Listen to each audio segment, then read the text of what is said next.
But with changes in routines, distractions, or a sleeping child, it can happen to anyone. Parked cars get hot, fast, and can be deadly. So get it in your head. Check the backseat. A message from NHTSA and the Ad Council. Is debt stressing you out and keeping you from enjoying your life? Now you can say goodbye to debt with accelerated debt settlement. With accelerated debt settlement, in as little as 7 months, your debt can be cut by an incredible 60 to 100%. Call 1-866-379-2755 to find out how. Most settlement groups drag out negotiations for years, but accelerated debt settlement will have your debts cut 60, 80, even 100% in as little as 7 months. Plus, you'll save thousands of dollars in interest. It's not a dream. It's what accelerated debt settlement delivers. Our legal team and debt negotiators have helped thousands of people get free of debt. I saved more than half of what I owed. I was amazed and so relieved. No more endless payments, no more high interest rates, just complete financial freedom. Call us at 1-866-379-2755. That's 1-866-379-2755. And let's work together to secure your financial future today. Call Accelerated Debt Settlement at 1-866-379-2755. Tickets for less. Best seats, best prices, no service fees. Shop ticketsforless.com. KOZN Bellevue, Omaha, Council Bluffs. This is 1620 The Zone. Crossover. Oh, killer crossover. Just crossover. You just crossed him over. Another victim to the crossover. Cross him up and sit him down. Time for the crossover, powered by Every Level Concrete Repair in Omaha at everylevelconcrete.com. Josh and Nick are here, and Jack Mitchell joins us from Crime Town. Here I am. Hey, everybody. It's nice out here. I don't know what the weather's like in Omaha. Sunny and nice in Lincoln. Leaves on the trees. I thought I'd give you a little snapshot into my city. I don't even know if I have ever... Jack, I think that's already causing internet trouble, so turn it off. Turn it off. It's already causing problems.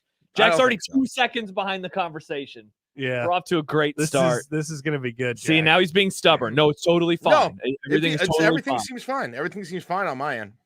That doesn't matter. Your end isn't the end that matters, Jack. So is this the first time that you've discovered the green screen backgrounds, or forgot about it since the pandemic, Connor? Remembered it. Is the first time post-pandemic that I remembered. I was just kind of nosing around on the options on here and remembered I had put a bunch of Lincoln, Nebraska ones on here. So why not use the features that come along with this great program? it looks like you're about to do like a live hit on CNN or something like that. There's a lot of excitement.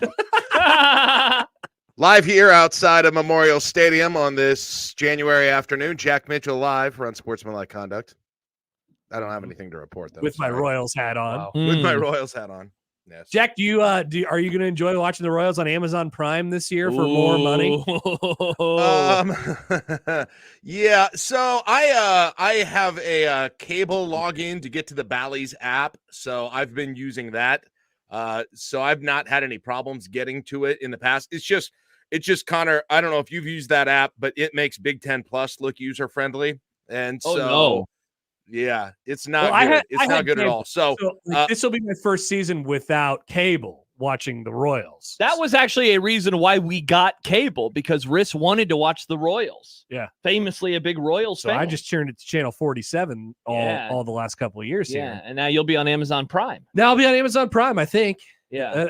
I mean, is that what's happening? Yeah. I read the article and I came away like, I don't know if this is what's happening. I think that's what's happening. I think it'll probably end up costing more money than Amazon Prime. Like it'll just be more on top of Amazon Prime. It's like you have to add it's like you have to add a channel to it, which you can already do with certain channel lineups. But yeah, it's not like a benefit of Prime. It's probably, I assume it's going to be $20 a month. Like I think it is if you did Bally standalone. So you have to add a Royals tier to Amazon? Like $5. Yeah, no, $20. The things I've read look like it's going to be 20. Why does baseball make it so hard? Great question, Nick. The commissioner hates baseball. Yeah, remember that time he was doing golf swings? I'm still very mad about, because I wanted to I wanted to get at least something for the Rockies so I could watch Rockies game last season on MLB TV. Mm-hmm. But the option to watch one team is only $20 cheaper than just getting the whole thing. Well, not to mention, I think, are we in the blackout zone for the Rockies? No, we are not. Oh, we are not. Oh, we're not. Oh, I Nick, didn't know I could have that. just given you my MLB.TV login. Wow. I had Yeah. it. Thanks. Because they do this thing, and we don't have I don't have T-Mobile anymore, so I no longer will get to participate in T-Mobile Tuesdays. I think John will gives let me you- have it. Yeah, of course he doesn't. I got it through T-Mobile Tuesdays for the last 2 years, and the sad part is 2 weeks into the season, I had no desire to watch it anymore, so it was wasted on me. Yeah, This year will be understandably so. different, Jack. Don't worry. You say Sure. that every year. Every year, Royals fans are like, "This is the year," and This then is the year that they just get marginally on better. April 21st, you're like, "Never mind, No. this isn't the year anymore." No, but they suck in April every year. No, this is not the day for me to believe things are going to start going differently for any of my teams. This is definitely not the day for me to take that attitude. Weren't the Royals marginally pretty worse last season? Yes. Very marginally? you can't be very marginal. By record, Nick, but there were some positive things that happened with the players. What happened that was positive? Bobby Witt Jr. He was positive. People forget about Bobby Witt Jr. He's People good. do. He's He hits good. the ball. Yeah. My wife and I were discussing the Royals the other day, oddly enough. And the I Royals. said, we need to go to a game this year Yes. because we have access to tickets. Great Hey. tickets, by the way. Yeah, because no one else cares about them. I got my son's Christmas gift for me. He got me opening day tickets. I'm going to opening day this year. I've never Ugh. been to opening day in That's my life. awesome. So that's It's a so pretty good. cool. That's a pretty good Christmas gift. Yeah, I know. I am worried about that. I am worried about that. Every opening day that I feel like I've ever watched of the Royals, it's 37 degrees with 15-mile-per-hour winds, and it's great. Yeah, That that's doesn't fun. sound fun. I mean, today would I take that or last week? Of course Absolutely. I would. That's the mindset, Josh.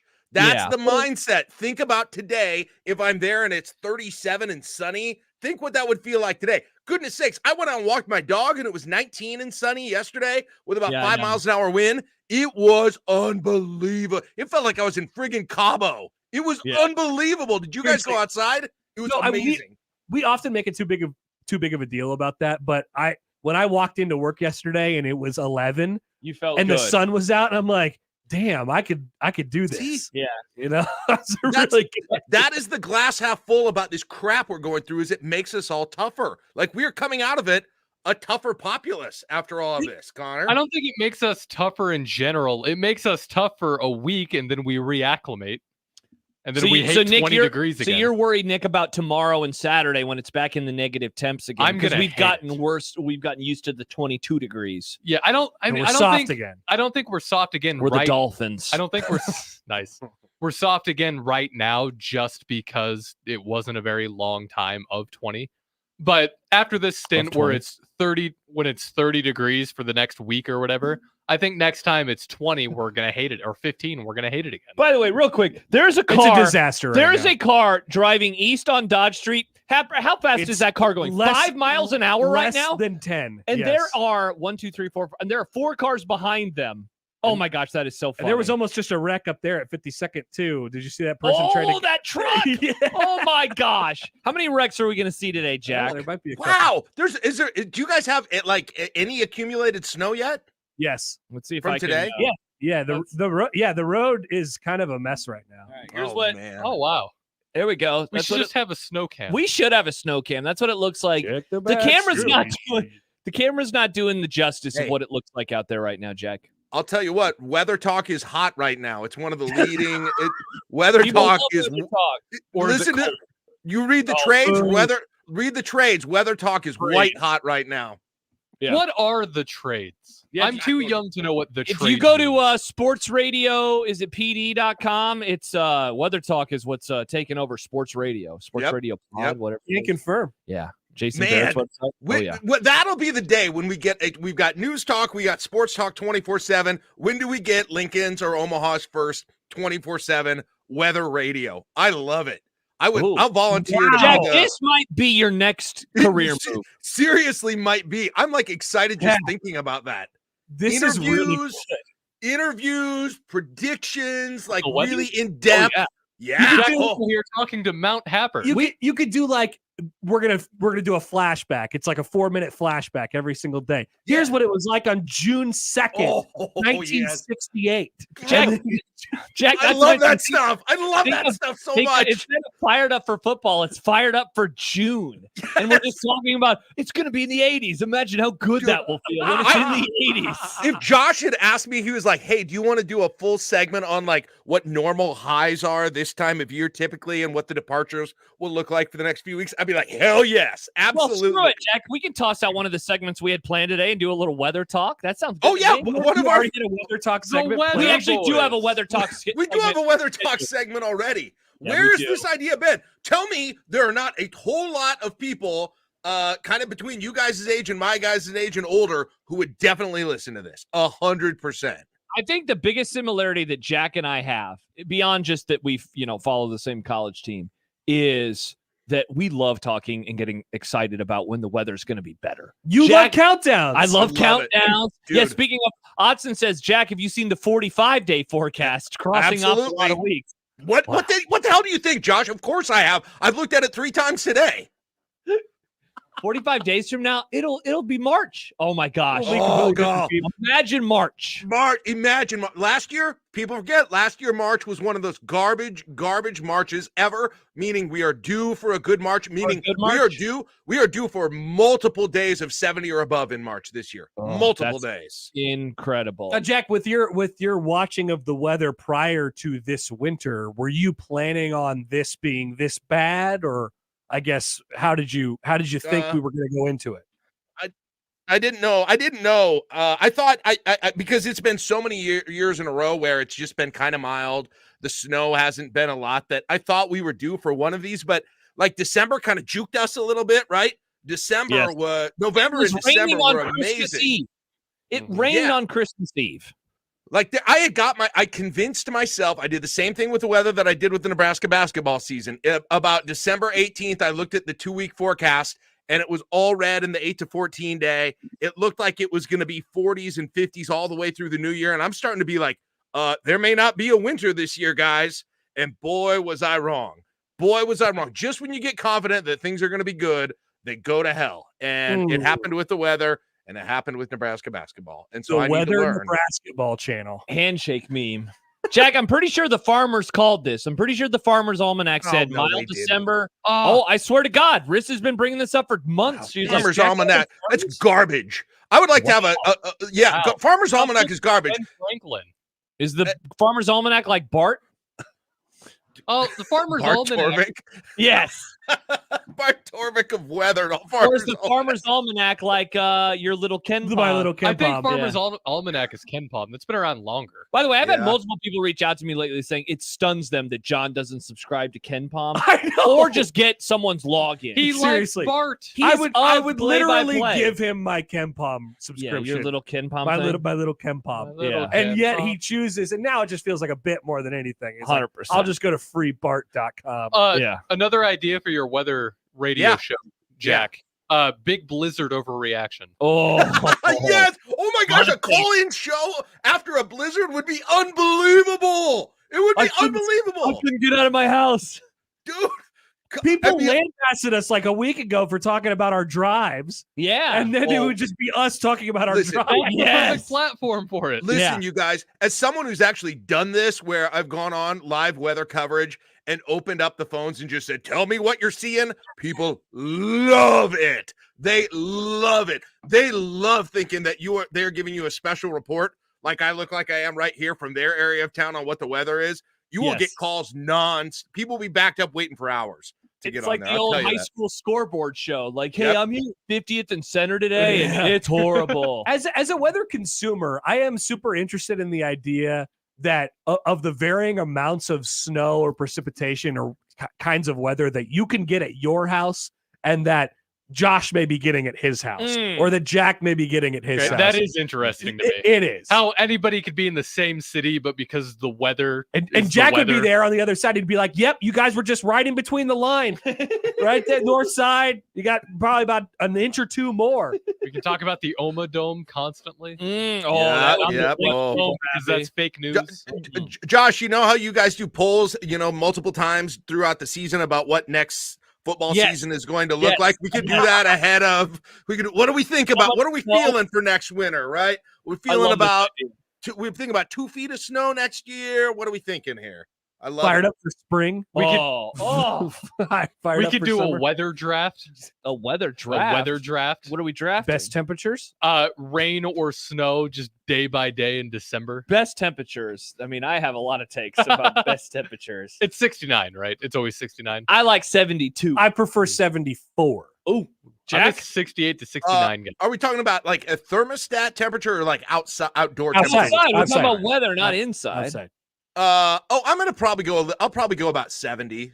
I'm 70, 71 type guy usually. Yeah. I like a dry heat 75. A dry heat A 75. dry heat 75. A Phoenix 75. Yeah. Well, we don't live in With a Phoenix. we slight don't have any of breeze. that. Yeah, we don't get that here. It's always humid. Mm. Yeah. There's a few dry days we have, and that's always my favorite days. Yeah. Yeah, it's definitely few and far between. And there are the days where it actually is 75 degrees, but then it's also really windy. Ugh. It Disgusting. wouldn't be so bad if it weren't for the wind. Do you know what this also opens up? If we're going to treat weather like sports, why don't we have gambling on the weather? Why are our friends at FanDuel not setting an over/under on the temperature, and we're like weighted with bating breath all day to see if it's going to get up to like Over eight on degrees. temperatures is a great idea. Plus That's such a good 350 for an anytime snowstorm. A same day parlay. Are we going to get both grapple and snow today? By the way, we're laughing. I would do that 100 times out of 100 if it was You available to 10 me. cents out on that bet, wouldn't you, Jack? What's that website where you can just kind of bet on whatever? Like It's, they always do it with presidential yeah, candidates. is it and like stuff. Bovada? Predict it. No, predict predict it. it. Yeah, yes. that yes. has to be there. Is there? Let's see. Predict it weather. It's mostly Oh, political. It's mostly political. Yeah. This is an incredible idea. And, so you were just talking about individual days. So then you have, the season long, like how much snow, futures. how much Futures. yes, Yeah, futures. How much snow are we going to get this winter? Right. How many days will there be below zero? These types of 100%. futures. Oh my gosh. And then Now, gaming of the measurements is a little bit tricky. now that's where it gets very problematic. It needs if to be you- pretty standardized across the board. What are prop bets that you would do for weather if we're really gonna take this thing to the next level? I mean, you could go even as micro as like, let's stand outside and see how many people slip and fall. Oh, or wow. if school will get canceled. That's That's a a great good one. prop bet. That's a How really many good how one. many snow days? How many Zoom days? Will the yeah. mailman show up? How many times will John complain about kids not going to school anymore? Oh, Yeah, that's here's the nice thing too. Like sometimes what I like to do when I'm putting some wagers down is to emotionally hedge my bets. So Yeah. I bet I think a lot of people have done that. They bet against their team. Like I could be betting for this cold weather and snow, and I at least could be making bank on it. Yeah, Instead you of make just- a ton of money the last couple of weeks, Jack. It will help you with your seasonal depression, at least maybe a little, if you're making money every time it happens. That's How why you many should people bet are in against shorts when it's Nebraska. cold? What was that, Nick? How many people are in shorts when it's cold outside? Jacob Bigelow says anytime tornado watch in the spring and summer would be one hell of a bet. Dude, seriously. I mean, Minus it- 700. Minus 700. Yeah. On the right day, late June, it's like, well, anytime tornado today is Plus minus 50. minus 120. It's Seriously. like, uh-oh. At any time tornado watch for Douglas County, and you can pick a day, and each day is their calendar there, and it'll have the odds on every day, like plus 500, and then like you get to like April 27th, and it's like, ooh, it's only plus 250 there, so those are pretty good odds, How about like an anytime manure smell in the springtime? Oh, the fire burnings from anytime smoke from smoke. Who wants to smoke? Anytime weather delay at the College World Series. Oh, that would certainly. I'll take that action. Bigelow has a couple more. Instead of preseason win totals, it's preseason snow day totals. OPS over under 5.5. Yeah, Keena says sleeves getting rolled up. Yeah, the Bill Ranby prop bets. There you go. Got to pay attention to those. We certainly. could I could solve the measurement issue. We'll just put our own devices outside of our window. Then we could be the headquarters. John of does that. have his own JB weather station. So we are the sports book yeah, in this case. not a bad idea. weather Nick. book. Yeah, not a bad idea. I like it. Yeah, I think there's something there. I think so. I too. do like your all-weather This station. is a great. though. I've It's a come great around idea. on this. When I first heard this, I'm like, We just talked. We I'm just into it. Seriously. I mean, there would be slow. There would be Damn. slow days. There would be slow days. Like June 28th or something, but it's just like June 28th in sports radio, if you're being honest about it. There does need to be more opinion in weather talk. More I think. opinion. More opinion-based things in weather talk. Less facts. You know what you would have? You know what would happen as a result of this? More takes. Because they don't really have seasons in some of the states that people like like seasons. that people like to visit, like Southern California or Florida. Yeah. and stuff like 70 that. or whatever, yeah. There would be a whole bunch of people that would decide to move to Nebraska, and they To would participate. in In this, weather gambling. Yeah. and it would lead to. I mean, it would probably ultimately mean bad things for our state's property. This things could like be that. good for us, though, in terms of getting more players that Nebraska could recruit. It'd be a great recruiting In-state tool. talent. Great recruiting through tool. Great through recruiting the tool. roof. Yeah, the NIL pool would get pretty Dude, big. Oh, yeah. 17, 18-year-olds love weather talk. That's one thing you can Like, bank imagine on. that college game day story where they're like, yeah, Nebraska, they were kind of a dying program, but then Then an the weather betting came Right. an intrepid radio host from Yo, Lincoln, Nebraska started a brand new station. This is, I mean, you remember what Boyd Epley did for the program. This is like 2.0 of that, basically. Oh, yeah, yeah.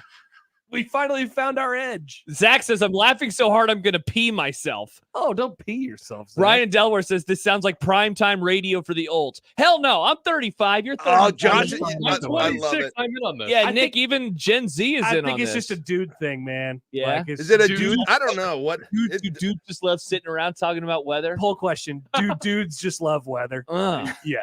absolutely. Yeah. And by the after way, weather. what you're going to do when you get to the end of your account, you got a dime left before you need to refill the thing in the gambling one is like, how you'll just go all in on some crazy futures. What you're going to do is you're going to pick a specific day and pick that there's a rainbow. And that's going to be like plus 50,000. And that's That's like what's going betting to on do. a safety in the Super Bowl, and Yeah. it's like it's going to pay off big one of these Yes, days. yeah, exactly.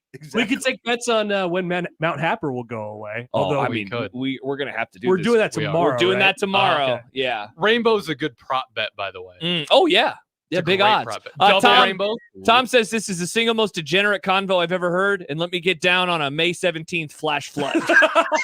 Odds are high, but man, the ROI on that one is very good. There's got Yeah, you're not even going to get good odds. That's like plus 350 at best. Oh wow. There's got to be a way we can implement this for our VIP email club. Oh, without great real idea, money, Nick. Without real money, Mm. with just like a Kelsey says I'm a Weather dudette bet. and I'm 100% in on this. All right, Yeah. good. So we have one woman who is enjoying this. I know Keena has provided some takes as well. So that's two. That's at least two women. We have a Big Ten. We have a Big Ten at 24/7 weather radio.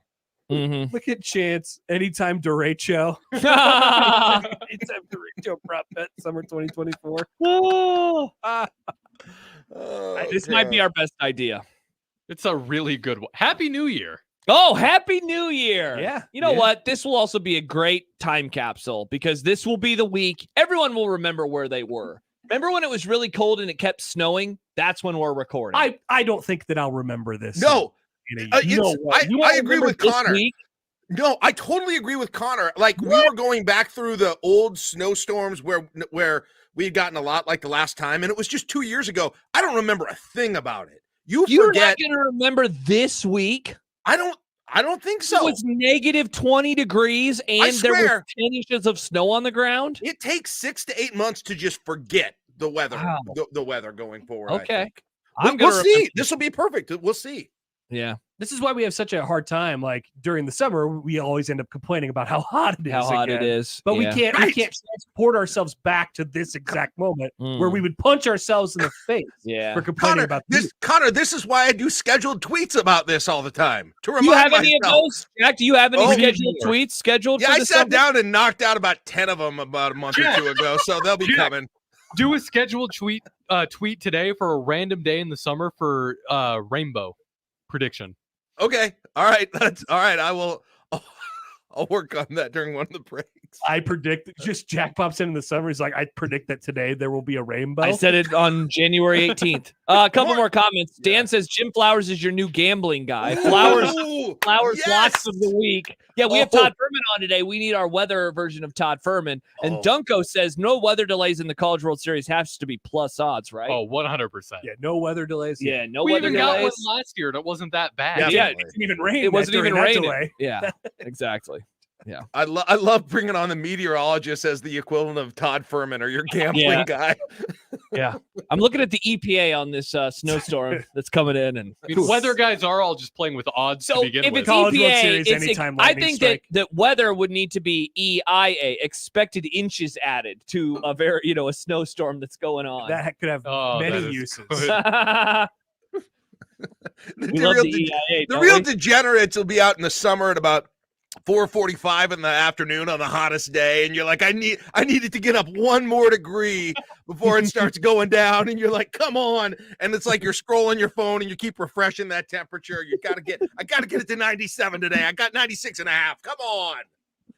Charles writes, I'm in on this weather action. I think we all are. We This just is so created the good. best weather book, ever. Yeah, I mean, yeah, I'd absolutely take part of this. Yeah. But I do love to bet anytime touchdown scorers, so it would just be like I just pop in for an anytime tornado. Like when I bet on baseball, I bet on like Bobby Witt Jr. to hit a home run or something like that. I bet on the games. Yeah. I bet on I wouldn't bet because you want the days. plus odds. I just pick a day and I'd be like, yeah, anytime rainbow. Okay, now Travis says, imagine the Scott Van Pelt meteorologist going through snow betting odds on Saturday night. Now, what about bad beats in terms of weather? Oh, man. I was looking at an anytime tornado warning, and I didn't get it. We're all set up for I had an over on the high of 97 and a half, and this cloud moved in, like right at the backdoor cloud. It was Freaking 96 backdoor at cloud killed me. 8:50 a.m., and it somehow didn't hit the over the rest of the day. It all went downhill from there. Hey, man, you just got to keep playing that. Yeah. Like if it's a day that's set up for a tornado, we got the high pressure Oh, meeting yeah. with the low pressure. Oh, yeah. You bet anytime tornado. Sometimes you don't get a tornado. Charles, I lost my ass on that flash flood. Like, oh, what happened to your house? No, I bet on it. Oh God, I'm crying. Heck, this is great because we do have another weather-related topic that we planned for the show We didn't today. even get to it. No. We start adding weather to predictions. We might have to. We have before. Josh loves to predict the weather. I He's love- been doing this for years. I love predicting weather. Yeah, people get mad at me. Oh man. What are the odds on the snow is You done? could be like the Stephen A. Smith of the Jack Weather Yeah, Channel. the snow is done. Oh man. Jacob, backdoor cloud cover. That forecast is terrible. However, Keena says you think meteorologists are unpopular now. Yeah, you put gambling into the mix, and you know it's like Watch Lee out. Sterling getting something wrong. But on the upside, wrong forecast is favored. this might help meteorologists because everybody complains about how they're always wrong. But if people Yeah. are also in I'm the fading weeds them. with it, I'm gonna fade Jim Flowers on this one, folks. Yeah. Because then we'd have to track their history, their actual history of Right. being right or wrong. Mhm. Yeah. dude, Hey. Happer, how many spreadsheets you could make with this? A lot. I'll tell you what, it would be the best thing for the 10 o'clock news ratings in history. You want to see an entity just come back from the dead? It's the 10 o'clock news right now. Once you add our weather sports book. Yeah. Oh my gosh. Seriously, their ratings Putting would up go through plus the roof. odds. It'd be more watched than sports. This is the new sports, I think. I think it is. This is great for the offseason. Sports suck. All the basketball teams suck. All the Yeah. baseball, all the football teams Football suck. season's far away. Weather is the Yeah. way to go. Jeff says backdoor cloud, laughing my ass off. We could have little Jim props. Cantori is a friend. We could have props on type of cloud. Damn it! I wanted a Cirrus today. The Nimbus clouds. Freaking Nimbus. Oh. Jim Cantori is a friend. However, I have known him for 25 years, but you mean to tell me that you think this is an El Nino year? Oh. Good one, Josh. Shout out to That was from Josh. us. That was from Josh. Shout out to us. This is great content. Mm-hmm. Yeah. Happy New Year, Happy everyone. New Year, Happy New Year. everybody. Happy New Year. Wow. Sure, when people are listening to this on next Christmas break, It'll be cold going again. into so, yeah. 2025. No, it'll be it'll be beautiful. This That's is my one- prediction. Put my first bet in. Because we did have that idea that we need to also do a best of week in the summer, just so we can all recharge our batteries. This would be a good one to drop into the summer, just so everyone can remember what it was like when it was really, really cold. Yeah. It's cold today, friends, and snowing again. Uh-huh. Oh boy. That's All right. like our idea for our the reverse college world series. Well, Or- our what did, did you did I call tell it? you the idea about our videos that we're gonna we're gonna do? No. Well, I don't. Maybe I should. Well, I'll just say it to this is an inside group. Yeah, no one's Yeah, watching. no Don't one worry. here. No one's listening. They want us to Just- do just some more. us here. They want us to do some more videos. We're going to be doing more video. We're pivoting to video. And so my idea was to just like go outside on a day like today and say, Happy 4th of July from us at 1620 The Zone. Happer, that's an incredible idea. That's so good. That is a great idea. And so I Go think- do it. I think we're Happy gonna go do it. Independence Day. Are you doing one today? Yeah, I think Do we're it from Mount Happer. That is Happer. That is perfect. It has to be from Mount There's a Happer. car wreck going on in the background. Happy 4th of July. Put those brats on the grill. Save one for me. College World Series, we film one. Merry Christmas from 1620 The Zone. It's so Just sweating good. our asses off. That's exactly the idea. It's got like the Oh. Stars and Stripes Forever playing in the background while you're slipping around on the ice. Oh. I love it. Damn, that's a Happer. That is an incredible Nobody idea. else can steal that now. Wow. So just if you're listening right now and that hits you on July 4th this year, just know, think back to this moment Oh, that is Yeah. so funny. and you'll know what the joke is. I can't wait to see that. I'm going to laugh so hard when that pops up. I will good too, idea. because I will have 'Cause you're gonna forgotten about it. We're going to completely. forget about it, and then on 4th of July on 1620 The Zone's yeah, Twitter, that it's would gonna be show an up. It's the amazing same short. idea as Future Jack tweets. Yes, which yes, is hilarious. That's what you're I think. doing. That's what you're doing is reminding. Yes, is it's talking to your future self to remind you of what you've been through because you Yeah. forget. Yeah, people That'd be forget. a great YouTube short or Instagram reel. We love content. We do love We can content. do that. Wow. Happy New Year again. Happy New Happy Year. New Year. Happy New Year. All righty. Well, that's Connor Happer. He's got to go outside and shoot a video wishing everyone a happy Independence Day. Jack Mitchell is throwing the 3 and out bones, and he's with us today on the program. We will set up the show. Jack's in a much better mood than I expected, but that'll We change. gotta go now. with the weather stuff. Yeah, because we're going to have to talk about Nebraska basketball true. at some point in time. Totally We'll true. do so soon here on 1620 The Zone. The Connor Happer Show. Had a bad experience, Josh. Would you like to talk about it? In high school, I had a girlfriend who was trying to change my appearance to be more like Harry Potter. I don't know what tipped me off. You were like, are you trying to Harry Potterize me? I don't know if those were the exact words, but that was pretty much the beginning of the end for that. Wow, what a time. The Connor Happer Show. Weekdays from 10 to 2 on 1620 The Zone. Your Omaha area forecast from the Godfather's Pizza Weather Center and KETV News Watch 7 on 1620 The Zone. Cloudy and cold for your Thursday afternoon with snow moving in afternoon. Gusts possible between 35 to 40 miles an hour will likely create blowing snow conditions and poor visibility. Temperatures dropping into the afternoon and especially tonight. By tonight, a low of 3 degrees below zero, feeling like negative 20. Snow wraps up by about 7 p.m., but blowing snow could continue to be an issue into Friday morning. I'm meteorologist Caitlin Harvey with KETV News Watch 7. 1620 The Zone's Unsportsmanlike Conduct, brought to you by a great friend of the program, Union Bank and Trust. The Zone Hotline is powered by 42 Degrees, The Source, by your mom's house. Cards issued by Sutton Bank and Celtic Bank, members of FDIC. Terms and conditions apply. Are you the decision maker in your company? Consider this. For the first time in decades, there's a better option for a corporate card and spend management platform. Meet Ramp, the only corporate card and spend management system designed to help you spend less money so you can make more. Most corporate credit cards offer points as incentives, but those points amount to less than their worth in real cash value. Ramp's corporate cards offer you cash back, real money in your pocket. Plus, you control who spends what with each vendor. And Ramp's software collects and verifies receipts automatically, which means you'll stop wasteful spending and close your books in hours instead of days. Businesses that use Ramp add up to 5% to their bottom line the first year. If you're a decision maker, adding Ramp could be one of the best decisions you've ever made. And now get $250 when you join Ramp. Just go to ramp.com/sports. Ramp.com/sports. ramp.com/sports. This edition of Unsportsmanlike Conduct on 1620 The Zone is proudly presented by Union Bank and Trust. The program starts now. KOZN. Unsportsmanlike Conduct on 1620 The Zone.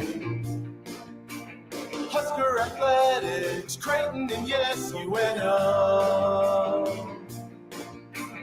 Don't miss a moment, they'll give you your fix. They're on every day from 2 until 6. Spend your afternoons with John, Josh, and Nick.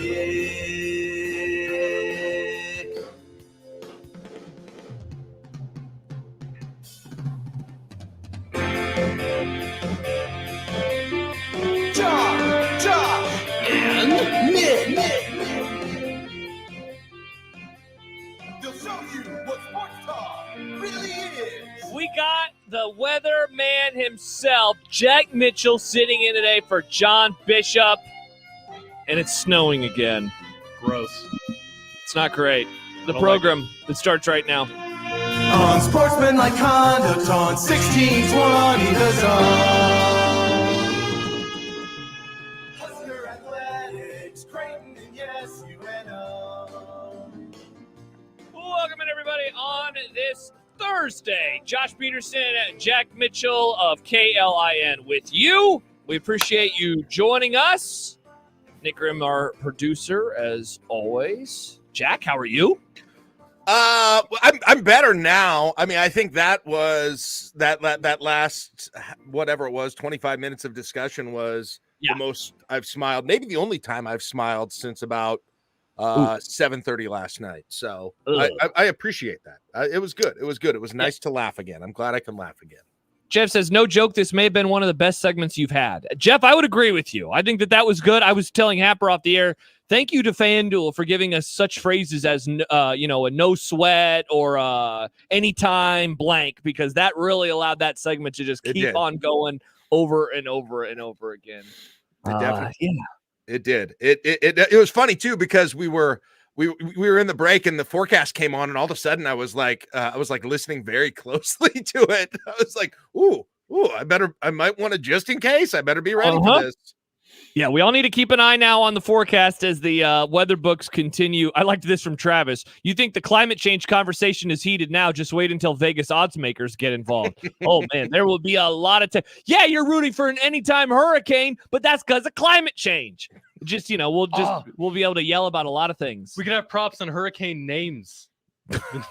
Well, aren't the hurricane names like, I don't think they pick them from a hat. Isn't it just kind of go straight down the alphabetical order? But there's a lot of names. I thought they had them picked out for years in advance, but I could be. I thought it was like the Super Bowl, Jack, where it's like, yeah, they're going back to New Orleans in 2 years. I think they do it just 1 year in advance, maybe. I think. Oh, okay. They do it. They do them in advance. Oh yeah, those would be futures then if you're going to bet on the hurricane. That has to be a wild job to have. The next hurricane is going to be named Gertrude. Yeah, it's not a whole lot of excitement. Plus, poor Gertrude, who has that. It is time as we get prepared for the show, and I just realized, Jack, I pulled a John Bishop, so I'll have to upload it.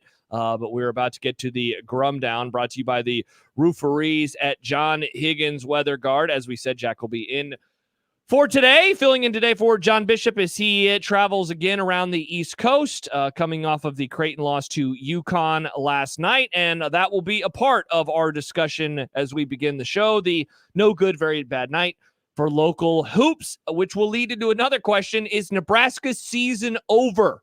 Something that I know that Jack will have copious amounts of opinions on. What is next for Alabama football? I saw something, Jack, from friend of the Grum, Sam McEwen, and wanted to dive into that with you about what we are expecting from them moving forward. They have lost a lot of players in the recent days, of course, coming off of Nick Saban's retirement. So we will talk about that and more. Robin Washut will join us as he always does in the 3 o'clock hour. Is he more optimistic about things than Jack is? Kind of the question right now surrounding Husker hoops. Wow. Yeah. Wow. Yeah. We'll ask. I don't know. I don't know if he is as negative as you are. Robin is kind of an optimistic guy when it comes to Nebraska basketball. So we'll find out when Robin joins us in the 3 o'clock hour. We mentioned earlier that this was not supposed to be, or rather, we are going to have another weather-related discussion. We are investigating the hive mind of 06. And what the hell happened in Kansas City in December of 2006? I don't know if it will live up to the hype of the crossover, but Jack, we will do the best that we can when we get to that section a little bit later on. This is a conversation that was born out of my appearance on the show on Monday and has, if you have not followed it on Twitter, it has gained an entirely new and shocking life since then. And I can't hardly believe what's happened with it. So we'll get into that later in the show. Yeah, we will. So we'll do that probably in an hour and a half or so. Mike McCarthy is back in Dallas. Yay! Yay! The Cowboys season over before it's getting started. We're going to ask, is Nebraska season over? Is the Dallas Cowboys season over? We'll tackle that a little bit later on. Todd Furman will join us, not the weather Todd Furman, the sports Todd Furman. He'll join us a little later on as we preview the divisional round of the NFL playoffs and try to make some money. And Nick will apologize to John and myself. He will apologize. You'll find out in content.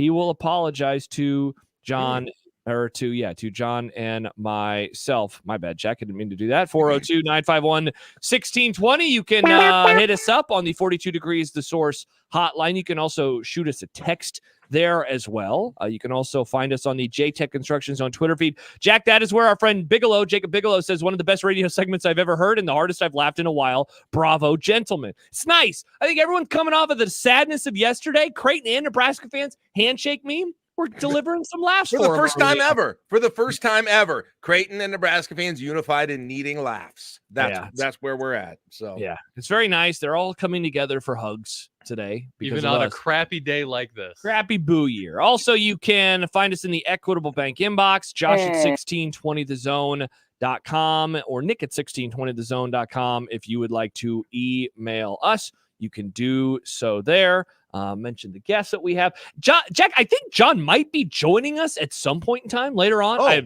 no idea. I never heard officially. So are they just staying there for another game? Is that why he's gone?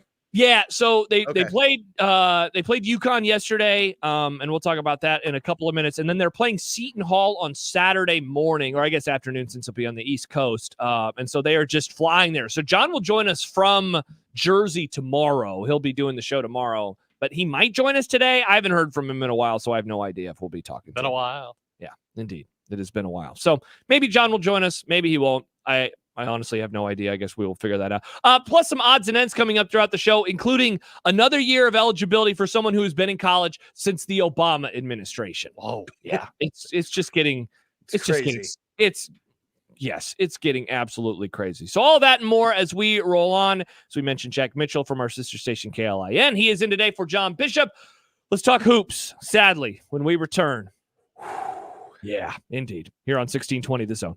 Omaha's most listened to all sports radio station. Again and again and again. 1620 The Zone. Hi, this is Doug Nodgard with Equitable Bank. Great service never goes out of style. When the digital age dawned, many said computers would be able to handle many of the interactions that used to take a person. Boy, were they wrong. How many times have you called your bank and gotten a recording to press 1 or 2? Not at Equitable. Not only does Equitable answer your call in the first ring, it's answered by a human being. That's because Equitable Bank values its customers.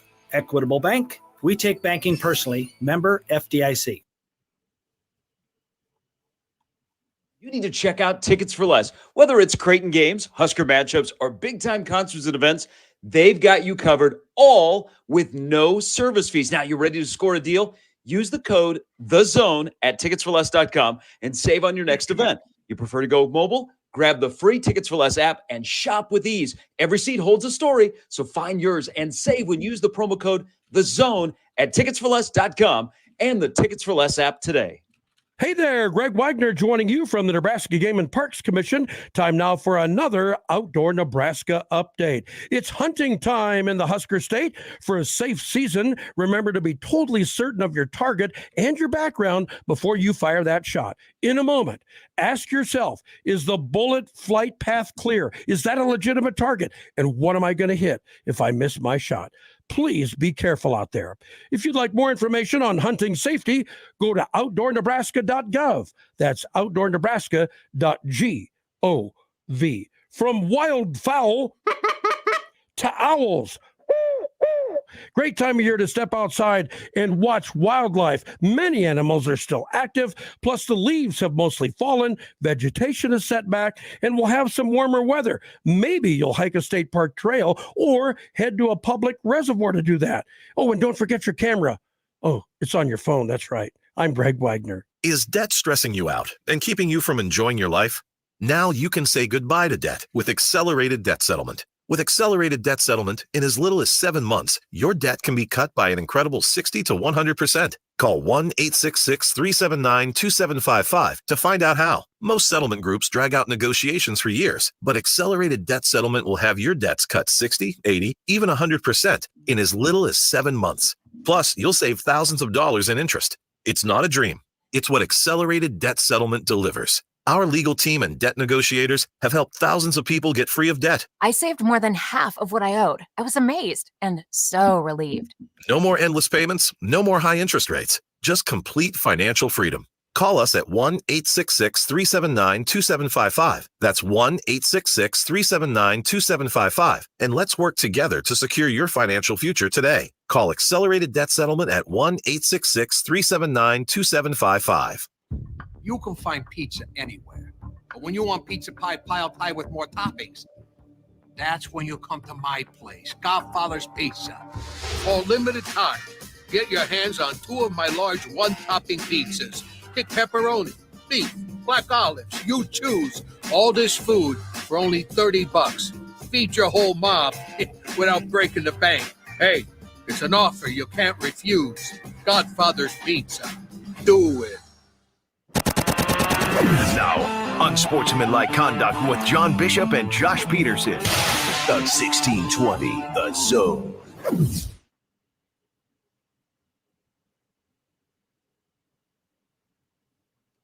Welcome back. It's Unsportsmanlike Conduct on 1620 The Zone and 1620thezone.com. Jack, you won't hear the music as we come back from break. Oh, I get it. I know now. I get it. Yeah. Everything's clicking all of a sudden. I'm a little paranoid about my internet, Josh. I don't want and it turns out it wasn't the problem again. It was just you guys and your smart decisions on copyright. Yeah. Yes, indeed. Yeah, you've been, knock on wood, we started, I bet, 50 minutes ago with the crossover? No, I can see that we went live 48 minutes ago. We're doing a great job so far, Jack. We're good. I'm proud of us. Knock on wood that this continues. We only have 3 hours and 21 minutes left. You have a story to tell about as we begin our conversation, and we'll talk about both teams last night as they both end up falling. But I'm curious as to what happened to you last night as Nebraska falls to Rutgers and another loss and an injury that is really obviously going to hurt him, and we'll talk about that. So you know this because I was texting you about it. Last night was my wife's birthday. Happy birthday! And it wasn't like going to be our official night to celebrate it because both of our kids had stuff, and so we're like going out and we're doing something more official on Friday night for it. But I thought since the kids were gone, I thought, well, you know what? Maybe I'll make her dinner. We'll have a nice dinner on the night of her birthday, and it happens on the night of the basketball game. And I thought, okay, I'm going to be kind of crafty here how I do this. I'm going to time it so the dinner's ready right during halftime of the basketball game, and we'll have dinner. And I got her this nice card. I wrote some things in it, and I want to, I was going to have like a real like high performance husband moment. And like make an incredible dinner and give, not that kind of high performance. And give the card and say some nice things. And like I envisioned this in my head, like going really, really well. It did not go as planned, Josh. The game or the dinner? Both. So because of multiple, I have a problem when I do when I make food for people. I always underestimate the amount of time it will take for me to do it. If I invite people over, it never fails, and I never will realize it, but I always invite people over too early, or I start too late, or something like that. And so halftime came, and I wasn't quite ready, but I was still going to be able to get it ready about like in the middle of halftime. But then my wife had a friend come over to bring her some, like a card and some gifts, and she stayed, and they kept talking for a while. So whatever. So we started eating during the second half, and like, this wasn't a deal where I'm like surreptitiously watching the game. My wife's into Nebraska basketball too. She's totally fine with having it on in the background, like while we eat. So the thing is, Josh, I'm like dishing up the food, ready to get it out, put it out for us. Watch the end of the game. Nebraska's up by 10. This is fun. This is gonna be great. Feeling great. I put the potatoes au gratin on a plate, and I look up and I see Juwan Gary sobbing and walking off the court.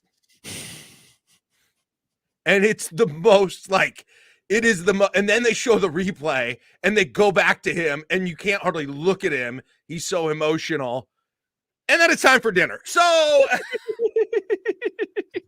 we sit down to dinner and we keep it on, and I am like visibly crying shaken. into your food. Like, I am visibly emotionally shaken by not only the fact that I know it's that Juwan Gary is very seriously hurt, and just like the visual of like how emotional it was for him, and it is not going like I thought it would. And then, so we finish eating, and I had this little thing that I was going to give her card and her present, and like say these nice things. And while that's happening, Nebraska has undertaken this 9-minute scoring drought where Rutgers comes back from behind. And you know me, Josh, like you can tell my emotions. I don't fake my emotions very well. Yeah. And I was having a hard time getting up the level of happiness necessary. Happy birthday, dear. Here's all your stuff. Meanwhile, you're watching Nebraska's season go down the toilet. And it wasn't that I was just watching them. It was that I was so emotionally decimated in the moment. Yeah. You know, you're really special to me. What did you make? What did you make for? So I had I did Swiss steak. Made it. I didn't want to go out and grill anything, and I had some steak that wasn't the most expensive steak. And I read that it's good to make Swiss steak with, so I made it in the Instant Pot, and I made like scalloped potatoes. Yeah. Was the food So good? Comfort food. I thought it was okay. I thought it was Well, okay. the silver lining. Yeah. It was like I felt bad because I did not quite have the requisite emotion there. It was more like grief fused with a happy birthday message than anything. It's funny too, Jack, because so when you texted me about it, you were like saying that, I don't know even how much I'm going to get to watch the game tonight. And so, but then I saw you tweeting about it a lot, and I was like, oh, so he must have been able to watch it. Everything is okay. And so now I have so you're sitting there with your wife on her birthday, just tweeting up a storm about Nebraska's season. No, that was like while I was making the food in the first half, and then we sat down afterwards in the second half, and she took it like a trooper too. She was not upset or mad. I think she was sad, but not as sad as I was. Hey, she's been married to you for many years. She We're knows old time married veterans. We've been married since 2001, man. 22, almost 23 years.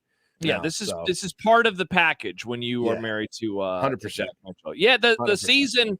I mean, I don't know how much we want to get into the season. Kind of coming to an end right now. But just brutal. It was funny too. That was my reaction. That was my immediate reaction. Over dramatic, immediate reaction.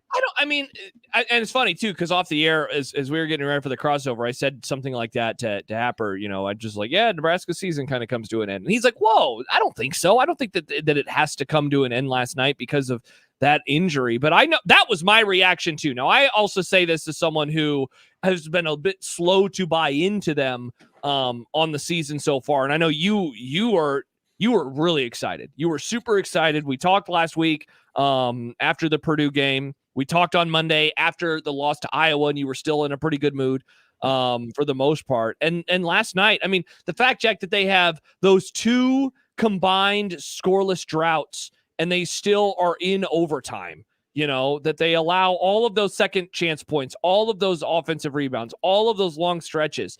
And yet it still seems like a game where they have a very good chance to win. And I'm guessing you've probably thought about this the last almost 24 hours. If the Gary injury, doesn't happen, they probably win this basketball game. And so it hurts in the short term, but I think mainly your reaction coming out of is it hurts in the long term. There were people on Twitter who thought I was that mad about just losing that game, which no, I didn't want to lose that game.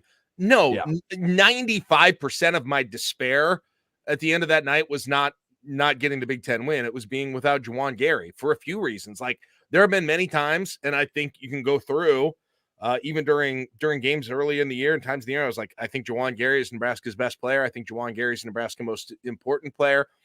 And when Nebraska struggled in their last 3 losses, what has been the problem? The vast majority of the problem has been getting beat on the boards and not being able to defend, which happened to be his 2 biggest strengths on the team. And you don't have a whole lot of guys like him. And so taking him off a team that already struggles with those things, who is also just kind of such an emotional leader on that team as well. Like, I think the prognosis for the season, it feels to me like it really changes without him in there. It really I can't just be like, because everybody's like, well, Nebraska's still projected to go 10-10 or whatever it is. I'm like, man, those projections don't mean anything now. It's a completely different situation without him in there at this point. That's my feeling about it. I mean, I don't think you can minimize the impact of the season not having him that it'll be. No, and I'm with you. And, yesterday, as Jimmy and I are kind of previewing really both games that were going to be played last night, the thing that I mentioned, and I'm going to make this comparison, I think, one more time, but, that website that John loves, Bart Torvik, there's something on there, or maybe like it's Ken Bart. Palm. I forget which one it is, but it has this thing where it says, like, this team reminds us of and it's metric based. It's not vibes based or anything like that. It's just all metrics.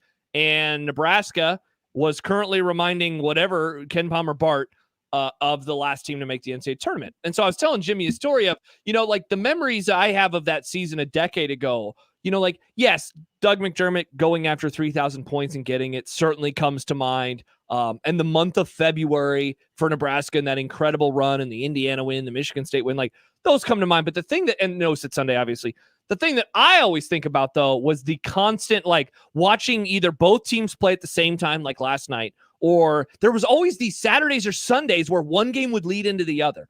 And it was just like this month and a half long party where both sides were like, no, we're better now. And no, you're better. And it was really, really fun. And so I was like, for content's sake, I kind of hope that this is the beginning of that. Creighton's taking on the number one team in the country on the road in UConn. Nebraska has this real nice opportunity to rebound after a tough loss and do so in an atmosphere that can be pretty hard. And I mean, talk about thuds for both teams where, Creighton has this 20-minute stretch where they score 11 points on 3 of 24 shooting. Jacob Padilla had some really good numbers from that. And then Nebraska has a nice lead multiple times in both halves, and they have these incredibly long stretches where they're unable to knock down a field goal. And so it's like I wake up today and it's like, wow, that conversation seems very dated, and I just had it not even a day ago. Right. One day. I mean, at least for Nebraska, I can't really speak to how much. I mean, Creighton, you're playing the number one team, but yeah, it feels like it. And I thought maybe I would wake up today, Josh, because you know how I am after games. I'm over dramatic after games. Some people like it. Some people don't like it. I get very, woe is this fan base when a gut wrenching groin kick loss happens. And we've had tons of experience. And what usually happens for me is even when it's a football game, like that night, I start to have it more in perspective. The next day I have it more in perspective. I don't know, man. I didn't wake up this morning. I thought maybe I'd wake up this morning being like, okay, it's going to be all right. It's going to be all right with this whole thing. I didn't feel that way. I hope I'm wrong, but it is. I think people are underestimating if they are still thinking things haven't changed a whole lot. They're underestimating the impact Juwan Gary had on this team. Yeah, let's unpack that a little bit more. We'll do so when we return. Robin Washut also will help us out with it in about 40 minutes. He'll join us at the bottom of the 3 o'clock hour. Don't forget also, the NFL playoffs continue this weekend, and you can make your picks in our pro football pick'em at 1620thezone.com. Make your picks each week in preparation of the games. You got 4 of them this weekend, 2 Saturday, 2 Sunday. And if you do the best, you can win $500. All of the details and more information, not to mention you get entered to win, can be found right now at 1620thezone.com. Live from the Host Coffee Studio, this is 1620 The Zone. Woodhouse Hyundai offers a streamlined car buying experience tailored to you. Browse our current offers and save up to $12,000 off the 2024 Hyundai Ioniq 5 Limited. And when you shop Woodhouse Hyundai, you can rest easy with Hyundai Shopper Assurance, America's best 10-year, 100,000-mile powertrain limited warranty. Start your deal online at woodhousehyundai.com today. With approved credit, tax, title, license extra. Must finance with Hyundai Financial and own competitive model. $299 doc fee due at signing. Offer expires January 31st, 2024. See dealer for details. Your neighborhood is more than blocks of buildings. It's the people who live there that make it special. At Union Bank and Trust, we're not just creating home loans, we're making neighbors. We're not just small business lenders, we're small business shoppers. We don't just live in your community, we help you build it. Because our people are your people. Visit ubt.com/neighbor to learn more. Union Bank and Trust, member FDIC. Hi, everybody. Kent Pavelka here with why I chose Everlevel Concrete Repair for my driveway. They do it all. They fix cracks, lift sunken slabs, protect the finished product from deterioration, and all at a fraction of the price of replacement. It's not a Band-Aid like other repair methods. Everlevel's products are designed to last, which is why they've been voted Best of Omaha again this year. Better yet, it all comes with a transferable warranty. Protect your concrete before winter. Call Everlevel today for your free inspection. Everlevel, they make your driveway Everlevel. Level up. Sure, you could go elsewhere for your health and wellness products, or better yet, why not just come to 42 Degrees? Those other places don't even come close to the wide variety and premium disposable e-juice, CBD, Delta, Kratom, glass pipes, vaporizers, and other great products. With the friendliest, most knowledgeable, and professional staff who will find the right products just for you. If you're looking for a one-stop shopping experience, look no further. 42 Degrees. By your mom's house. Nicotine is an addictive chemical. You know that Big Bargain detergent jug is 80% water, right? 80% water? I thought I was getting a better deal because it's so big. If you want a better clean, Tide Pods are only 12% water. The rest is pure concentrated cleaning ingredients. Oh, pass me the intercom thingy. Attention shoppers, if you want a real deal, try Tide Pods. Don't pay for water, pay for clean. If it's got to be clean, it's got to be Tide Pods. Water content based on the leading bargain liquid detergent. Prescriptions require an online consultation with a healthcare provider who will determine if appropriate. Restrictions apply. See website for details and important safety information. Subscription required. Price varies based on product and subscription plan. Hey guys, did you know there's a generic form of Viagra that works just the same, but is 95% cheaper? And you can get it online? Just go to hims.com/radio. Through Hims, you'll get a free medical consultation, discreet shipping if prescribed, a 100% online process, and trusted generic alternatives to the name brands at up to 95% off. That's right, get generic for Viagra, the same active ingredient as brand name Viagra, but for 95% less. It's the same medication, still prescribed by a licensed medical provider, but with zero copay, no expensive appointments, and no awkward face-to-face conversations. To start your free online visit, you need to go to this exclusive address, hims.com/radio. That's hims.com/radio for your free online visit. hims.com/radio. Tickets for less. Best seats, best prices, no service fees. Shop ticketsforless.com. KOZN Bellevue, Omaha, Council Bluffs. This is 1620 The Zone.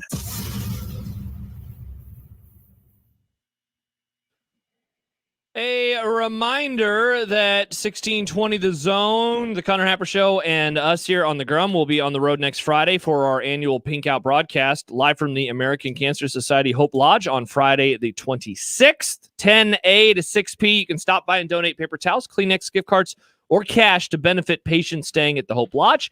You can get all the info, including ways to donate online at 1620thezone.com. Our annual visit there. We are looking forward to that. Some responses, Jack. Now, I'm curious with the 24, not 24 hours, but the sleep on it, because when you and I chatted last night, you were very much in the mood of, I don't want to talk about players struggling or this and that. I want to talk about the Gary injury. And so a text from the 402 writes, Rink Mast was having a very bad game, then decided to double down and make one of the single most boneheaded mistakes I've ever seen in a game, and decided to touch a ball that was close to, but was not definitively out of bounds off Rutgers. How is I guess the way in which the game unfolded? In a way, I think the question that I'm asking you is, if they get a win, how bad of a mood do you think you are still in, given that last night for you was less about a loss and more about long-term prospects? It'd be a little better, but it would be still the overriding. I mean, again, coming out of that, the problem is the Gary injury much more than it is the loss individually. So no, a win wouldn't have changed a lot. And I agree. Like, I still think if Gary doesn't go down in kind of that dramatic fashion, I think, and they've got him on the floor, frankly, to pull down some rebounds. Yeah. I do think they win that game, but that doesn't change what ails them. And to be honest, Josh, when they've struggled this year, just look at their recent struggles: Wisconsin, Iowa, and to the degree they struggled against Rutgers. What was a common thread? I mean, the biggest clear common thread was a lack of ability to rebound. Yes. Giving up offensive rebounds, giving second up opportunities, and to a degree, defense for sure was an issue as well. But I think if I had to pick one, it was those second chance Wisconsin killed them on that. And Rutgers absolutely destroyed them. In Minnesota as well. Yeah, Minnesota did in the second half. I know that's over a month ago now, but yeah, it's a good common through line. And Robin Washut will join us in a little over a half hour. He described it as unthinkable, 25 offensive rebounds allowed, and then he pointed out that it led to 20 second chance points for Rutgers last night. And that is, I mean, just you're not going to be able to win a whole lot of games. And that's the crazy part, is that they had a lot of opportunities. You combine that and you combine the number of minutes that they had without a field goal. And I should have written it down. I think it's 15 minutes, combined in the first and the second halves without field goals. They get one in the overtime or two.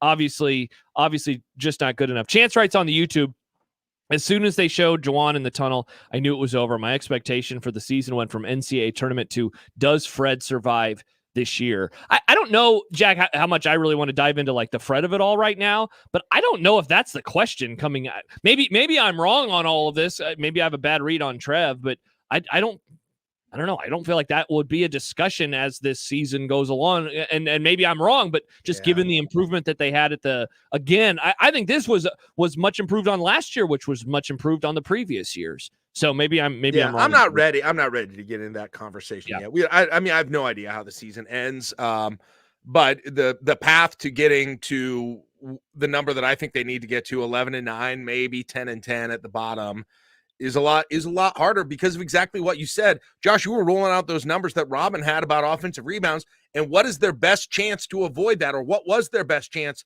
to avoid that, or their best weapon against that? It was Juwan Gary. It was Juwan Gary 100%, and now he's off the team. What was already a weakness, Josh, becomes a super weakness now for this team, to the point that I wonder how much they've got to change what they're doing kind of systemically on offense and defense. And what I mean by that is, they have when Gary went down like exactly a year ago with a shoulder against Illinois last year, and then a week later, Emmanuel Banamel goes out, and they were the defensive guys. They were the muck it up guys, right? They were kind of the poster boys for what Nebraska did against Creighton that year.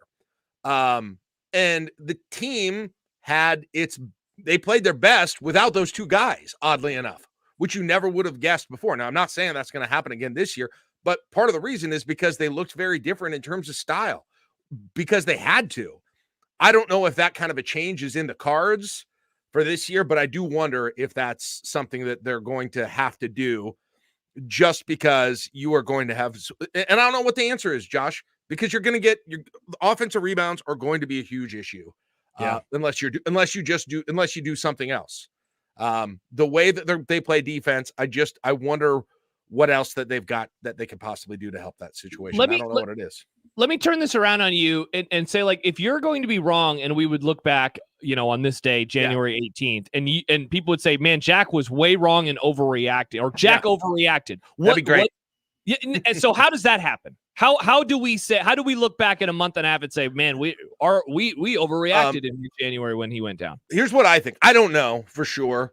I think first of all, number one, rank mass gets a lot more consistency because, as you pointed out, and as some of the commenters pointed out, that hasn't been there. Although he played really well versus Purdue, he's looked really good, and then he's had really rough games as well. That's number one. I think number two is that the offense, that they just start outscoring teams, that the offense really ups its efficiency, that you get guys like Eli Rice in there more, and that he becomes more of a scorer as well. And what you replace Juwan Gary with somehow is going to help you on offense a little bit. And I guess that's the most realistic thing I can kind of grasp onto. The only other thing that's possible, Josh, is if they'd say, okay, well, they brought in Alec, and Jope really came in and decided to take seriously the role about rebounding. Those two decided, Alec needs to be Dennis Rodman, in my opinion, right? Like, and I guess maybe you would say he really embraced that. And by that, I mean, you're there to rebound and play defense. You're there to get 15 rebounds a game and play defense. Maybe that happens. but I don't know. I don't feel confident about either of those, but that's the best I can predict. That'd be a great question for Robin. And I wanted to ask him that. The other thing that I wanted to ask him is, does this turn into one of those lost seasons that fans talk about for years to come? You know, like the last time, it's funny, we keep making these comparisons to various, Tim Miles teams, but, this start was the best start that they've had in a regular season since 2018, 2019. And that ended up being Tim Miles' last year. And what is that season, of course, remembered for? Copeland. Yeah. Yeah. That has turned into a massive what if of a season. That team didn't have a win as good as Purdue, but they did have a great win over Creighton, a dominating win over Creighton, the first win over that program in a decade or whatever it was. And that team turned into, I know you have certainly felt that way, massive what if. And a large part of it too is because of the change that it ended up bringing on the program a few months later. Does this turn into one of those lost seasons you think that we look back on now years to come? Like, what if Gary doesn't go down? Almost more so than that one, because Nebraska was floundering a little bit, I think, when he got hurt in that season, just a little bit. They had been for a week or so, or maybe it was longer than that. They'd been struggling a little bit, but that team peaked in December. Yeah, like everything. Yeah, where this team peaked 1 week ago. In theory, yeah, it peaked in January. Right, they peaked 7 days in advance of this game. So yeah, I think, Josh, it'll feel even more like that to some degree. But that's another team too. And again, they struggled after that, but then that was a team that at the very end of the year somehow completely changed who they were. And they went on a little bit of a run at the end of the year and in Chicago as well. So it's happened, but the teams feel like they've got a really different character. And I just wonder if they've got that in them this year and what it actually looks like. Yeah, and I mean, the cool part about that run in 19, I mean, you were there with your son Johnny, and you've told the stories about it many times. A super memorable week for you. Like that ended up salvaging what turned into a really bad season, a really unenjoyable year. Like you would hope that they would be able to can they salvage it now is kind of the question. Right. And I know that a lot of people, and I would say myself included, are just viewing this injury. It's not so much that again they lost. It's if he is going to be out for a foreseeable amount or really just an extended period of time. And I guess here's another thing I'll throw at you. Are we overreacting to the injury itself? I would say no, just given that when I see a non-contact injury and when I see that of all of the because I missed it live, actually, Jack, I was watching the other game for a moment. And so I turned back and I see that. And it's like, he's barely moving when it happens. This isn't a guy sprinting down the court full speed, and it's like, oh God, and just how everyone reacted. I know Achilles has been said a million times. Like it certainly felt like that in the moment. Josh, it was his reaction that made me. It was his reaction. Like he seemed like he knew. He broke down immediately, like he knew what had just happened. That is the thing. Had he just limped off and needed help to get off, I would still probably be holding some hope out today. And then I saw people say, hey, who know more about me, who have experience, they're like, that looked like an Achilles to me. Now, they haven't announced that. They haven't said what it is. I don't know what that is, but the combination of all of those things pretty much, and then just my own fatalism pretty much robbed any hope of the, I mean, I've been, since right after it, I assumed he's done. Greg and Lincoln says, has Nebraska said anything about Gary since he left the game last night? They have not. I mean, no. Fred said that they would, do the. He just hasn't had any media appearances, so they probably. I mean, probably something is known. It's just a matter of him getting on, getting behind a podium or getting on the radio at some point. 100%. Now it's will the news leak at any point in time today about what's going on with him? Will it get reported by one of the national people? Rothstein obviously I think is pretty tied in with Fred Hoiberg, and so if something were to happen and it's going to get reported, it would be my guess that he would be the guy that would report it. But yeah, I am approaching it. I'm approaching it as in he is gone now for the foreseeable future. Someone asked Robin on Husker Online, and he said that, we haven't heard anything yet. I'm guessing they'll wait to announce anything publicly until Fred's next presser, and that's tomorrow. So, yeah, I mean, so officially we're going to learn exactly what's going on with him tomorrow. He still does have another year of eligibility, but man, second year in a row where season got completely cut short by injury, and he's had injury problems before he was at Nebraska too. So I think that's probably accounts for a lot of his emotion last night. Just be like, man, seriously, again, the same thing, and he's got to sit, and he knows he's got to sit and watch this whole thing on the sidelines now. And you won't see him if he's out for the season. You won't ever see him and Keisei Tominaga play together again. And I think that was kind of those two together provided what felt really unique about this team. And you won't see it again, even if Gary does come back next year.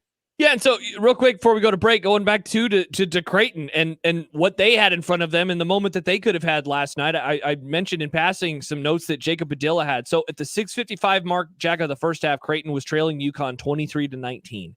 At the 7:15 mark of the second half, which is essentially 20 minutes later, it's 19:39. They were trailing 52-30. So they were outscored in that stretch 29-11, and Creighton went 3 of 24 from the floor, 1 of 12 from 3. They did knock down all 4 of their free throws, but they also had 9 turnovers. And so it was the side-by-side of both of those games, and just what happened in that stretch for Creighton and what happened to Nebraska in both of those stretches. It just, again, it's funny to think of 24 hours ago and how excited a lot of people were, like, wow, this could end up being a really special night for the state. And these two teams, these two tournament projected to be teams, and they both have those moments. And obviously one team was against the number 1 team in the country. So it's not to say like, it's okay to lose to them, but it's just, it's not that they lost, it's how they lost, right?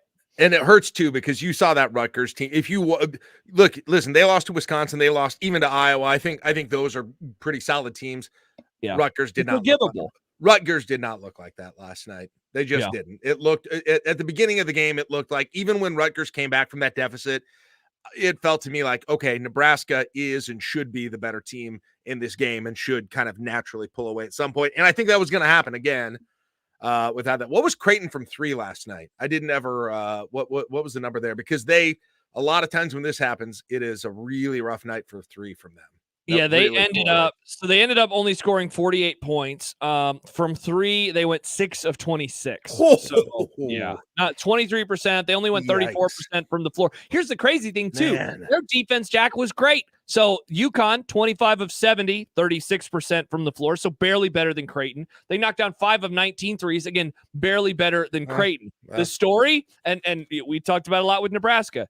Creighton, 6 offensive rebounds. UConn, 21. Yeah. And so when you're getting that many extra opportunities, it cost both teams in their games last night. That sounds like all of Nebraska's games, except instead of shooting 20 and 25% from 3, Nebraska and their opponents are shooting 50 and 55% from 3, but one team is getting all the offensive rebounds. So. Yeah. And Creighton turned it over 14 times, and UConn turned it over 7 times.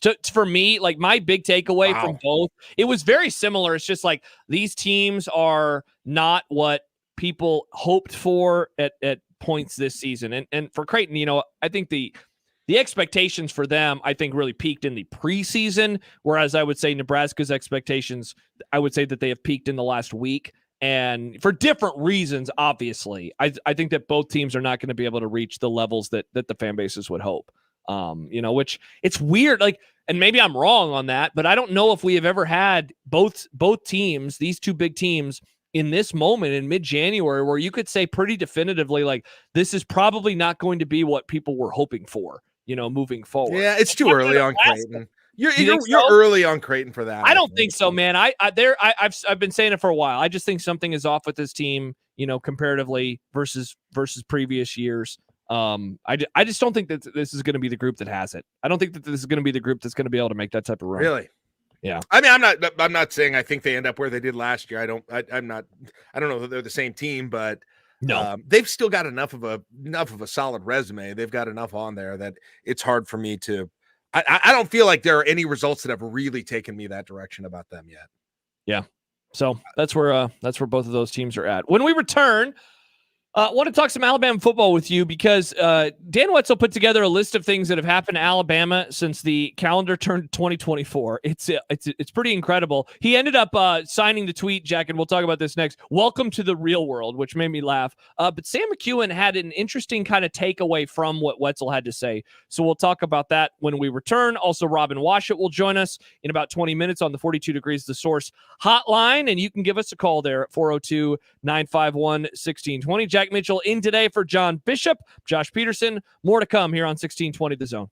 Previously on The Crossover. Brian says, after the 0-2 Jamal Lord INT Texas game, I went outside and lit a Husker car flag on fire. Oh my God. I was so angry. The next morning, my mother found a pink glob of goo outside and thought someone got sick from alcohol. How does lighting a flag on fire turn into something that looks like pink vomit? Those flags are a weird material. Mornings with Sharp and Hanley, the Connor Happer Show.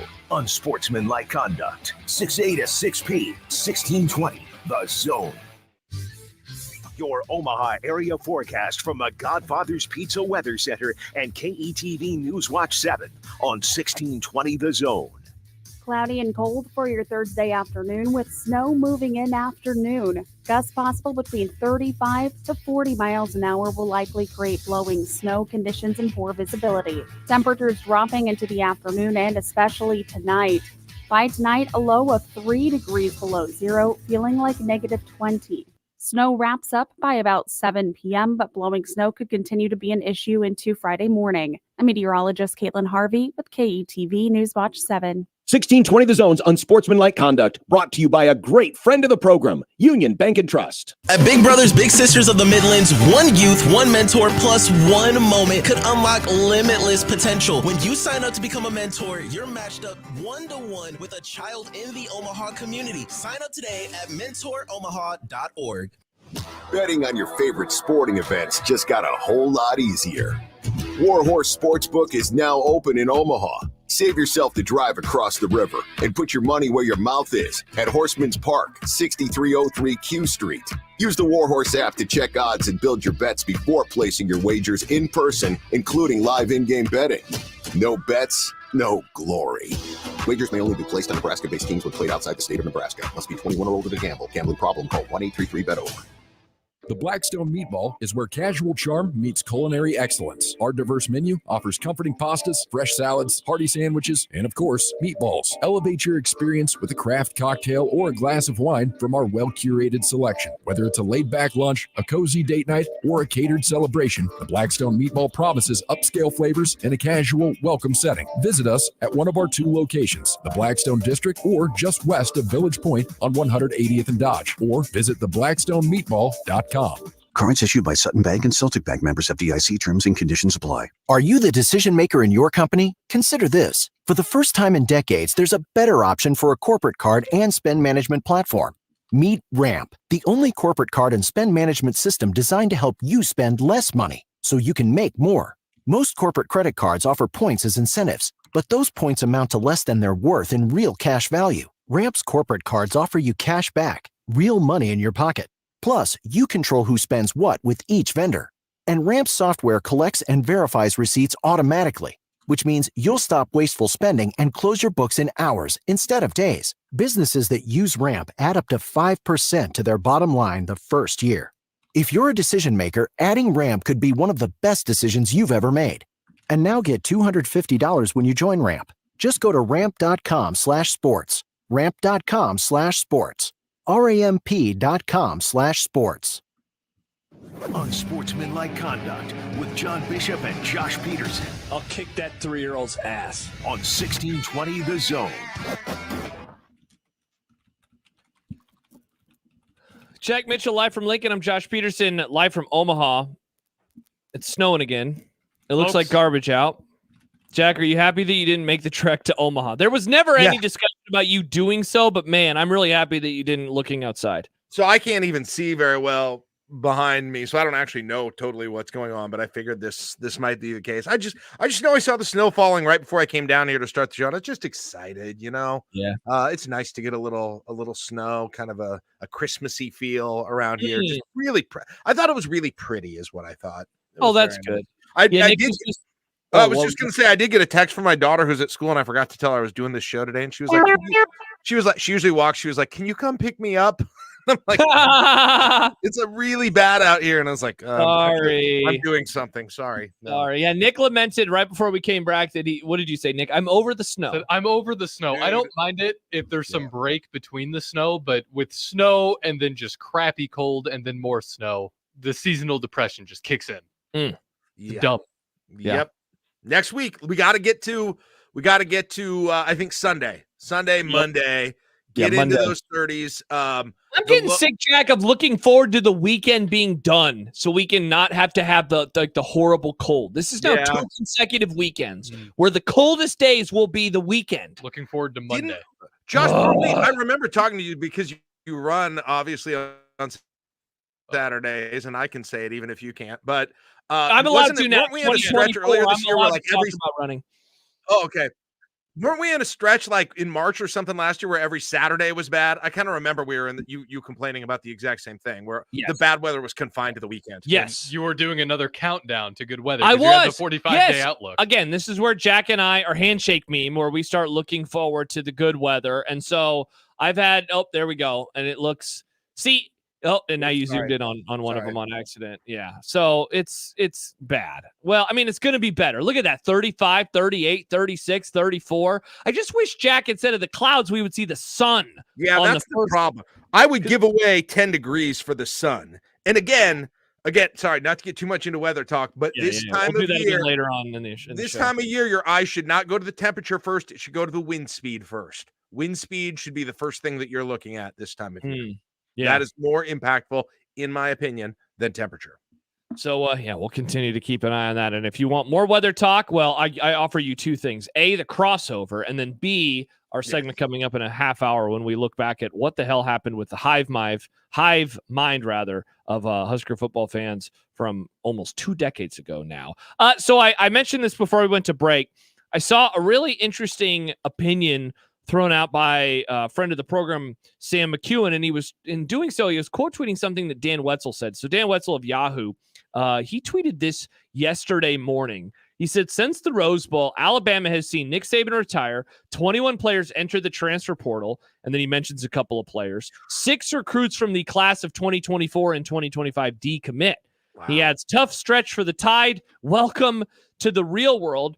And I hadn't seen that, but Sam quoted it, and he said, one of the most stunning things, Saban retired with a sterling rep and apparently made 0 demands or contingencies for successions.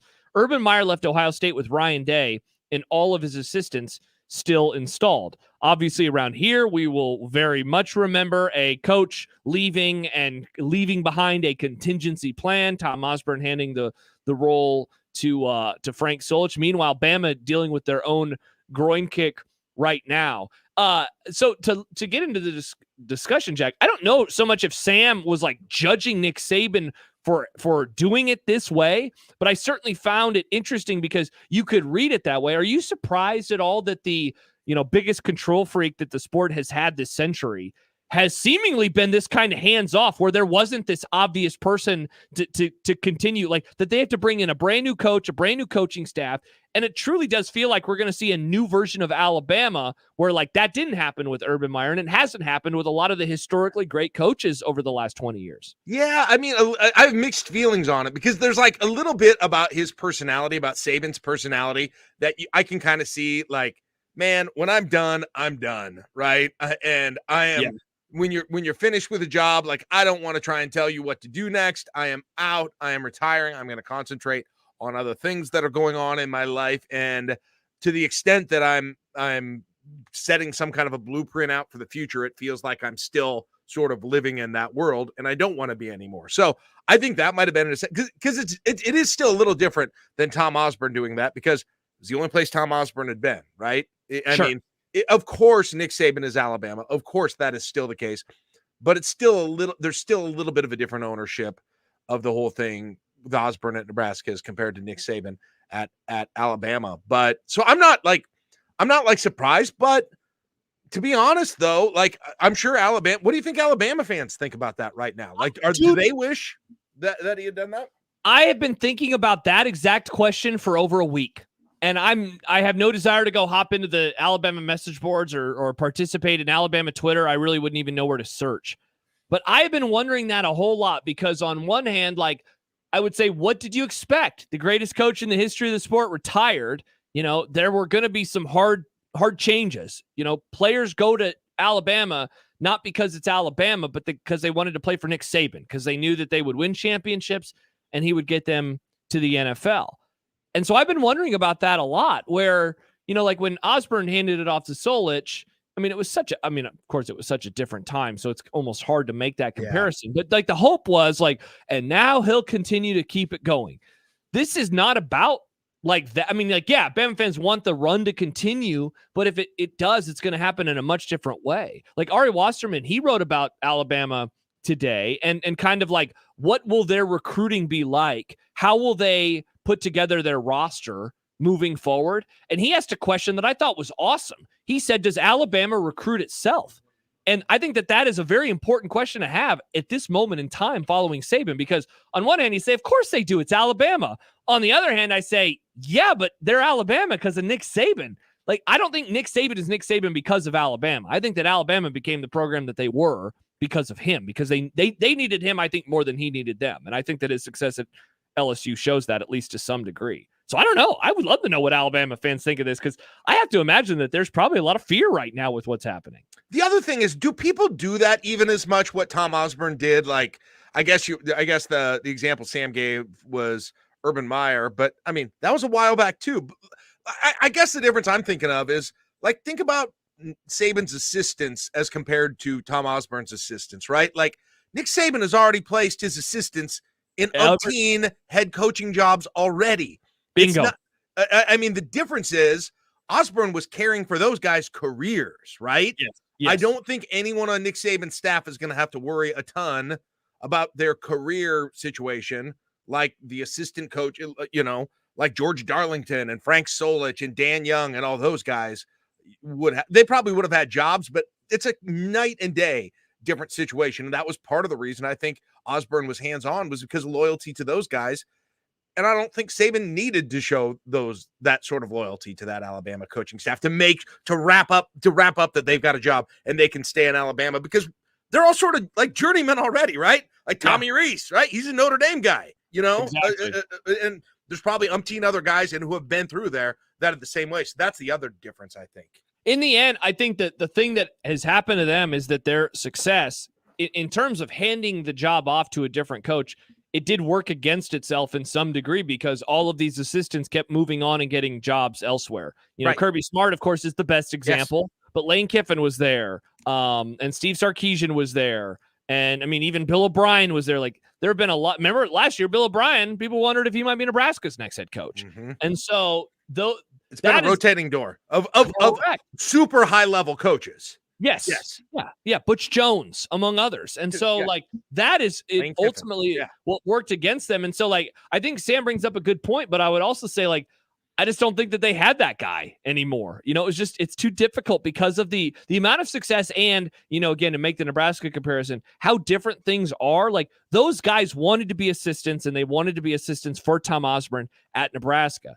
And so outside of like Solich interviewing with Minnesota, right? Like, just those guys weren't looking to move on at that point in time, whereas Alabama has been like this constant stepping stone job for so many of these coordinators and assistant coaches. And Josh, like, what does that even look like if Saban had done that? What would that even look like? Like, I don't even know. Like, on the roster this year? Like, who's the guy? Yeah. I guess it would have been Tommy Rees. Like, I don't know. It just doesn't seem like they have that kind of obvious person right now anymore. I don't think that they have that guy. Right. And I think a lot of people are still gonna move on, and that guy's it's just, I don't think you can have that kind of continuity anymore from coach to coach very often. Right. Yeah. It doesn't happen very often. And I don't know. But listen, man, that they are gonna be. It's crazy. I mean, they're legitimately going to be rebuilding, Josh. It's going to be so weird. Next year is going to be so bizarre. Like, they're going to go into their second or third game is at Wisconsin. Like, it's going to be hard. Can you imagine if Alabama's going in as an underdog to Wisconsin next year? Crazy. Yeah, and Jack, I believe their first conference game is against Georgia. And it's funny, like, as good of a coach as I think DeBoer is, I have definitely now I've not really changed my tune, but I am now staunchly in the spot of, I don't think that he is going to be a successful coach there compared to what they ultimately expect. I guess what I'm saying is, I think Kalen DeBoer is going to get fired. And I think he's going to get fired within like a half decade. I don't think that we're going to see him as Alabama's coach by the time we get to the 2030s. I agree. It's hard to imagine. It's hard, man. I think a lot of him, he's got a gaudy record. I think what he did was impressive here, but I think the combination of the challenge in the competition and the high expectations, it's as tough as it gets, and especially if you're really truly rebuilding there which it looks like at least to some degree they're going to be doing. Yeah, and to look back for just a moment, like, two of the best coaches in college football history won there, Bear Bryant and Nick Saban. And Gene Stallings did win a national championship in 92. But otherwise, it's like a very thin list of coaches, at least in my lifetime, certainly, and probably how you even remember them growing up. Whereas, like, I always think about that program compared to an LSU where, like, Les Miles won a national championship. Nick Saban, of course, won a championship, and Ed Orgeron won a championship. Two of those three coaches are viewed fairly unfavorably by college football fans and media, at large, and they won national championships. And so, like, that fan base says, hey, every coach that comes here should win a national championship because two idiots could have won a national championship. It's true. I mean, they fired one of them. It's crazy. It's crazy to think about it that way, but it is a huge, if that guy, we'll say this about Kalen DeBoer, if he does that, man, he has gotten himself into some rarefied air really quickly as a coach. If he has success in, I don't know, like the next 2 years, 3 years, he's not going to have a much longer leash than that, I don't think. Yeah. When you think about coaches that have followed the legend and have had success, I mean, Jimbo did win a natty and he followed Bobby Bowden. So I guess like we should throw him into the mix. But in terms of following a legend like this and having long-term success, most of them end up like Solich or someone else and they end up getting fired. Travis asks before we go to break, who is at their school longer, Rule or DeBoer? Man, like I say, I can't imagine if DeBoer doesn't get pretty gaudy results in 2 or 3 years, he's gone. I think so. I mean, I think Rule has a longer leash. I think Rule has a longer leash. So I would say Rule. Yeah, I think so too. All right. When we return, Robin Washut will join us. We'll continue our conversation, pick it back up about Nebraska basketball and the loss last night. And the big question, of course, is what it means for things moving forward. So we'll talk about that with Robin. Plus, we have to do our most important weather investigation yet in regards to the 2006 Big 12 title game. And I have not had a chance to opine yet about Mike McCarthy returning to the Dallas Cowboys. So we will, there's so many things to get to. Yeah. Yikes. I cannot wait for that, by the way. For me or for him returning? No, for your take on I think I know what it is, but like I'm really curious to actually hear it coming from you. So all right. So we'll do that after Robin Washut. Well, no, we'll do that in the 4:00 hour after our I-team investigates the weather and what in the world happened back in 2006. Robin Washut when we return here on 1620 The Zone. Remember, no matter how you listen, it's still AM radio. 1620 The Zone. Hi, this is Doug Nodgard with Equitable Bank. Great service never goes out of style. When the digital age dawned, many said computers would be able to handle many of the interactions that used to take a person. Boy, were they wrong. How many times have you called your bank and gotten a recording to press 1 or 2? Not at Equitable. Not only does Equitable answer your call on the first ring, it's answered by a human being. That's because Equitable Bank values its customers. Equitable Bank, we take banking personally. Member FDIC. Make the right call. John Higgins Weather Car, the home of the roofery. When it's time to replace or repair storm damage, make the right call. John Higgins Weather Guard, the local, trusted, and proven choice. No one has installed more DaVinci roofs, and there's a reason why John Higgins Weather Guard is the nation's leader. Community member, community supporter. Make the right call. John Higgins Weather Guard, the home of the roofery. Make the right call. From the darker side, Disturbed live in Take Back Your Life Tour, January 29th, CHI Health Center Arena. New album, Divisive, available now. With special guest, Falling in Reverse, and Plush.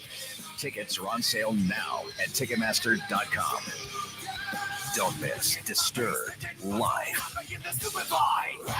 Like eating out? Like saving money? Then get to Cobb's at 180th and Center, Shadow Lake Town Center, or 72nd and Jones for their daily specials. Tuesday is $3 off all burgers and sandwiches. Wednesday, buy any specialty pizza and get a one-topping 50% off. Then Thursday, all wings are $1 each when you order 10. And this just in, Cobb's in Shadow Lake now offers delivery. Click CobbsPizza.com to see the menu. Cobb's, pizza, and so much more.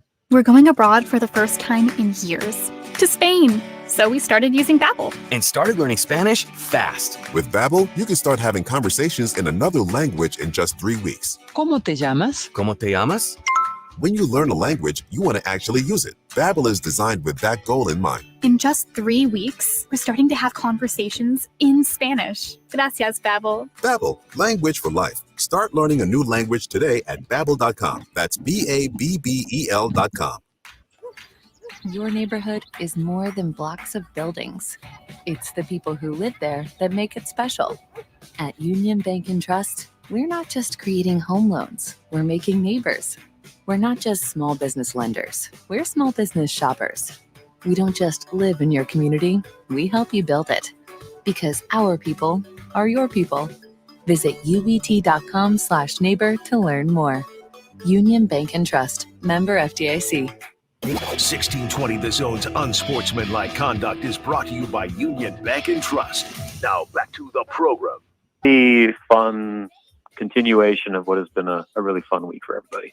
Yeah, the snowflakes are rather large outside of our window right now, which isn't making me feel good as I'll have to drive home in like 2.5 hours. Yeah, there was a point where the wind blew so hard that I like noticeably looked out the window. I was like, oh, that's like a full-blown blizzard out there. So caught me by surprise. Awesome. Can't wait for that. Speaking of sad news, Robin, let's talk about last night. I want to ask you this to start the conversation. Is it possible to separate the Gary injury from the loss? Because, what I found interesting about it in the immediate short term was like, it didn't lead to like a full on meltdown. Like they extended their lead at that point in time. And Jack and I have had, a few conversations on the show today, like how much of the loss is making him sad and depressed and how much of it is just the long-term prospects and the injury itself. Is it possible to separate that injury from the game? I guess maybe to an extent, because you're right. He got hurt. What was it? With about maybe like 13 minutes left in regulation, and Nebraska was up by 11.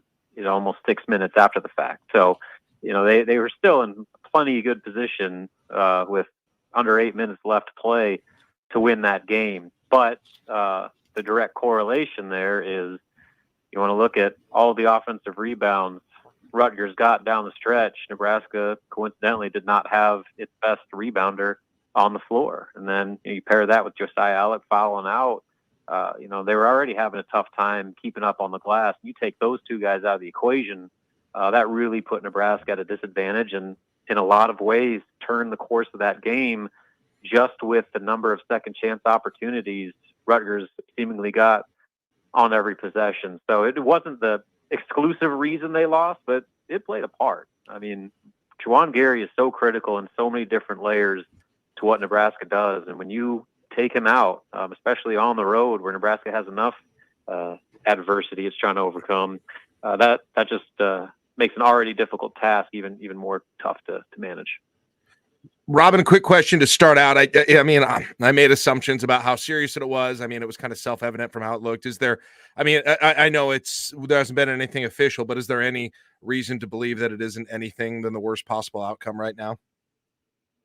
Yeah, honestly, I went back and kind of rewatched the TV broadcast of that and just looking at everybody's faces at that moment. Juwan Gary like weeping into the shoulder of the trainer that's carrying him to the locker room, and the trainer going over to Fred Hoiberg and looked like he'd seen a ghost after that conversation. So it certainly doesn't look good. Yeah. Again, you're right. You don't want to jump to conclusions. Maybe they assume the worst and testing is going to show that maybe it's not so bad, but based off what we know, it's hard not to jump to the worst case scenario there. And if that is the case, that is so unfortunate on so many levels, not just for Nebraska's sake and what this is going to do for their season, but this will be the third season-ending injury Juwan Gary has potentially suffered. If it is the worst case, he blew his ACL in high school. He obviously had the shoulder last year, and now this. We'll see what it is, but that's just so much for one guy to have to continuously overcome. And you look at it from Nebraska's standpoint. I just talked about there's no player on their roster that does as many things well as Juwan Gary does. You can make a case for like Bryce Williams, Rick Mast, but he's one of their top scorers at almost 12 points per game. He's their second leading rebounder. He leads them in steals. He leads them in blocks.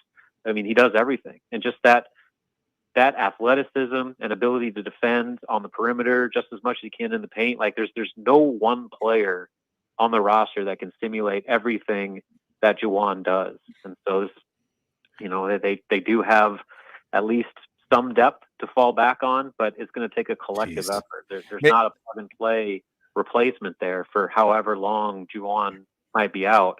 And it's a significant blow just for this season and potentially the rest of the way. You're confirming my grief on everything here, Robin. Unfortunately, who are the guys who are going to have the most significantly increased role because of this injury?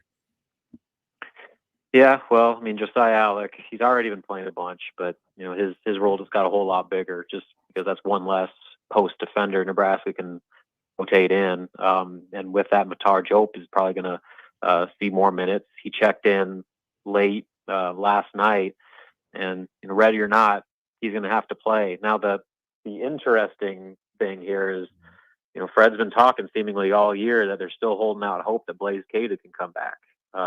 As of last week, there had been no update as far as any progress he's made in actually doing full team on-court activity, but they still, at least as far as I had heard a week ago, had not closed the door on that possibility of him playing at some point this season. So, maybe that's something where now, given the new circumstances, they kind of push the envelope a little bit more with him and say, you know what, you're going to be sore, but we need you. And so, like, if you can add Blaze in any respect to that equation, that certainly helps, just if nothing else with your rebounding and rim defense.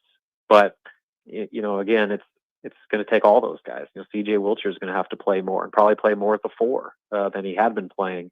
And so, Bryce Williams is probably going to have to play in some lineups more at the 4. So it's going to take everybody. There's not one guy that says this is the guy Nebraska is going to lean on. I think all those guys I mentioned are going to have to kind of pick up the slack and shoulder more responsibility to try to replicate all the things that Juwan Gary did for this team. Robin Washut, HuskerOnline.com, joining us right now on the 42 Degrees The Source hotline. Robin, I'm going to present two things that you wrote about and everyone's talked about since the game last night as like which was the bigger deal. And I feel like there's an obvious answer, but maybe not. So as you described them, the unthinkable 25 offensive rebounds allowed, they led to 22nd chance points. Was that the bigger problem, or was it the long stretches without points or field goals made in the first and second half? Again, like I feel like the obvious answer is the latter, just because you need to score to win basketball games. But goodness gracious, all of those offensive rebounds. Jack and I were running through some of the other losses. That's like this through line that you just find in all of them. Yeah, I mean, it's hard to say one was the clear answer, because they both were absolutely detrimental to Nebraska's chances. When the other team shoots 12 more shots than you, Rutgers shot it 78 times. Like, Rutgers does not shoot the ball 78 times unless they're getting multiple shots on every single possession. Like, they're one of the slowest tempo teams in the country. And so that in itself, I mean, for a bad offensive team to get that many looks, that puts you in a real bad spot. So that in itself was a pretty steep hill for Nebraska to try to climb over. But then, the offensive issues, I mean, they just look so disjointed. They couldn't buy a bucket. It was funny too, because, K-State comes out in the second half, scores 7 of their first 11, and then he checks out and sits for almost 8 minutes. CJ Wilcher comes out and hits back-to-back 3-pointers and then hits a couple free throws to put Nebraska up 11. And then he checks out for almost 6 full minutes and doesn't come back into the game until 26 seconds left. So, you got to wonder, like, two of the guys that were actually putting the ball through the hoop sat for extended minutes in that second half. And I get that they kind of rotate in with each other and, one's in, one's out. But in that situation, when the offense is playing that poorly and no one else is seemingly able to make a basket, that maybe would have been a thing in retrospect to put those two guys on the floor together. I don't know. I'm not a coach, but Yeah, I mean, I don't know if there's a clear answer of what was the bigger issue for Nebraska, because they were just both equally such crippling things that really gave them very little chance to win that game, especially as things unfolded and got worse and worse down the stretch. Robin, I think one of the things that I'm thinking about to comfort myself is, as you mentioned, this happened with John Gary last year. A week later, it happens with Emmanuel Bandamel last year. Felt like the same thing, right? It felt like the season was really significantly changed. Nebraska goes on to play its best basketball after that happens last year. What does it and I guess looking back on that, was there a change in style when they did that? I think there was. I know some guys got more minutes because of it. I don't know if they can or how they duplicate it, but if we come back and say, hey, they ended up looking good, like my despair about this whole thing might have been a little bit overblown, why will that be? What is that, as best as you can, paint that picture for us to give us a little bit of hope here as we look through the rest of the season? Yeah, so going back to last year when those two injuries happened, Nebraska had no choice but to become a different team. And really looking back on last year, it was almost two separate seasons where they were one identity through basically the first half of the year, and then had to completely shift to another identity for the back stretch. And that kind of forced their hand to where they weren't going to be picky with Keisei Tominaga's minutes, because they couldn't afford to. He played upwards of 30-35 minutes a game over the last month and a half, and by zero coincidence, he becomes an all-conference level player. So but with losses like that comes opportunity for others. Certainly Nebraska has other guys that are capable of carrying the load with Williams, Keisei, Mass. He just played probably his worst game of the season.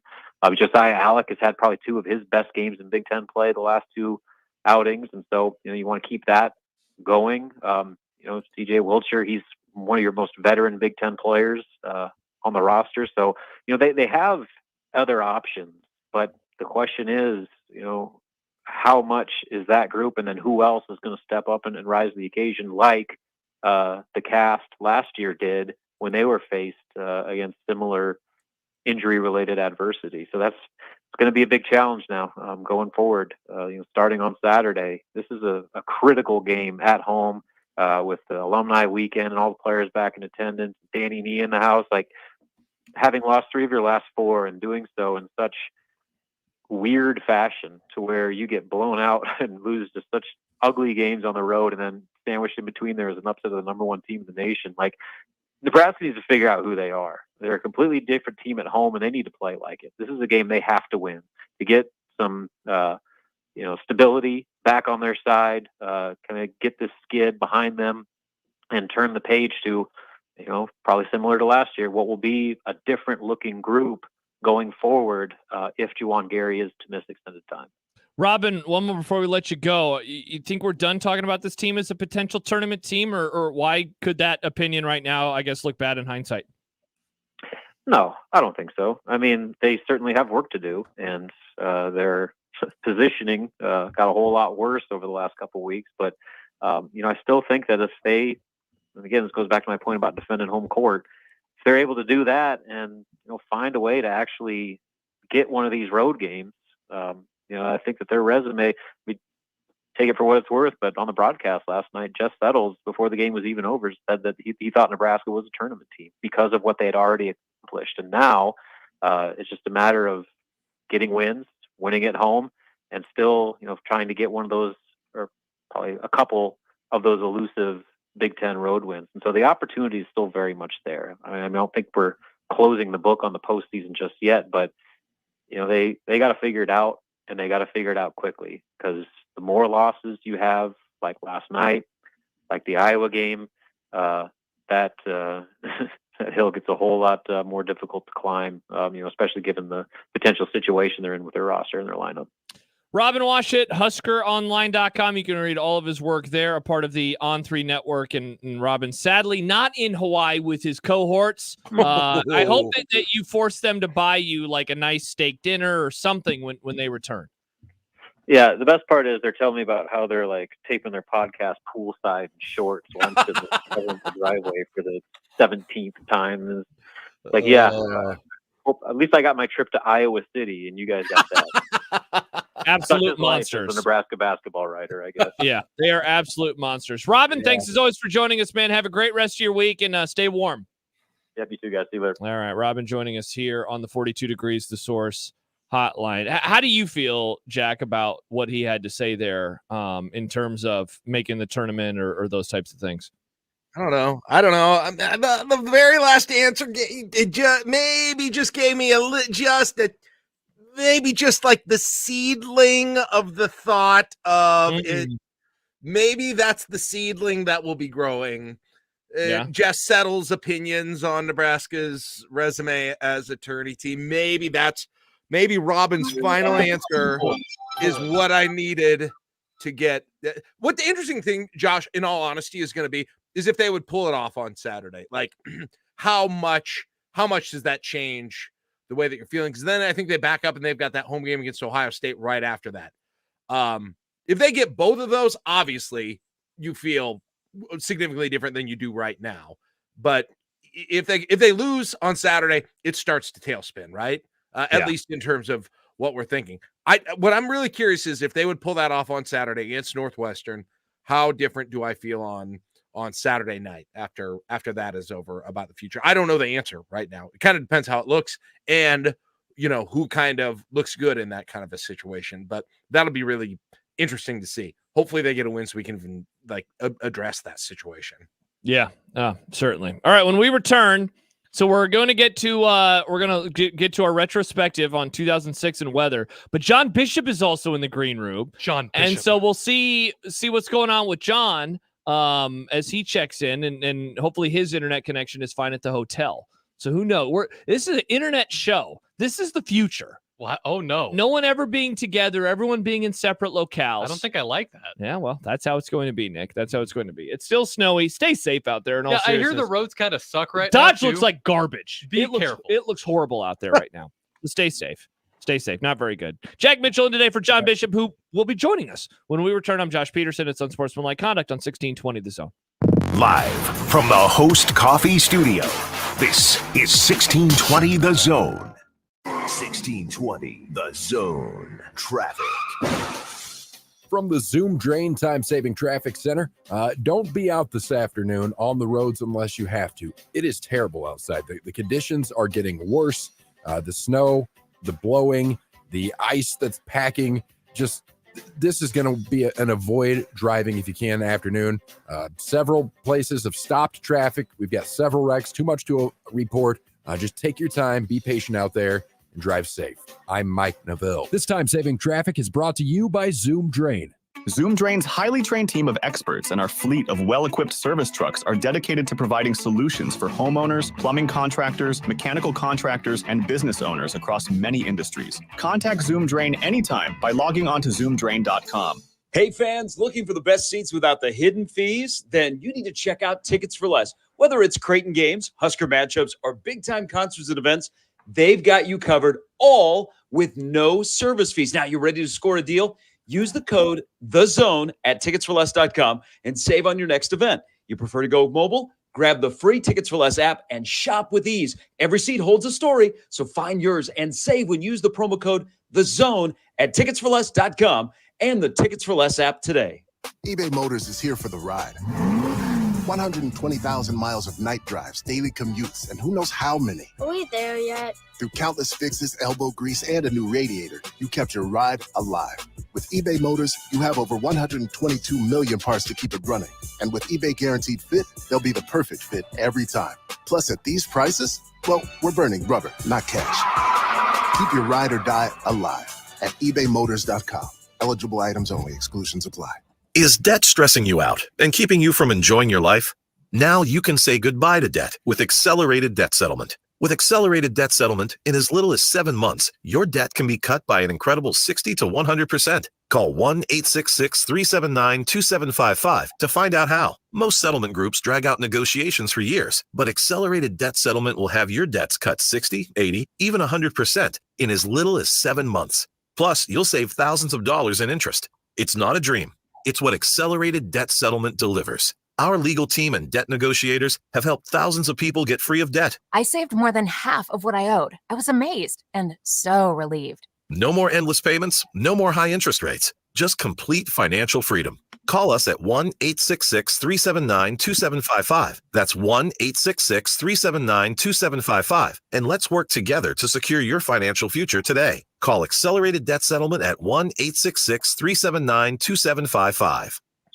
Tickets for less. Best seats, best prices, no service fees. Shop ticketsforless.com. KOZN Bellevue, Omaha, Council Bluffs. This is 1620 The Zone.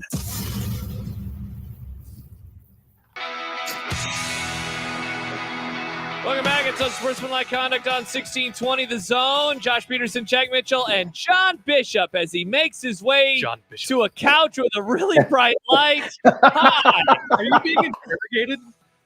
Yes. Is this really bright? Hold on. Oh, my God, it is. John, look at this thing. You have the light at home and your face looks like whiter than it does now. So I'd actually say that this is an improvement. That is a bright light. I thought it was going to be a better view. Is that better? There's a reason why he's not in TV, folks. I'm not in TV, and this whole idea, video schmidio. Wow. Yeah, in our meeting yesterday, we talked about how face for radio is now an outdated term because we're always doing video streaming content now. Look at these two faces. Look at these two faces. The guy, this guy, and this guy. That's why we're the old guys. John, how's the weather in Jersey? Because it's horrible here. Yeah, I just heard Mike Neville's traffic. Stay off the roads. Well, we just got in off I-95, which is, if you've ever been in New York City, it's a disaster. So I'm guessing it's about the same. Though we did have a bit of an incident. So all of a sudden, the traffic just stops, comes to a standstill. And this New York City helicopter is flying like real low above us. And then all of a sudden, like 5 cop cars come, blowing past us up to our side. And they just drive off in the grass and they take off down this other street. Oh my gosh. Whoa. Oh yeah. So there's some kind of a manhunt, criminal situation going on here. One dude, like there were like 3 cop cars. It almost looked like a scene out of the Blues Brothers. When the cops are chasing the Blues Brothers and they're all crashing and stuff. And 3 of them go off and they cut a path through the grass. And then this last guy comes along. He's hightailing. He's like, and he almost biffs into a tree.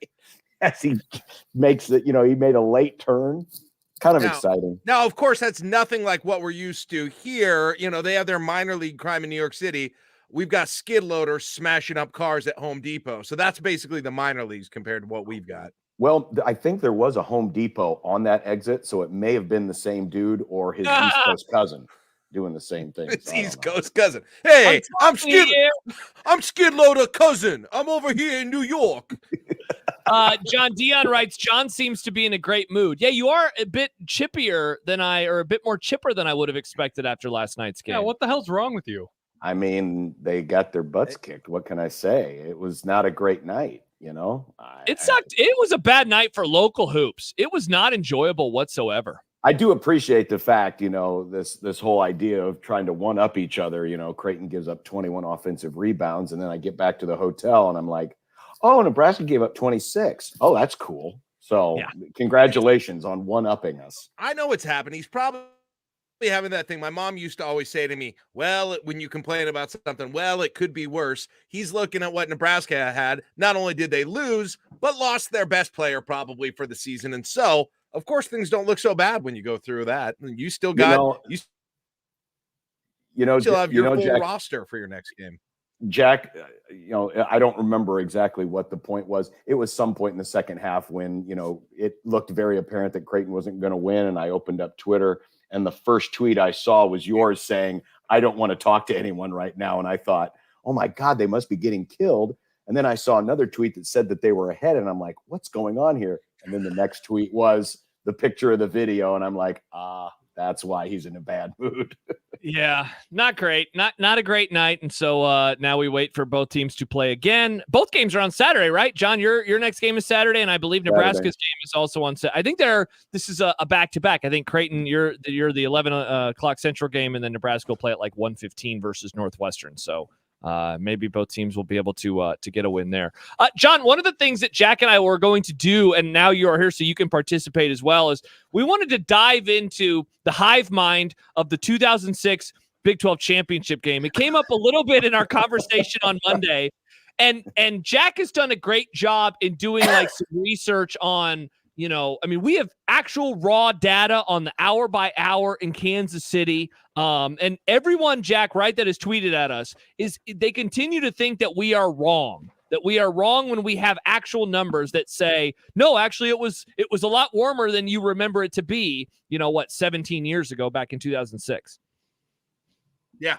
Basically everyone's had the exact same response that I did when I talked to you guys about it on Monday, which was no way. It was the coldest environment imaginable. It was sub-zero. It was basically like the same thing Lincoln and Omaha were experiencing at the beginning of this week. What we found out about just not only the people who all remember it that way, but how it is just the opposite is like, it's crazy. I've honestly never seen anything like it. It is incredibly crazy that what's grown out of that conversation Monday. How much of that, okay, so we saw the numbers, and I know you've got some more there, but how much of it was the fact, because I know my parents were there. I think I was supposed to actually go to this game, and then something came up, and I ended up staying in town. I don't remember what the circumstance was, but the fact that the stadium hadn't been cleared of snow, and so people are standing either in piles of snow or on ice. And as you know, your extremities, your head, your hands, your feet, if they are abnormally colder than the rest of your body, it affects everything else. And I think that's where a lot of this mentality is coming from, that this was one of the coldest games ever, because everyone I've talked to who's ever been to that game was saying, yeah, we were standing in snow, or there was ice at my feet and my feet were frozen. And I think that's where this is coming from, not as much the air temperature or the wind or anything else. And also keep in mind, unlike Memorial Stadium, well, until they added the new superstructure on the east side, if you've ever sat up in the upper deck of Arrowhead Stadium, and I have literally sat in the last row of that stadium. Is it bad up there? It's bad. I mean, it does not matter what day it is. It's windy and you feel everything. So I think there's a lot of different things at play here when people are trying to remember this game. That and Nebraska played awful. I mean, it was a terrible game. It was aesthetically a horrible game. And so everyone's memories are going to be just, worst day ever. You're right about the feet thing. The feet thing was with the snow on the ground was very cold, but guys, like my memories of it were even before you got in the stadium. Like I have memories of it just being insanely cold tailgating beforehand when there was no ice under us. And so I still think there's something weird here, that I still think we still have a mystery to solve on this thing, Josh. What do you think about this comment from Sam? And by the way, John, I do agree with you, because whenever anyone has ever talked about this game, the first thing they always mention is I was standing on ice or I was standing in snow. That is always the first thing that they mention. And so I think that the feet play a large part of it. But I do wonder if Sam might be onto something. He says 20 in early December feels way colder than 20 in January. We adjust. Now, and I know that, a large discussion point, especially yesterday, John, in Omaha, it was like in the mid-20s and it was sunny, and it was like the best day in weeks. Everyone was wearing shorts outside and wanted to go to the pool and get a swim in. So I do think there might be something about, in December, we're not used to 20 degrees yet. And by the time we get to January, 20 degrees isn't that bad. No, I would agree. I would. And I'm trying to think back now. I'm going to look back here and try to open up my mental Rolodex. But there's a part of me that thinks that, 2006, the Colorado game in Lincoln, wasn't that a pretty decent day? It was sunny. Yes. Nebraska won a blowout. That was the day that Bill Callahan decided to run every trick play in his arsenal.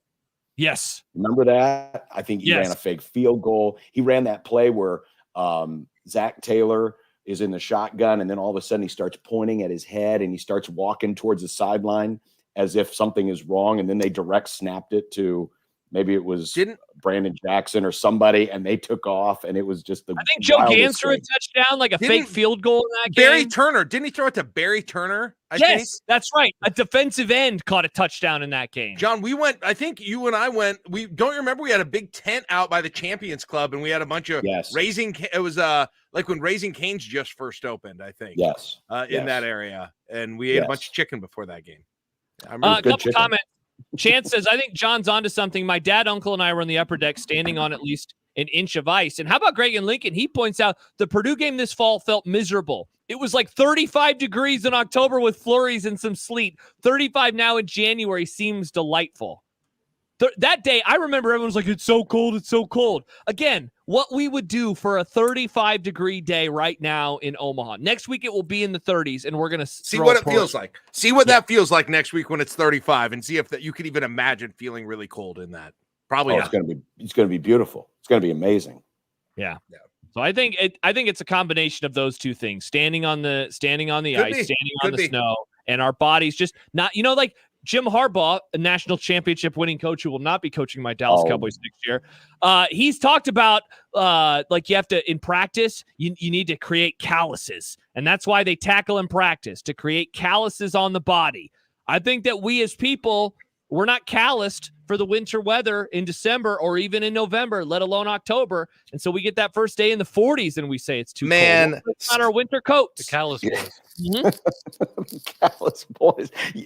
Jack, here's another example we could probably use from a few years earlier. We were both at the 91 Oklahoma game in the sleet, in the rain. It was, the turf looked like an ice skating rink because it was covered in water. The Johnny Mitchell made the catch between the two defenders. Calvin Jones scores on fourth down. That game, because that game was so thrilling, Nebraska won. We remember it fondly. And I was drenched from head to toe. I had my coveralls on and they were soaked, but it was a blast. But if Nebraska had lost that game, it would have been, this was the worst experience ever. It sucked. It was bad. And wasn't there a play wasn't it like the first play of the game in Kansas City where Nebraska threw an interception? Maurice Purify fumbled it. Fumbled it. That's The right. first pass was like a little kind of just a swing pass to the flat, and I think Purify fumbled it on the very first play from scrimmage of the game. Yeah. Yeah. See, because I think too, part of this is the game was awful. Even Nebraska winning or losing aside, it was just not a good game. Like 21-7, and it was a bad football game. And so you add all those things together, and I think people will use that as part of their memory, and that's why it was, quote, the coldest game they've ever been in. Like if it would have been like a 30-28 football game, it would have been like, it was cold, but or if Nebraska won.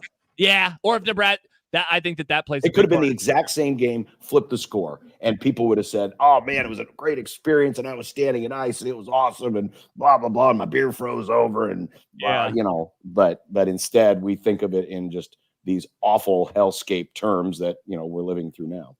Greg and Lincoln says 35 next week, coats open, sunglasses and smile. Yep. KD, I'll run outside in shorts next week if it actually hits 35. Yep. Man, I plan to go out and kiss my driveway because I haven't seen my driveway in 2 weeks. I walked my dog at 19 degrees and sunny with wind at 5 miles an hour yesterday, and I could not believe how good it felt. It felt unbelievable. Like I was like, I want to have a picnic. I want to see if the family wants to eat al fresco tonight. I want to see if maybe they ought to think about opening up the water park. It was amazing. Yeah. Meanwhile, right now it's super cold and it's miserable. But if one of our teams does well, like Chiefs fans will probably remember that game this past weekend a bit more fondly, John, given what you said. Chiefs, they won that game against Miami. It wasn't that bad. It was cold, but it didn't feel as bad as they said it was outside. I have no doubt that will be Meanwhile, Dolphins fans are going to say, it really was the coldest moment of their life because they're back down in Miami right now, where it's probably in the 70s. Well, one Dolphins fan I know will remember it very fondly, though the person he was with, after finding out he's going through like 7 stages of delousing his teeth, isn't going to feel as fondly about the whole experience. One more little pushback though on the theory that it was just because of You know, we weren't acclimated, all those stuff. Like people were saying, Josh, you saw this in the replies, and I remember this too. People were saying they were ordering beers and like they didn't have time to drink them. They would freeze. I remember that too. I remember all of these things that people are mentioning that they had happen to them that were above and beyond just your feet being cold. Like for me, I bought hand warmers. You know, those little things that you squeeze. We got those and we put them in our gloves and we put them in our boots. Yeah. They never warmed up during the game. It was too. We thought it was because they were too cold. I remember I woke up the next morning in my buddy's apartment and they had finally gotten hot after they had been inside. Like there are all these symptomatic things of it being just like bitterly, bitterly cold during this game. I still don't believe it. Something is still wrong with this picture. That's so I just funny looked too. it up, by the way, Jack. The freezing point of beer is reportedly 28 degrees. Really? That's what it And says. Jack- If it's one of the average Bud Light, 4 to 6% alcohol. There. Yeah, Jack, you do have that screenshot saved. What was the temperature that ESPN showed at the beginning of the game? It was 28, wasn't it? 28 and a wind speed of 7 miles an hour. That's my favorite part. Is everyone makes it sound like no. Yeah, look, it might not have been that cold. It was the wind chill though that lowered the temperature. It was the wind chill. The wind chill at 7 miles an hour at 28 degrees would have been like 25. Yeah, exactly. It's not even that bad. Now, Jason brings up one on the YouTube chat. 93 Nebraska, Oklahoma, the game where Trev dislocated his elbows and missed the whole game. He says it was 39 below wind chill. I remember, so I had to work KRNU that day, but I was in the studio. I was not in the booth. But I walked from my house, which was on our street, to campus, and I remember how frigid it was. And I actually loaned I had like a Nebraska headband that covered your ears, and I had to loan it to the guy who was doing play-by-play because he didn't have anything to cover his head. And the booth there at KRNU was on top of the old press box, and it was wide open. So but I remember that day as super cold. That was the last game I sold. I was a stadium hawker for. It was the last ever game I sold pizza at after I had graduated from Runs It a Pizza, and I was going to quit after that year. And I remember trying to sell people pizza when it was whatever 20 below wind chill or whatever it was, and like everyone had gloves on. There was all cash at that point. Nobody even wanted to get to their cash, and I'm just like trying desperately to sell this crap so I can go watch the game. Chris in Montana texts in. He says, I've been to some cold weather games with the 1990 Colorado game with that constant pouring rain and temperatures right around freezing. Might have been the most miserable cold sporting event I can remember. And Eric Bieniemy going off in the second half didn't help matters either. I wasn't at that game. I didn't realize that was a rainy or a sleety game. I thought for some reason that was just a cold game. Obviously, the 92 game was and I'll tell you, and I think it played a factor because remember, Mickey Joseph had a long run that looked like it was a touchdown, and they called him out of bounds. And if you remember that old artificial turf at Memorial Stadium, when it got rain on it, it just glistened. And you couldn't see the white stripes very well. And I think I'd love to go back and maybe I'll watch it again because I thought there was a view from the end zone, and I looked like he was in bounds, but because of the way the field looked, it may have thrown some people off. But yeah, that was an awful. I kind of remember going after that game. I was so sick after that game, and my family wanted to go Christmas shopping that night because it would have been like Black Friday or that weekend. And I think it started snowing after that game was over pretty significantly. But you're right about that turf, John. If people were never there they'll pull up the 91 Oklahoma game. John referenced it earlier. Pull up the 91 Oklahoma game on YouTube and look at that turf. You will be shocked that anyone ever played on that surface. It looks because water would puddle up. It looks like cement. I mean, it looks like how ice. anyone was able to cut. It looks like ice covered cement, basically. Yeah, and if they had the field mic'd really well, it sounded like people walking through puddles. Just that. Oh, it looks so bad. Guys would make cuts and stuff, and it just sounded like it looks so bad. Oh, it was awful. Yeah, the drainage was not good. Kelsey writes, I was excited at the time to be at the 13 seconds Chiefs-Bills game, and that was the coldest I've ever been at a football game. I don't remember what the temperature was. No. That was a playoff game a couple of years ago. I don't remember. I mean, I remember it being cold. It's Kansas City in January. but I don't remember it being terrible. I don't know, Jack and John, I don't know if we helped out anybody here. We did our investigation, and I still don't really think we came away with anything that made anybody happy, because people still disagree and they think we're lying, and they think the National Weather Service is lying. And I almost don't blame them, because I still think there's no, like, I get all your theories, but there was no way. That was not 25 degrees with 7-mile-an-hour winds. There's no way. I could not have been that unacclimated to that. Again, after having been out in 19 degrees the other day, everyone was miserable. We were dying of cold. I had so many layers on. I was like that kid from A Christmas Story when his mom gets him dressed and he can't even move. That's what I was. I thought you were going to say you stuck your tongue against the goalpost and it didn't come off. A text before we go to break from Denny. He says, I've worked in a freezer -5 to -10 for 40 years. The coldest I've ever been is at the 1978 Oklahoma game. I didn't realize that was another one of the super cold games too, John. Was it? It was, but I mean, it was probably in the 20s or something. I barely remember it. The only thing I remember about that day was that after Nebraska won, and I was watching the game in Fremont with my grandpa and my grandma, and the tornado sirens went off. Somebody got into the civil defense and sounded the tornado sirens after they won the game. And I'm like, Grandma, what's happening? And she said, someone must have turned on the sirens because the Huskers. Was that Grandma Leppincott? No, it was Grandma Bishop. Grandma Bishop? Grandma Bishop. Now it's fireworks, but it used to be the civil defense sirens, which would actually be a little bit more pleasant. It might not bother everyone's dogs as much. My dog would start howling. But yeah, he doesn't really care about the fireworks.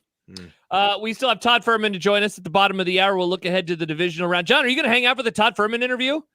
I'm looking here. I may be able to. Yes, I may be able to. When we return, though, John, you arrived at the perfect time. We haven't talked about Mike McCarthy coming back to the Dallas Cowboys. We were planning on doing so next, so we'll talk about Mike McCarthy and probably Dan Quinn returning to the Dallas Cowboys when we return. Todd Furman will join us at the bottom of the hour, and we will get a look at the 4 playoff games this weekend and more. John Bishop hanging out with us in Jersey, Jack Mitchell in Lincoln, Nick and I snowed in here at 5011 Capitol Avenue. It's Unsportsmanlike Conduct on 1620 The Zone. Mornings with Sharp and Hanley. But if you like trophies, that's great. I like sexy victories. I would rather have sex than have a trophy. Okay? That's just who I am. All right? I think we could all just agree like on the that. wide receiver from Wake Forest. People say that I like big-bodied women. That might be the case. I don't discriminate. Okay? I like big-bodied wide receivers. That's why I like the guy from Wake Forest. Okay, back to Iowa. Mornings with Sharp and Hanley. Weekdays 6 to 10 on 1620 The Zone. Your Omaha area forecast from the Godfather's Pizza Weather Center and KETV News Watch 7 on 1620 The Zone. The snow boots and the heavy coat today heading out the door. Snow falling till around 6 o'clock tonight and strong north winds with this system as well. So a wind chill overnight tonight around 20 below zero. Tomorrow waking up to an air temperature around 4 below zero. Mostly cloudy skies working their way in with a strong north wind making it feel like below zero throughout the day. But an actual high temperature around 6 degrees tomorrow. I'm meteorologist Luke Vickery. KETV Newswatch 7. 1620 The Zone's Unsportsmanlike Conduct, brought to you by a great friend of the program, Union Bank and Trust. 1620 The Zone. Traffic. From the Zoom Drain Time-Saving Traffic Center, don't be out this afternoon on the roads unless you have to. It is terrible outside. The conditions are getting worse. The snow, the blowing, the ice that's packing, this is going to be an avoid driving if you can afternoon. Several places have stopped traffic. We've got several wrecks, too much to report. Just take your time, be patient out there, and drive safe. I'm Mike Neville. This time-saving traffic is brought to you by Saul's Jewelry and Loan. If you have a large amount of gold or precious metals and want the best price with no waiting, Saul's makes it easy and fast.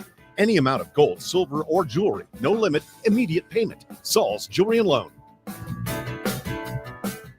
Host is roasting every morning. Host is roasting every day. Put your coffee department in good hands with Host Coffee Service, providing direct delivery and loaned coffee equipment with service programs. If you're ready to change to a better coffee provider, it's time for Host Coffee. Omaha's best coffee since 1972. Post Coffee is always roasting something good for you.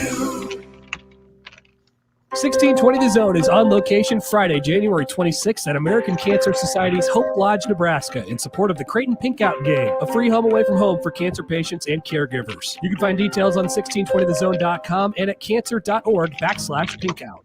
Don't miss this week's Zone Deal.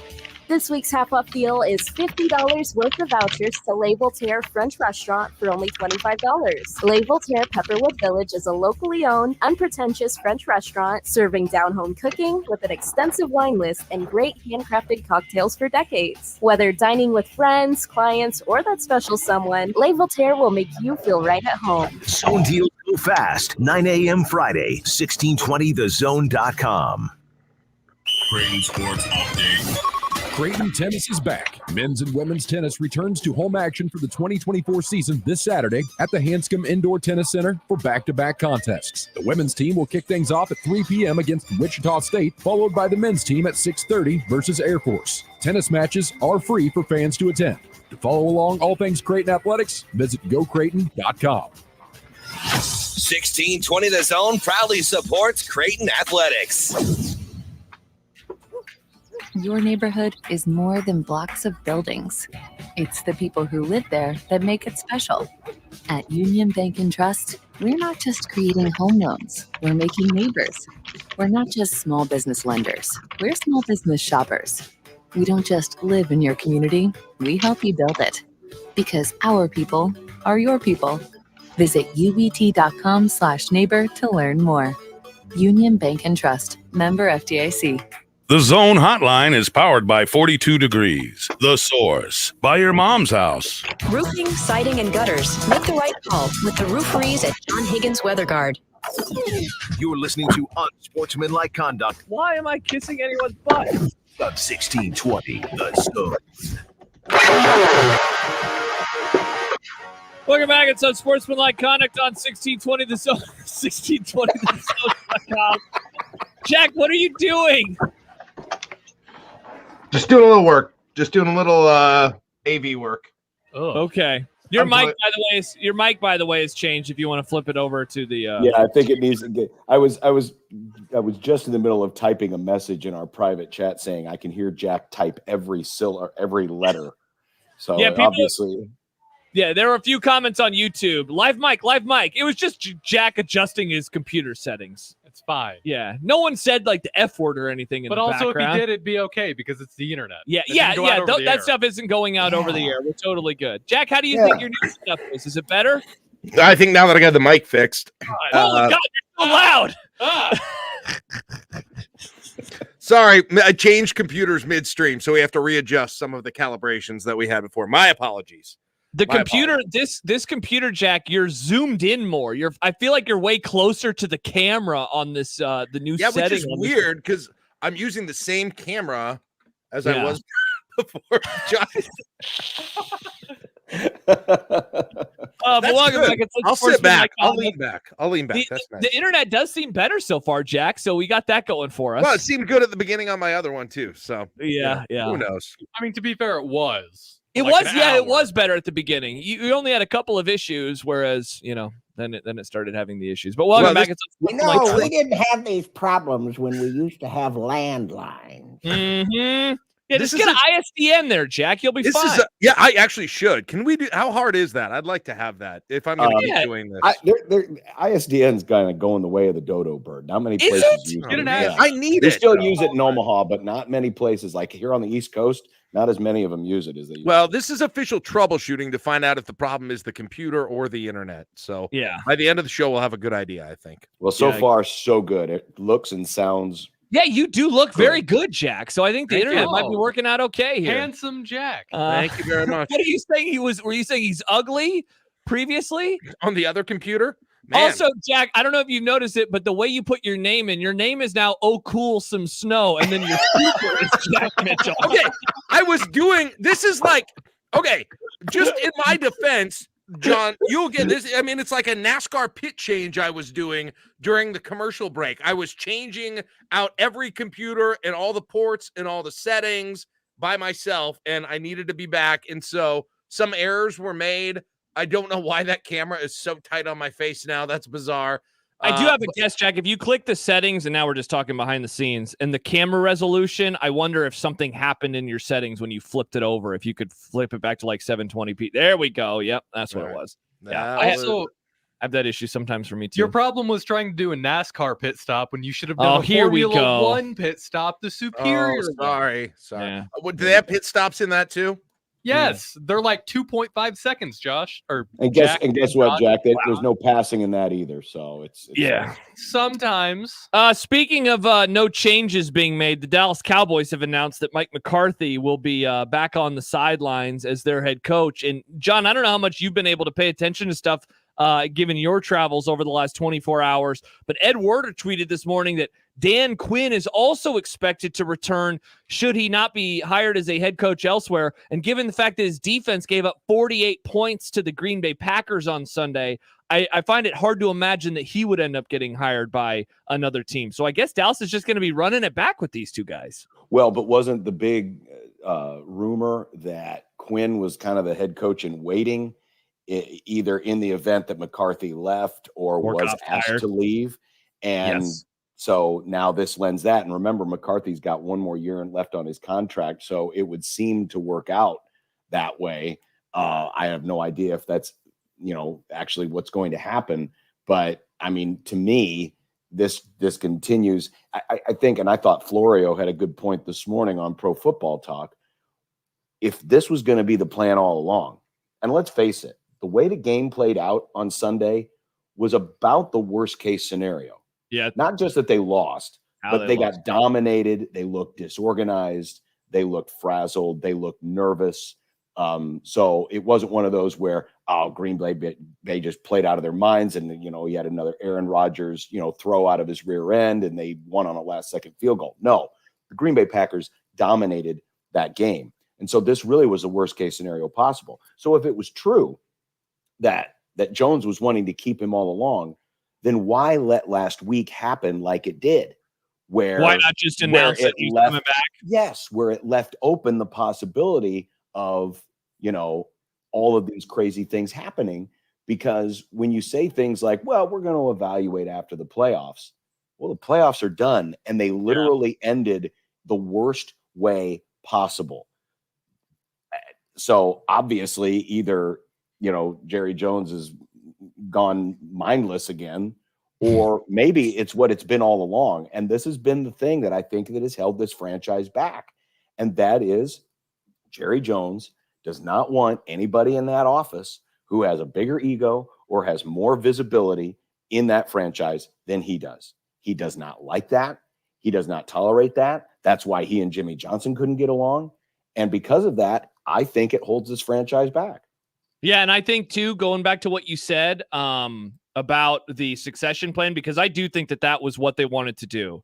Now, that also might be before so many good coaches became available this cycle. But I know that a lot of Cowboys fans have wanted, like, hey, if they're going to move on from Mike, bring in, just keep Dan Quinn and move him into a different office. And I saw this stat earlier today from Ben Solak of The Ringer. So Dan Quinn, as he wrote, has coached 55 games as the Cowboys defensive coordinator. 6 of his worst 7 games by EPA per drive came this season. 5 of his worst 7 games by EPA per drive have come in the last 2.5 months. And so suddenly, like, the, best assistant coach, or the one that was certainly the most liked, I would say, for the majority of his time as a Cowboys coach and coordinator, is also under fire. And like, this was a relatively healthy side of the ball. I know that in the end, they lost Diggs earlier in the season. There was a linebacker that they had drafted that had got hurt in the preseason. But I mean, John, those injuries were in August and September. We're not talking about this team being one that like lost Micah Parsons 2 weeks ago and had to adjust on the fly. Gilmore had a banged up shoulder, but he was still out there on the football field against him. They essentially had everybody out there that they had a month ago. And instead, they give up. Injuries were not an excuse. This was not a cow banged up. This was not like the Dolphins. This was as healthy a team as you can expect to have going into the postseason. Plus, you're at home where you haven't lost in 16 games.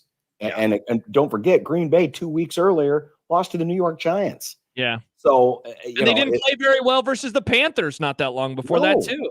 Yeah. No. What were you going to say, Jack? Oh, you're muted.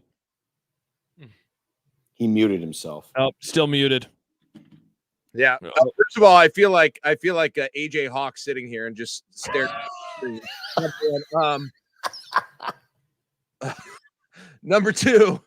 So, Josh, if that is the plan, if it's steeped in this whole succession plan with Quinn to come down and eventually take it, like, do you feel better about that? Are you okay with this? No. Well, I mean, I'm if they're going to run it back, I guess fine, run it back. I don't want Dan Quinn to be the head coach though. And, I think that the issue that he has is like, he struggles at stopping like the McVay, Shanahan, LaFleur tree. And it's like, what's the offense that is all over the NFL right now? The McVay, Shanahan, LaFleur offense, including, you would assume one of the best teams in the NFC and NFL in the 49ers, the Packers team that is now, certainly on the up and up, et cetera, et cetera. My hope is, and I've said this in a couple other spots, is I hope that they do not extend Dak. I hope that they do not try to restructure his contract and that they go into next year with both McCarthy and Dak on their last year of their deals, and then they figure out what they want to do moving forward after that. And it sucks because Dak's cap hit is $59 million. But if you restructure it, then you're stuck with him for many more years. And as good as he was in the regular season, and he was really, really good in the regular season, it doesn't matter if you can't perform in the playoffs. And you can say the same thing about McCarthy. But I thought that someone that I read, and I mentioned him a lot, Bob Sturm, he had something interesting to say on Monday, or maybe it was Tuesday, but it was essentially when McCarthy sat down with Jerry Jones and he was honest about things, what did he have to say about Dak Prescott? And I'd be very curious to know how he feels about his quarterback, because as good as Dak has been in the regular season over the last handful of years, he has had a noticeable drop-off in the playoffs. And, I mean, it has very quickly gone into just kind of how we discuss quarterbacks and how we've always discussed them. Like, okay, cool, regular season success is nice and very important, right? You need the success in the regular season to get to January in the first place. But if you can't perform in January and you're labeled as a choker, like, it doesn't really matter in the end.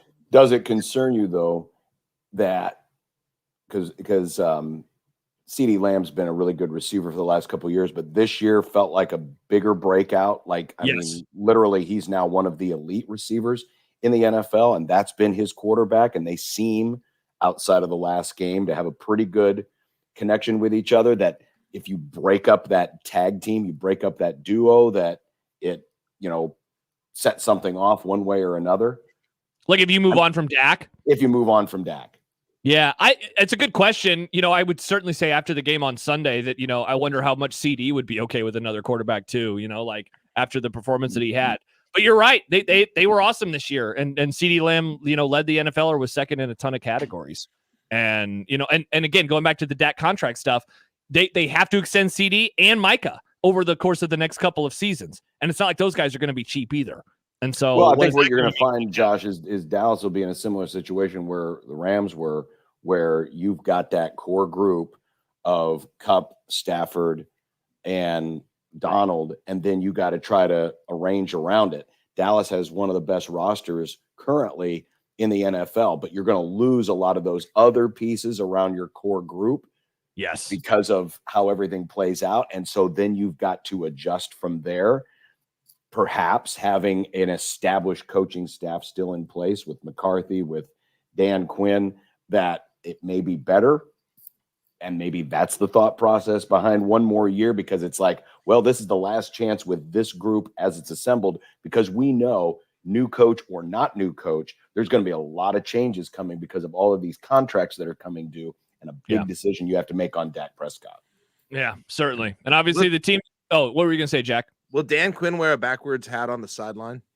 I've been wondering about that. When he becomes a head coach, will he turn the hat back forward again? Dude, that could be an evolutionary thing for head coaches. College basketball and NBA coaches now, they wear quarter zips. Maybe Dan Quinn could be the first backwards hat NFL head coach. Something tells me that the NFL's got a rule against that on the side. Oh, brother. They probably do.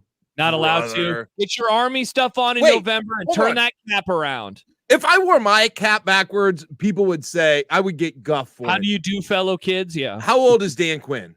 He's about my age, I think. Yeah, So, I think he's very in his 50s. Yes, he's 53. Why? Really is your age, John? 53. Yeah. Is he pulling that off? Is that working? Is that working or not? I think he looks kind of dorky.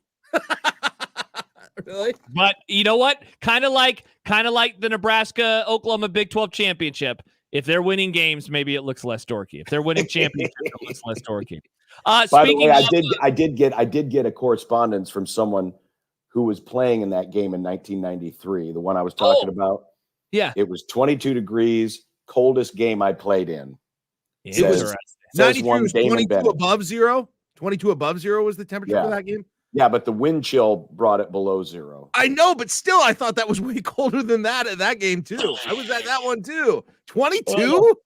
Everyone's always like, oh, the olden days, it was really cold all the time. And so far from the football schedule, it sounds like it was way warmer, and it's way worse now from what I can tell. We had someone who played in the 2006 game who was commenting the same thing. Ben Eisenhart got in our chat. Josh, he was defensive back on that. No way, it was way colder. And Ben was like, no way, it wasn't that cold. And he was on the field. Amazing. Speaking of the Cowboys, they lost to the Packers, and the Packers are playing the 49ers this weekend. Next, we'll have Todd Furman join the program, and we will look ahead to the divisional round games in the NFL and see what he thinks of these matchups against the spread. Todd Furman joins us next here on 1620 The Zone. The best way to catch all the action is on 1620 The Zone. And no line for the bathroom. How powerful is Cox Fiber? Powerful enough to keep fans across the country in the action on the biggest game days of the year. Whether you're one of 65,000 fans at Allegiant Stadium or you're streaming the game at home with Cox Fiber from the company with America's fastest download speeds, whenever it matters most, Cox keeps you connected. Limited availability in select areas. Speeds vary and are not guaranteed. Cox terms and other restrictions may apply. Analysis by Ookla of Speed Test Intelligence Data. Fixed median download speeds. US Q3 2023. Hey folks, Kent Pavelka again to tell you about your local concrete experts at Everlevel Concrete Repair. Now, if you have cracked, uneven concrete, Everlevel can fix it at a fraction of the cost compared to replacement. This is no Band-Aid. Their products are built to last. It gives your concrete the durable protection it needs, and there's still time. I chose Everlevel for my driveway, and I've got peace of mind with their long-term transferable warranty. Everlevel's products and customer service are top-notch, and that's why they've been voted Best of Omaha again this year. Say it with me. Everlevel, Everlevel, Everlevel. If you're hiring, it can feel like you're trying to find a needle in a haystack. You can hope the right person comes along, or you can just use ZipRecruiter. And now you can try it for free at ZipRecruiter.com/radio. In fact, ZipRecruiter has helped a lot of business owners find their needle in a haystack, like Marco, president of operations at Telly Tires and Auto Centers. Because Telly Tires has grown a lot in the last few years, Marco needed to hire everyone from a receptionist to a store manager to a head mechanic. ZipRecruiter helps me find all the right people, even the most difficult jobs to fill. ZipRecruiter helps me keep my business running. Take it from Marco and millions of other businesses who've used ZipRecruiter. ZipRecruiter can help you find the needle in the haystack. See why 4 out of 5 employers who post a job on ZipRecruiter get a quality candidate within the first day. And right now, you can try ZipRecruiter for free. That's right, free at ZipRecruiter.com/radio. That's ZipRecruiter.com/RADIO. ZipRecruiter.com/radio. ZipRecruiter, the smartest way to hire. Your 19th ranked Omaha Maverick hockey team is coming off an overtime win at 6th ranked North Dakota and is set to take on number 5 Denver at Baxter Arena this Friday and Saturday night. And your Omaha Maverick men's basketball team is in first place in the Summit League and will match up against Kansas City at Baxter Arena on Saturday at noon. Get your tickets for hockey and basketball now by calling the box office at 402-554-MAVS or by going to omavs.com/tix. Let's pack the Baxter. The Blackstone Meatball is where casual charm meets culinary excellence. Our diverse menu offers comforting pastas, fresh salads, hearty sandwiches, and of course, meatballs. Elevate your experience with a craft cocktail or a glass of wine from our well-curated selection. Whether it's a laid-back lunch, a cozy date night, or a catered celebration, the Blackstone Meatball promises upscale flavors in a casual, welcome setting. Visit us at one of our 2 locations, the Blackstone District or just west of Village Point on 180th and Dodge, or visit theblackstonemeatball.com. Equitable Bank. We take banking personally. EquitableOnline.com. 1620 The Zone at 1620thezone.com. 1620 The Zone's Unsportsmanlike Conduct is brought to you by Union Bank and Trust. Now back to the program. There should be another great weekend of football. Todd Furman from the Bet the Board podcast. Time to talk a little money. People fall in love with teams on the way they look in a non-conference schedule. I don't think there is enough wiggle room for me to get involved with this game going under the total early. And remember, it's a marathon, not a sprint. Todd Furman of the Bet the Board podcast joins us as he does each and every Thursday in the 4 o'clock hour to look ahead to the games. And Todd, I'm getting very sad because there are only 4 games this weekend, 2 games next weekend, and then 1 after that. There's just not very many football games left, and I'm getting very depressed. It's that time of year where, we use that sound clip all season. We talk about it being a marathon, not a sprint. I'm not sure that's apropos anymore. It is officially a sprint to the finish to try and be able to pick up all the scraps we can in the various betting markets. But look, while it's bittersweet for most, I'm not going to lie. I don't mind a little R&R during the month of February because I'll get right back into spring practice, and college football will be here again before we know it. Todd, John and I were just talking about the Cowboys' move to bring McCarthy back. It seems like Dan Quinn will also be back, which if you would have told that to Cowboys fans a couple of weeks ago, I think that they would have been surprised or guessed that he was going to be their head coach. What have you made of that move off of the heels of that horrific loss to the Packers on Sunday? That, I guess, in retrospect, none of us should be surprised because Jerry Jones lived through the Jason Garrett era for 7 years, and when you had the clapper on the sidelines for all those seasons, Mike McCarthy's got another contract extension ahead of him, regardless of how many more playoff failures he has in front of him. But at the same time, I think all of us watched that game on Sunday in shocked amazement, thinking this Cowboys team could potentially feel different, that they were going to be able to get over the hump and be a real thorn in the side, most likely, of the 49ers in a potential NFC championship. Alas, Dan Quinn's defense wasn't able to make plays. They looked like a shell of themselves. And before we even blinked, it was the Green Bay Packers building a 27-0 lead. So good thing for the NFC in general. The Cowboys will remain a threat only in the division until going forward. Well, Todd, as we get into the weekend's slate of games, we'll just go in chronological order. Speaking of the state of Texas, the Houston Texans, after that big win over Cleveland, now traveled to Baltimore. But when I look at the line here, Todd, it's sitting at 9.5 on the FanDuel Sportsbook, promo code 1620, with the Baltimore Ravens. That total is only about 43.5.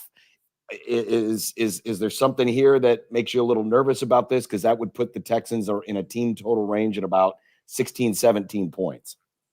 I think the Texans are going to have their hands full to try and replicate the offensive explosion we saw last week at the hands of the Cleveland Browns. If they didn't already have the attention of the Baltimore Ravens, that undoubtedly gets this team locked in.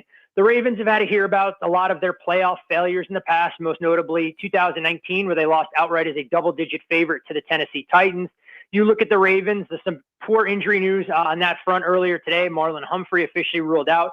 So the secondary becomes a little bit more of a question mark. But at the same time, you look at the Texans roster, and aside from Nico Collins, not to diminish the accomplishments of the other skill position players, there isn't a game breaker that really scares you. So if the Ravens are able to neutralize Brevin Jordan and Dalton Schultz at the tight end position, I'm not sure where Houston goes to try and hit some of the explosives that were integral in their win last week. This is a big number for a reason. It's a little bit of buyer beware. And I think the CJ Stroud talk has reached an all-time high. There's no doubt he is going to be elite at the position going forward, but this a little bit of a more daunting task against a rested Ravens defense that I'm sure is foaming at the mouth, looking to punch their ticket one step closer to winning the AFC. Todd Furman of the Bet the Board podcast joins us right now on the 42 Degrees The Source hotline as we look ahead to the divisional round of the NFL playoffs. It's the exact same spread, Todd, in the night game on Saturday as the Packers, who we just talked about, travel to Santa Clara to take on the 49ers. Niners minus 9.5. The total is at 50.5. And these two teams have met, as you and Payne talked about on the pod today, a lot of times in the playoffs and a couple of times already with these exact head coaches. This, though, will be the first time that Jordan Love is the starting quarterback for the Packers as they face the 49ers. Like, when you look back at what happened on Sunday, what can be replicated for Green Bay and maybe what says to you, I like the 49ers minus the 9.5? Well, what has to be replicated, in my opinion, is a commitment to the ground game. Aaron Jones needs to be an integral part to show a little bit of balance for Green Bay, because the 49ers will have a ferocious pass rush if Green Bay puts themselves behind the down and distance and they consistently see themselves in third intermediate, third and long. Green Bay did a great job of that early in the game, extending drives when it looked like Dallas was going to be able to get off the field. The 49ers should be healthier on that side of the ball if they get Eric Armstead back. And when you look at the way that this team has been able to generate pressure with Armstead, Javon Hargrave, Nick Bosa, and Chase Young, They provided a pressure rate right around 60% since week 10. With one of those 4 off the field, that number drops below 40%. So key to have all of those pieces out there. You look at Green Bay defensively, they're getting healthier, and I think they may be able to provide a little bit of a stumbling block for the 49ers offensively. But the Niners have so many different weapons when they're going, and you can see that in the numbers. A team that's 18-1 when they have their big 4 out there on the field, the lone blemish on their resume coming against the Baltimore Ravens on Christmas night. So when I look here, I can understand why the Packers have taken a little bit of money. That would be my lean, but something tells me that it's not always as easy as it seems. And grabbing Green Bay plus all those generous points, you may find yourself deep into the fourth quarter, hoping that the back door swings open for you to come crashing through it. I'm curious, Todd, do you see any potential player props in a game like this? Christian McCaffrey right now, his rushing number is at 89.5. Aaron Jones, who had the big game last week in Dallas, at 68.5. And when you look at the passing yards, Purdy is sitting at 263.5. Jordan Love at 246.5. Is there any numbers in this game individually, player props, that might look inviting? The Purdy number is interesting. And when I look at that, some of the markets that FanDuel offers, longest completion would be mildly intriguing for me with Purdy, because I think he's going to put his receivers in a position to be able to have the run after the catch that they've been so phenomenal at doing all season long. And when we look at Kyle Shanahan, not afraid to entrust the offense's execution to Brock Purdy. This won't be a game manager situation like we saw in previous postseasons with Jimmy Garoppolo. I think it's grip it and rip it, try and attack Green Bay where they're most vulnerable. And you're going to want to monitor the injury report from now until kickoff on Saturday. The reports out of Green Bay that Jair Alexander going to try and give it a go, but nothing definitive that he will be out there and available. If he falls off, everybody else is forced to take on a little bit of a bigger role, and I think it'll create a path for the 49ers to have a few more explosive plays in their arsenal. The one player that I might look at for Green Bay on the offensive side was one that didn't have a single catch last week, but the player that was their leading receiver all year. I think this is where they try and do everything they can to get Jaden Reed a little bit more involved in the offense.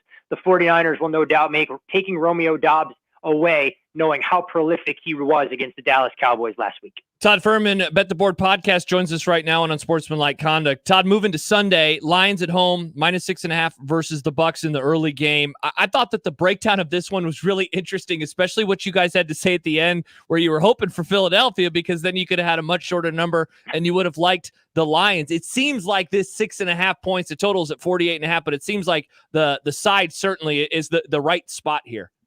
Yeah, FanDuel earlier before we saw the game take place on Monday night had hung this game Detroit -3 even. I would have been thrilled to lay that short price against Philadelphia, knowing that Detroit's strengths offensively would have matched up exceptionally well against the beleaguered Eagles defense. But as we saw, the Eagles had one step on the flight to Cancun, and clearly they made sure they finished the job on Monday night with a lackluster defensive effort in their their season finale. You look at Detroit, you do wonder if they're able to run it back with the same level of emotion and focus that we saw in the first half against the Rams.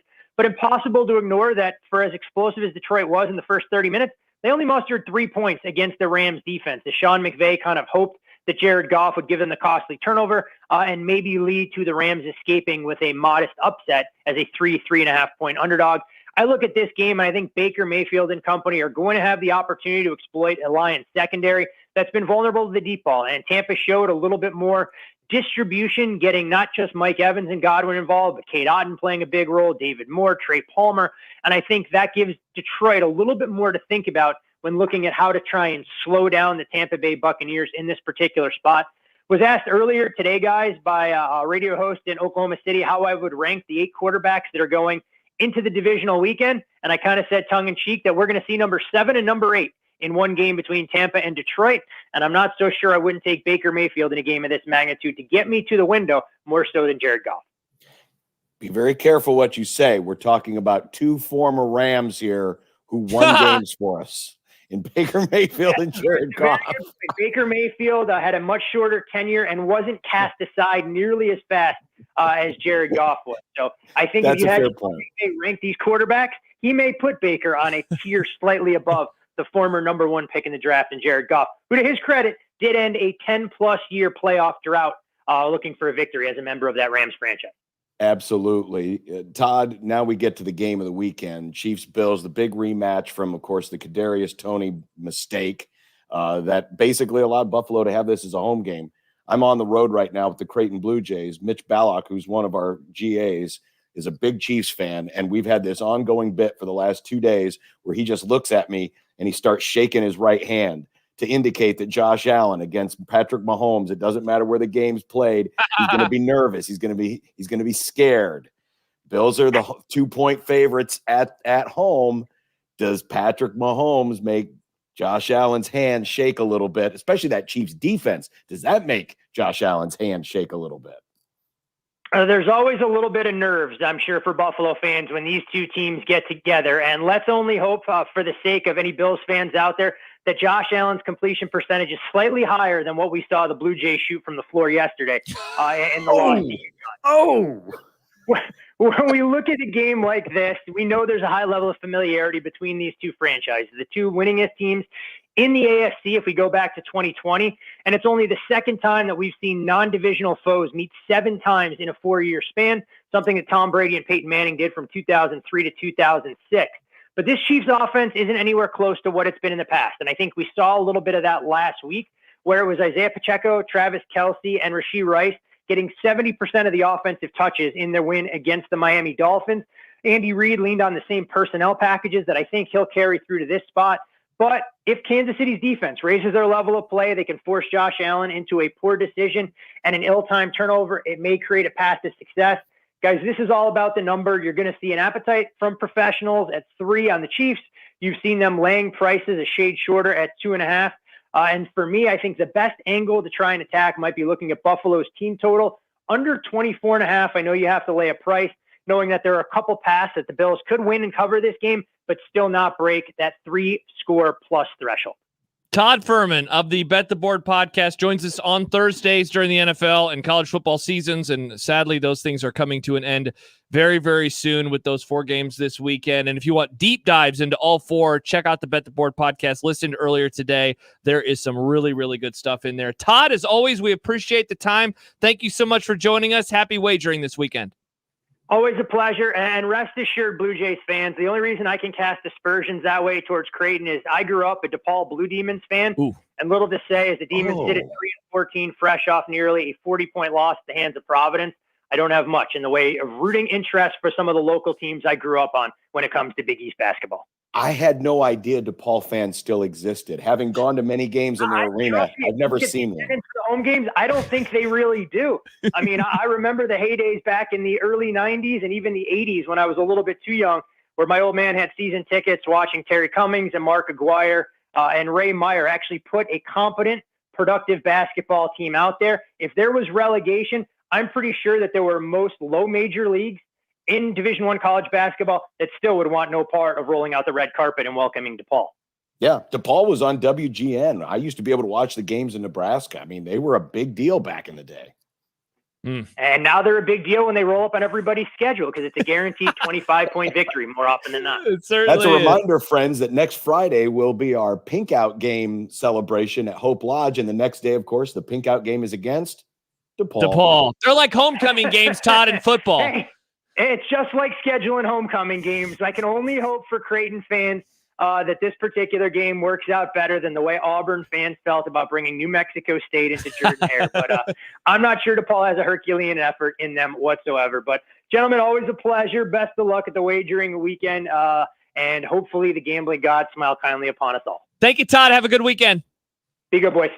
Todd Furman joining us on the 42 Degrees The Source hotline. I just got a text from my wife. My wife. Is it about the weather? Yes, it's a screenshot. Yes, of this new term. Snow squall. What is this, John? What is a snow squall?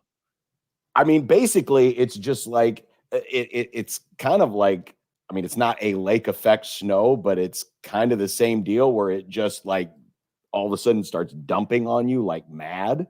Yeah. Did anyone have an anytime snow squall? Yeah, John, you missed it. You have to check out the crossover from earlier today because Dan writes in, and Jack is back too. He says, Ravens Schmavens is my underbet for the snow total safe. I'm getting nervous. We talked about instead of a sports book, a weather book where you could start betting on weather, whether it's an anytime tornado, whether it's inch totals for snow over the course of the season or even a week. So yeah, I didn't have snow squall on I think the odds on that were very long, but if you bet on that at plus 15,000, take that ticket to the window because you're getting paid. Congrats. Even if like you or me gambling in Iowa and you only threw a dime on it, still a good payday for you there as well. And John, I also propose that we start the first ever. We have 24-hour news radio. We now have 24-hour sports radio.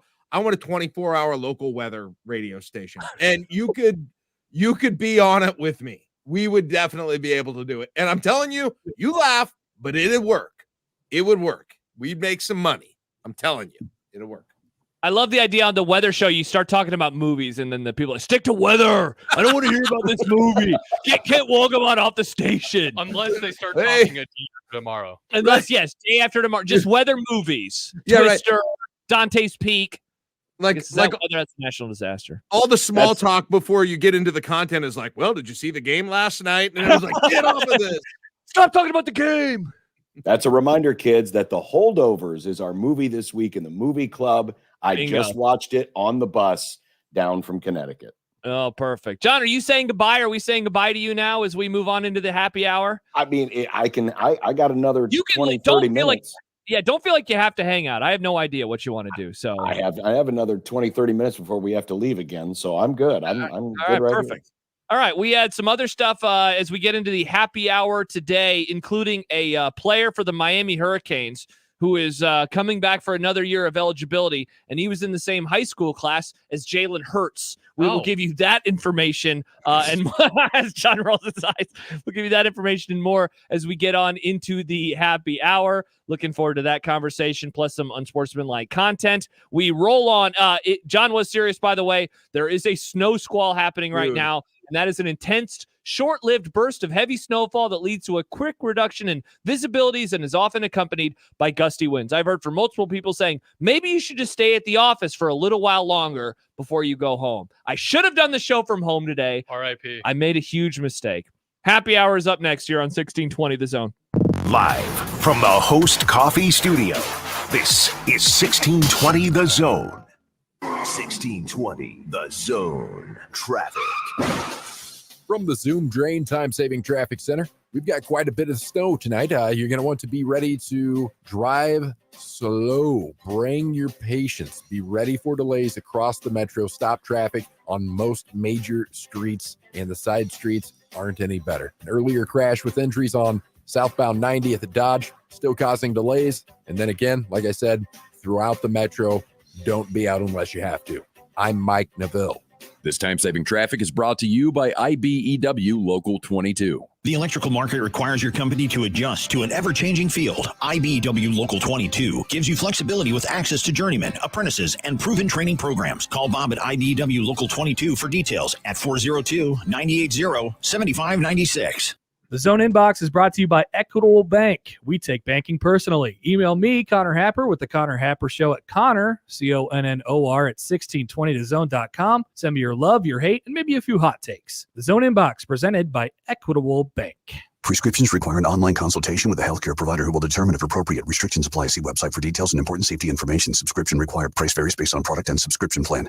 Hey guys, did you know there's a generic form of Viagra that works just the same, but is 95% cheaper? And you can get it online? Just go to hims.com/radio. Through Hims, you'll get a free medical consultation, discreet shipping if prescribed, a 100% online process, and trusted generic alternatives to the name brands at up to 95% off. That's right, get generic for Viagra, the same active ingredient as brand name Viagra, but for 95% less. It's the same medication, still prescribed by a licensed medical provider, but with zero copay, no expensive appointments, and no awkward face-to-face conversations. To start your free online visit, you need to go to this exclusive address, hims.com/radio. That's hims.com/radio for your free online visit. hims.com/radio. Is debt stressing you out and keeping you from enjoying your life?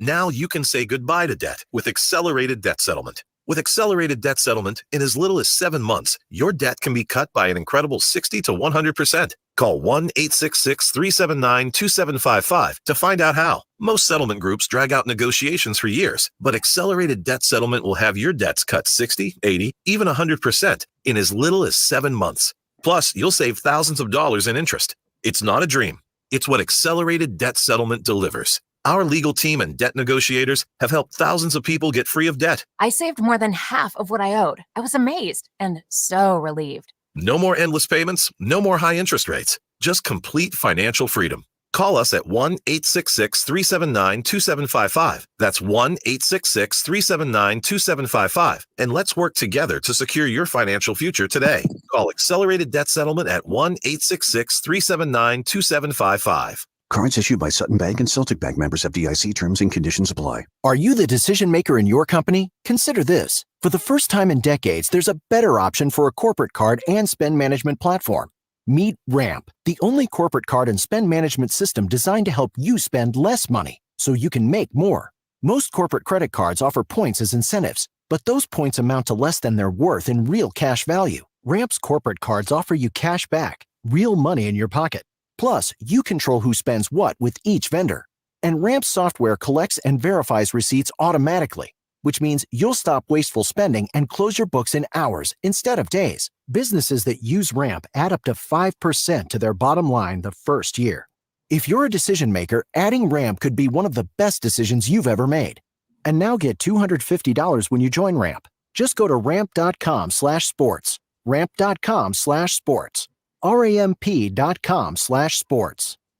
Hey fans, looking for the best seats without the hidden fees? Then you need to check out Tickets for Less. Whether it's Creighton games, Husker matchups, or big-time concerts and events, they've got you covered, all with no service fees. Now, you ready to score a deal? Use the code THEZONE at ticketsforless.com and save on your next event. You prefer to go mobile? Grab the free Tickets for Less app and shop with ease. Every seat holds a story, so find yours and save when you use the promo code THEZONE at ticketsforless.com and the Tickets for Less app today.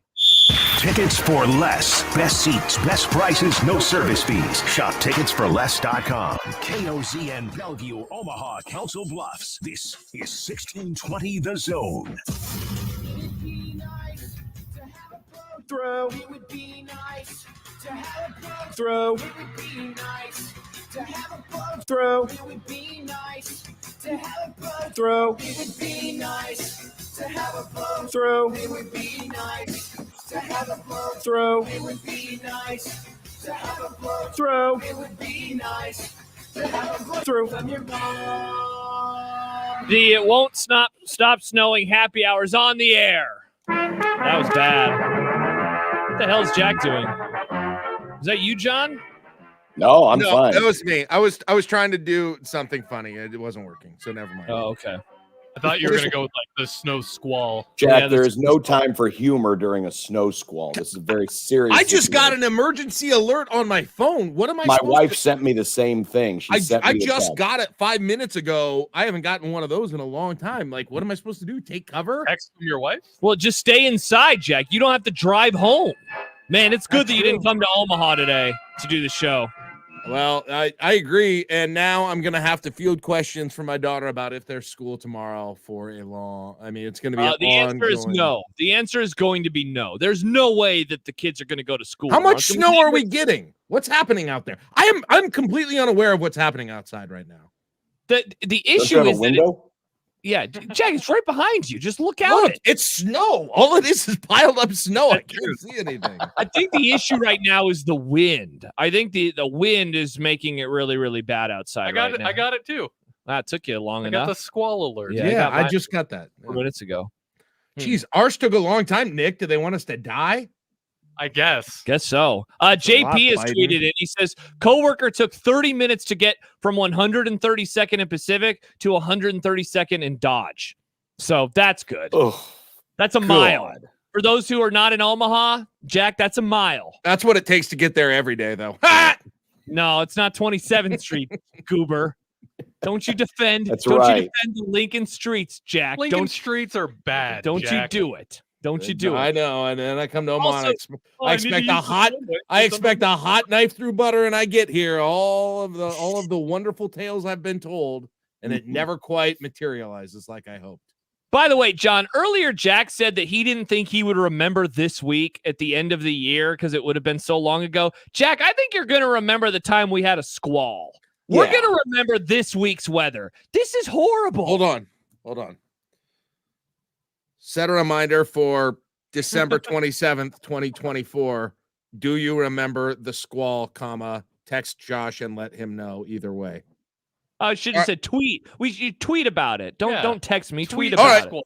All right, I'll do a scheduled tweet. Do we remember the squall? You know what's going to happen is that this memory is going to conflate, just like everybody who survived the 2006 Big 12 championship game. And Jack's going to remember this week as, oh yeah, that was that week where it was abnormally warm and it was really nice, and we went outside in our shorts and we wore our cargo shorts and this and that and the other thing. My belief, see, they've been going over all the big snows around here recently, and they're talking about this huge snow in 2021. It was just, 2 years ago, two or so. And I can't remember that. Like, I don't remember. And like Connor and I were talking in the beginning, like you really don't remember weather that long. That's in the short term. So I don't know if I'll even remember this. It'll like sometimes I think, well, what was it like last Christmas? I have no idea. What was it like 1 year ago now? I don't remember any of that stuff. So, well, there has to be, there has to be something attached to it. Like the snowstorm I will never forget was the 97? WrestleMania.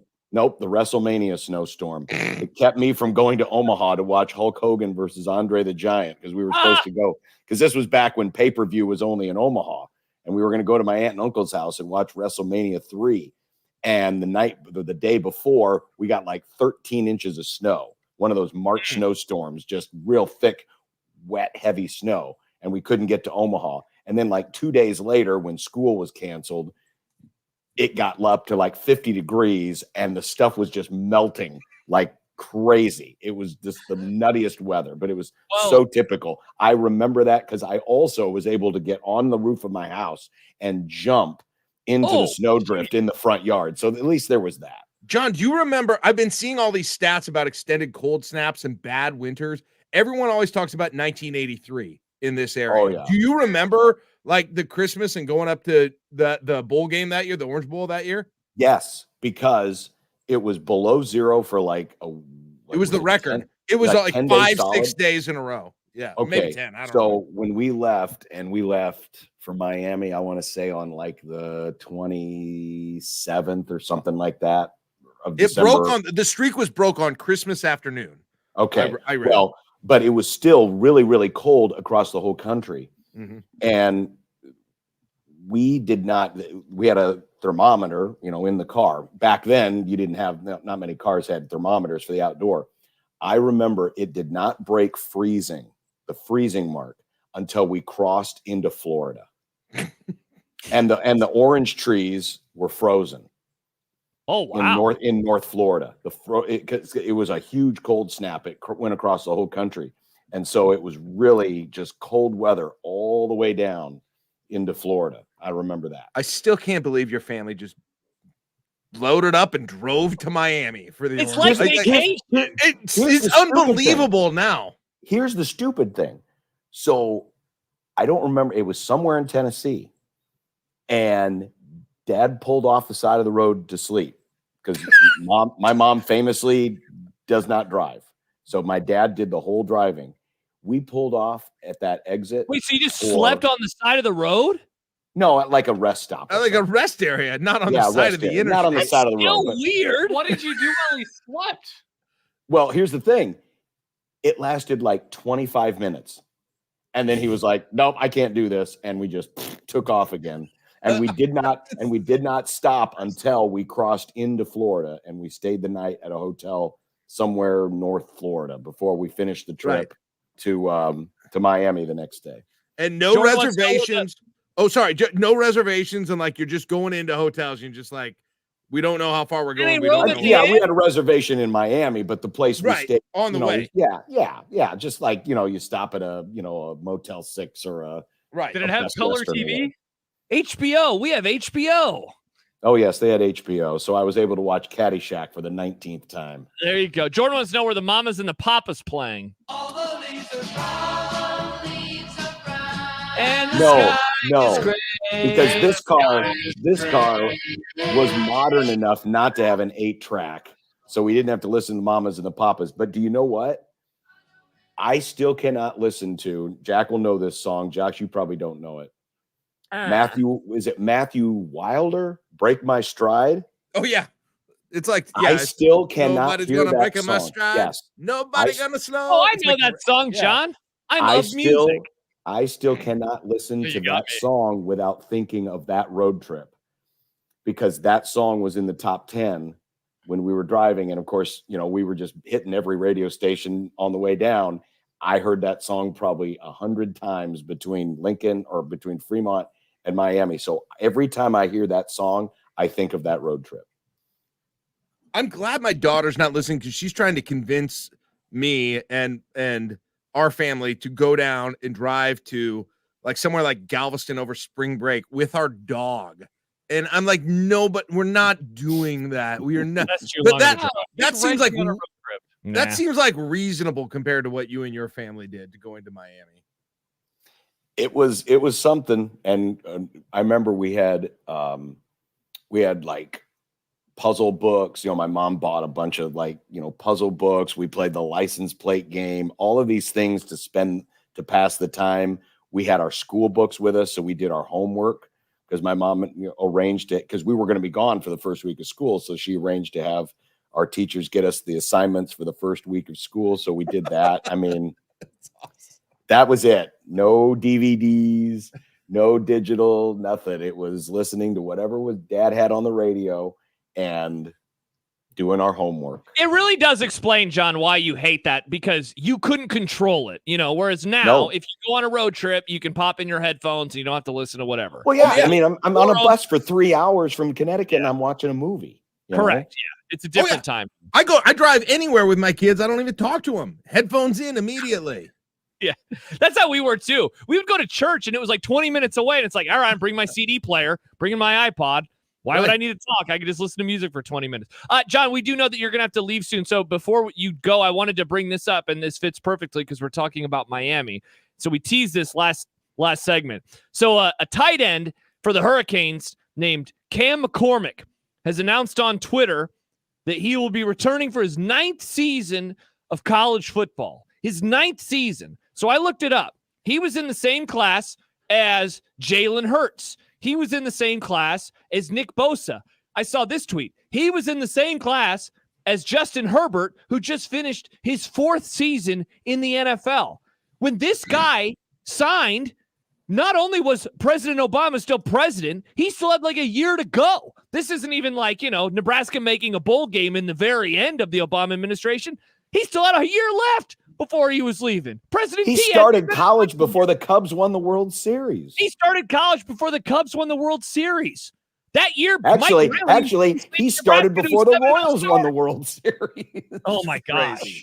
Yeah. That's crazy. What are we doing here? Yeah. 9th year of eligibility. And I'll be honest, I haven't even looked up how this is happening. Like, obviously, a COVID year helps, and I assume that he redshirts. Okay, so that's only 2 seasons, though. But there's got to be a medical hardship and some other hardship. There's got to be like 3 medical hardships. Ridiculous. COVID year, regular red shirt, medical hardship, right? So that still only equals 3 years, and then you add the 4 normal years of eligibility. That should equal 7. So where are these other 2 years coming from?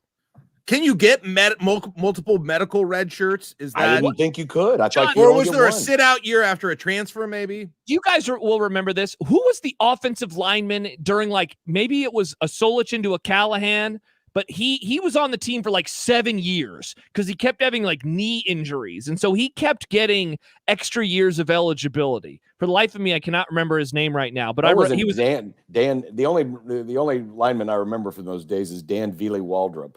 No, I don't think it was him. I thought that there was an offensive lineman who had 6 years of eligibility. And this was before, obviously, well before COVID and before 4 games still equals a red shirt, et cetera, et cetera. Yeah. I thought that there was a lineman who had a lot of eligibility, but maybe I'm remembering wrong. I don't remember that. I could name some names around that time, but I don't know if that's it. Yeah. Not great. Not great. No, so, I mean, come on. Hey, what are we doing here? Year. I mean, well, on the other hand, I mean, at what point, do we really need to have eligibility limits anymore? I mean, I kind of feel that way sometimes too. Just let them play college football. If we're gonna pay, if it's gonna be a paid situation, why would you want to quit if you're not going to the NFL?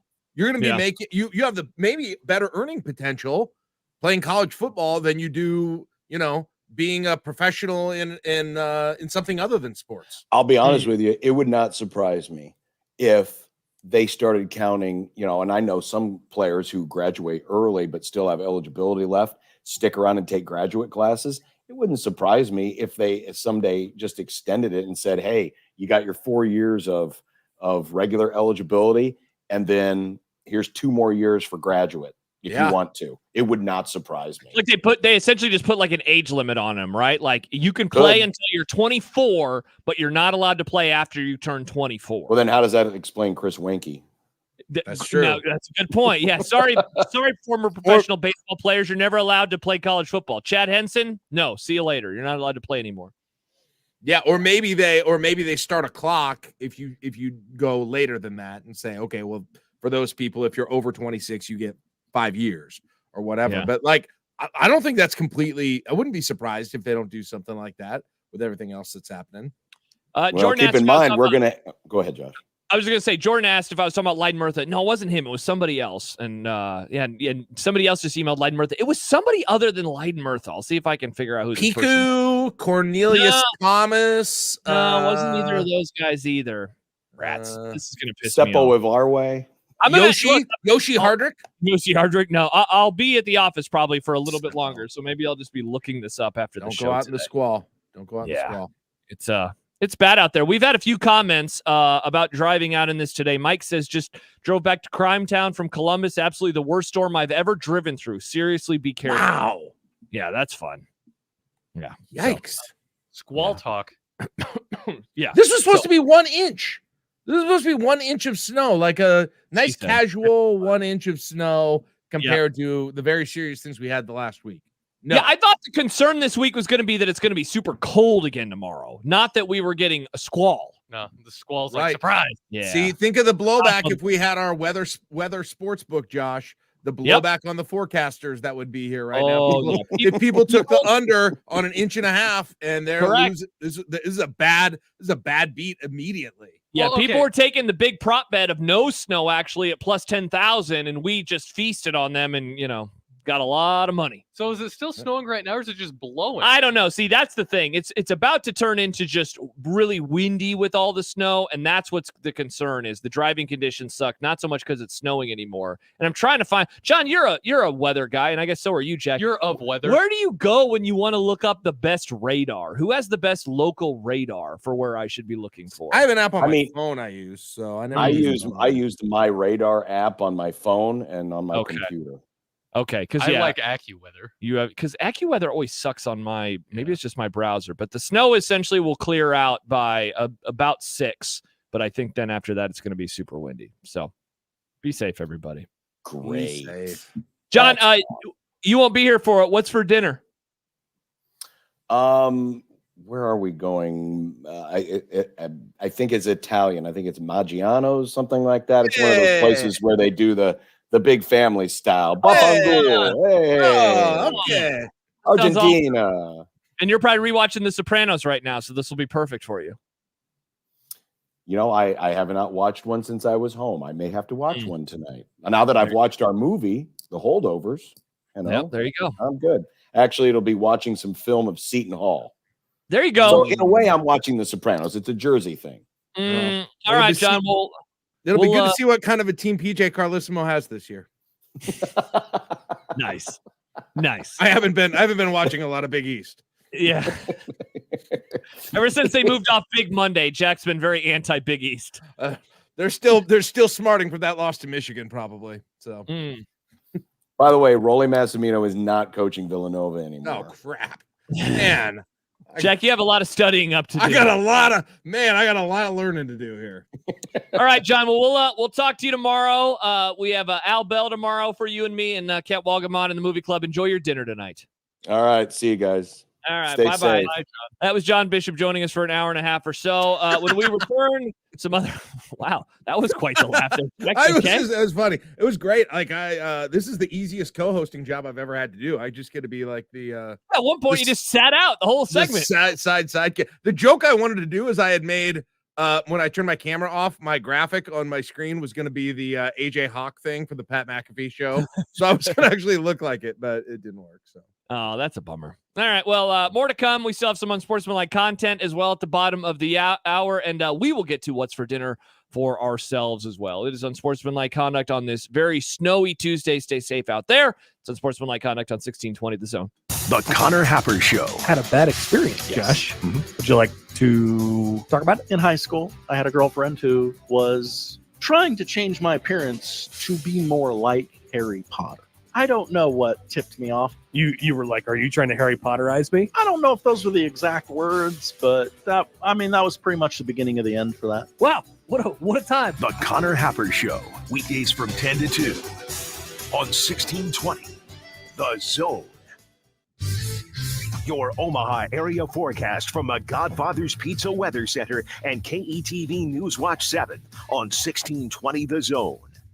The snow boots and the heavy coat today heading out the door. Snow falling till around 6 o'clock tonight and strong north winds with this system as well.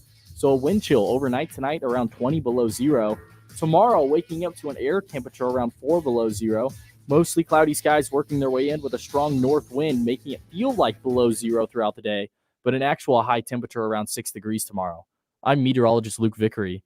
KETV Newswatch 7. 1620 The Zone's Unsportsmanlike Conduct, brought to you by a great friend of the program, Union Bank and Trust. 1620 The Zone. Traffic. From the Zoom Drain Time Saving Traffic Center, you're going to want to stay off the roads if possible tonight. Do not drive unless absolutely necessary. We've got a crash on eastbound I-80 at 84th, and then stop and go traffic throughout the metro. Stopped traffic in several areas. Snow blowing, ice pack. Just avoid the roads if you can tonight. Drive safe and take your time. I'm Mike Neville. Time-saving traffic is brought to you by Radon Defense Midwest. Did you know that radon is the #1 cause of lung cancer for non-smokers and that our region has some of the highest levels in the country? Radon Defense Midwest can test and fix your home. Visit radonradio.com for an exclusive offer for 1620 The Zone listeners. That's radonradio.com. The backseat. Check the backseat. All right, come here. Check the backseat. Gets in your head, right? Good. Because every year, dozens of children are forgotten in the backseat of a car by a parent or caregiver. All never thought it could happen to them. But with changes in routines, distractions, or a sleeping child, it can happen to anyone. Parked cars get hot, fast, and can be deadly. So get it in your head. Check the backseat. A message from NHTSA and the Ad Council. Many people go back to the dealership out of habit or because they think the dealer is the only one who knows how to fix their car. At Omaha Car Care, we offer a better option.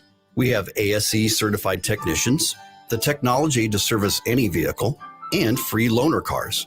The dealer will sell you a package of services. We'll provide the service you want for your car as your trusted partner. I'm Rick Betker, owner of Omaha Car Care, and we'll be along for the ride. For the ones who get it done, the most important part is the one you need now, and the best partner is the one who can deliver. That's why millions of maintenance and repair pros trust Grainger, because we have professional-grade supplies for every industry, even hard-to-find products. And we have same-day pickup and next-day delivery on most orders. But most importantly, we have an unwavering commitment to help keep you up and running. Call, click Grainger.com, or just stop by. Grainger, for the ones who get it done. It's Unsportsmanlike Conduct. Don't come after my mom, man. I didn't come after your mom. It was your father. On 1620 The Zone. Josh Peterson and Jack Mitchell with you on this Tuesday, as essentially every traffic report has stated throughout the show today. It's bad outside. Squall Watch 2024. Yeah, so stay safe. Steve tweets in, Jack, and he says, I remember the blizzard of 75 because I was snowed in my grandparents' house for days. I remember the winter of 83 because the big toe on my right foot is still numb from that winter. I just got home. It is a mess out there, boys. Be very careful going home. So essentially this goes back to the discussion of, do we think Jack will remember this week at the end of the year? Jack still claims he doesn't think he will. I disagree. I think that this will end up being the most memorable weather week of the year because of the combination of horrible cold, horrible snow, and now you throw in a squall. I mean, everyone is tweeting about squalls right now, and everyone's making the same joke. What's a squall? I feel like I'm missing the squall because I'm not really on Twitter. I'm not a place where I can see outside. I feel like I'm not experiencing this, but I do You're see not on Twitter. You live there. I mean, just not during this show. I've not been on Twitter. I think we have learned, Jack, by the way, the computer.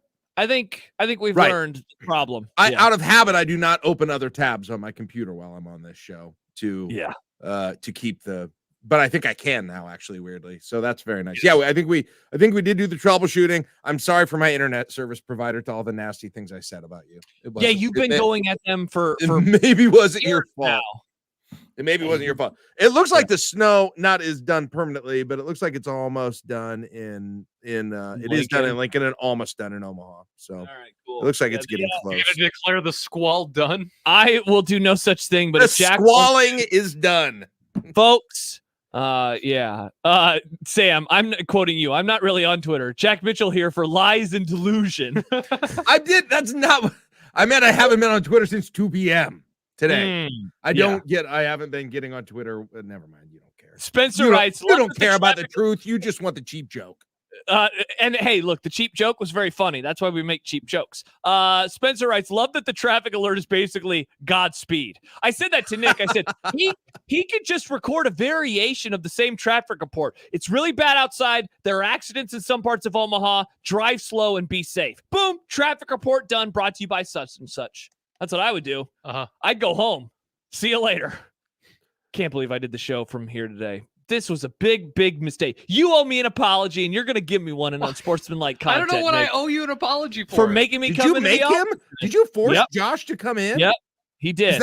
Is that how it works there now? Nick does hold you at squall point. I didn't even know, Jack, if Nick would have a voice today after what happened yesterday with his numb mouth. Deep clean. Yeah. People on the outside don't realize Nick rules that place with an iron fist. I don't think people he really are aware does. of that. Yeah, And he's I'm an hearing autocrat. That when the behind the scenes documentary comes out, we're going to hear a lot about that, and that's very exciting. Hey, they're not going to screw with my NFL schedule this week, are they, Josh? In terms of weather, we don't have any weather cancellation possibility. What do we got? We're in Buffalo, and then we're inside for what? San Francisco will be fine. San Francisco will be fine. Baltimore, probably just cold. And then what? Detroit's inside. So it sounds like the Buffalo weather situation is like it's snowing during the week, but the game is just going to be normal cold and normal like cold wind. So, it's going to be hilarious. After last week, it's like, the feels like it's 5 degrees. That's not that bad. We watched the Chiefs game and it was -30 in Kansas City. Yeah. So I don't think anything is going to be disrupted. Did you enjoy the 2-2-2? Jimmy Allen said when he was filling in, he liked it. He liked having 2 games. I didn't like it either. I don't want a Monday afternoon game. Absolutely not. I did not like waiting till 3:30 both days and not having anything at noon on Saturday or Sunday. So no, I 100% didn't like. I barely saw any of because I got off with you guys on Monday. Then I went and had to bring my daughter to her lessons and. Then I got back, and then we had to make dinner. I can't even remember. We had a bunch of crap going on. Monday afternoons are too busy for NFL football games. Do you wish that it was still triple headers both days?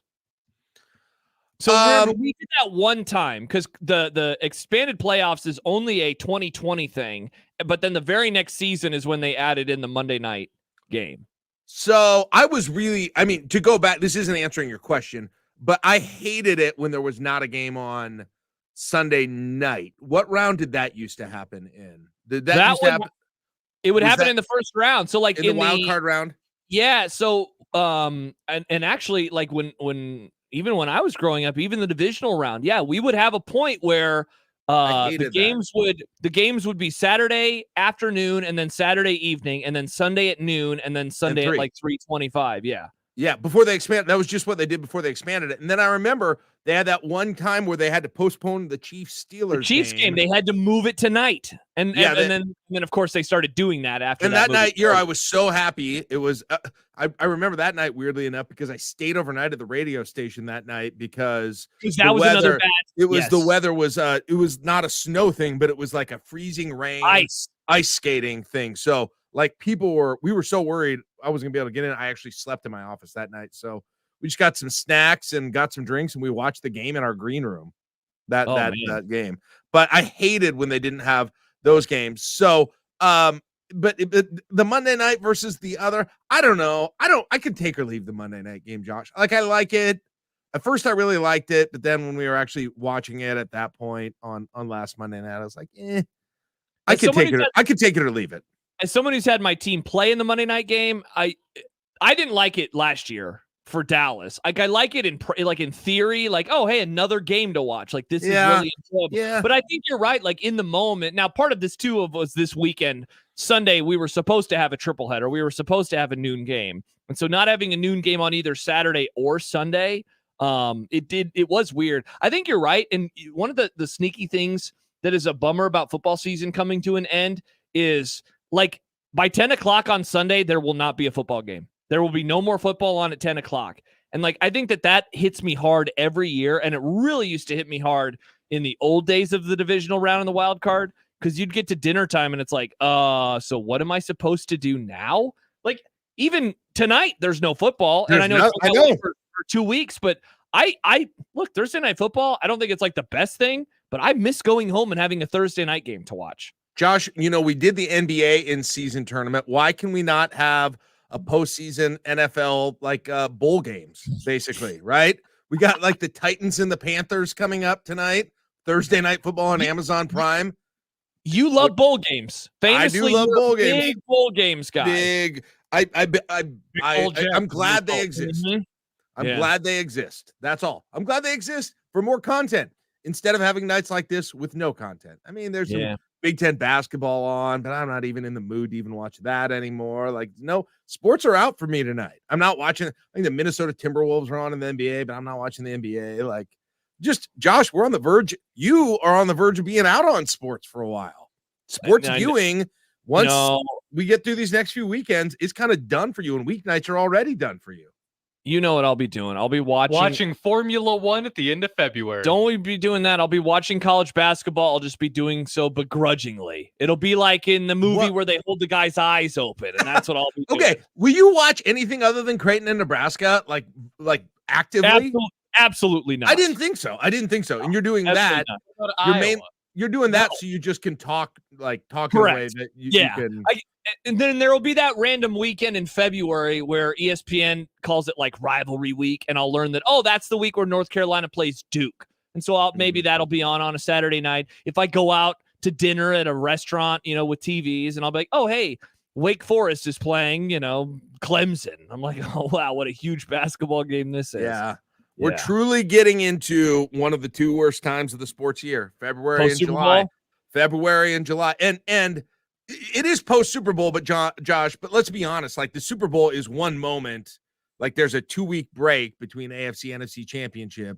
And then, the Super Bowl is almost like Valentine's Day this year, which is crazy. Like, the week the Super Bowl, I think the day after the Super Bowl or 2 days after the Super Bowl, pitchers and catchers report to spring training. Get that through. Isn't that crazy?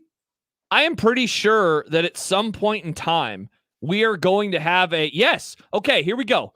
Super Bowl following the 2026 football season, February of 27. It will be played on Valentine's Day. No, that's dangerous. Can you, Jack, can you imagine the discourse? The TV ratings were down because people went out for Valentine's Day dinner. Wow. And you know what? Okay, I don't want to put it on the list because this is too extended of a list item, but I have a prediction that the NFL will expand to 18 games before that Super Bowl so they don't have to play a Super Bowl on Valentine's Day. They do not want to play a Super Bowl on Valentine's Day. Oh, no, that'd be horrible. Wait, and you see them extending the playoffs further? They want to push it back to even further. When will we see it, and when will we see a March Super Bowl? Dude, it's not that out of the question, I don't think. I would love it. So if they add another game, they play 18. I think that the collective bargaining agreement will then work in an extra bye week in the regular season. So a Super Bowl on February the 14th will actually end up being on February the 28th. So we'd really have 6 solid months of NFL, I think, is what the ultimate goal is going to be. That is my guess. Put it on the extended list. Get us through the worst time of the year. I mean, something March Madness. We're all happy again. Josh, I need football in February more than I need NFL football in February more than I need NFL football in September. I'll tell you that much. Yeah. And by the way, Severe just texted in. First of all, he said Clockwork Orange. That's the movie with the eyes being all open. And then he adds, and then the day after the Super Bowl would be President's Day, so everyone will get their day off, right? Yeah, sure enough. Yes. President's Day, if they moved the Super Bowl back 1 week this year, you would have President's Day off. Well, some people would. We don't get President's Day off anymore. I once wrote a change.org petition to make the Super Bowl and President's Day like a 3-day weekend type combination thing. I feel like in my hosting a sports show, I feel like it'd be bad for business if we weren't doing a show that next day. Yeah, because then it's Tuesday and people don't want to even talk about the Super Bowl anymore. I get President's Day off this year for the first time in my life. Yeah, we should get the Friday off, and then we come back Monday, so we still get our 3-day weekend. Oh, you're talking about the President's Day thing? Yeah. Yeah, so because our boss canceled President's Day, Jack. We've been canceled, so we're working on President's Day. I always have. Apparently, I found out today I'm not this year, which still seems weird. It's a new NRG policy is to give President's Day off. So we're all going to take a floating day at some point in time. They're great. Everything they decide is right. Just we love our company. Thank you. But Daddy. Here's what's going to happen, Josh. I know what they'll do because they can't get you. You know what'll happen? They'll have that 3-day weekend. They'll be like, we could put this on Monday night. Ooh, everyone loves Monday night championships, don't they? And then you would be like, I forgot the Super Bowl was tonight. You know it. You'd forget. You always forget. I mean, at least they put it at like 5. It'd start at like 4:30 or 5, but are you? Hey, real quick, are you guys big Valentine's Day folks? Are you and your wife? Yeah, me, because Jordan says divorces will rise that year because husbands would rather watch the Super Bowl instead of taking their wives out for Valentine's. We don't go out for Valentine's, so it would not affect our lives whatsoever. We had little kids for too long and got out of the habit of be like, shut up, dear football. Basically, but Josh, imagine if you went from the scenario you're talking about, where you went from Super Bowl to like conference tournament week right away.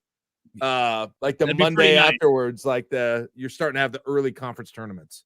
There's no break then. It'd be great. Do you think you'd get fatigue from not having that break? Do you think the Super Bowl is made a little better because there is a slight break to where there's nothing happening? No, definitely not. Not at all. You talking about from football season or from like a big college basketball thing? Just all of these things happening at once. No, I think if you're somebody who consumes. No, because you're getting a break every week. I mean, you still have the only thing that changes are the weekends, really. Yeah. So no, I wouldn't need that whatsoever. Do I feel like I'm going to be refreshed by the break tonight? No, not really. I wish I had something to watch, especially if there's a dang snow squall going on outside. Hey, you could watch The Holdovers, which is available on Peacock, an app that you have, Jack, and participate in our movie club discussion tomorrow. Jack, you love Peacock. I remember Jack filled in this past summer, and I was like, hey, here's our movie club movie. And he was like, oh, cool, I saw it 20 years ago. And I said, no, that's not the purpose of movie club. It's to rewatch it so you can have fresh opinions about it.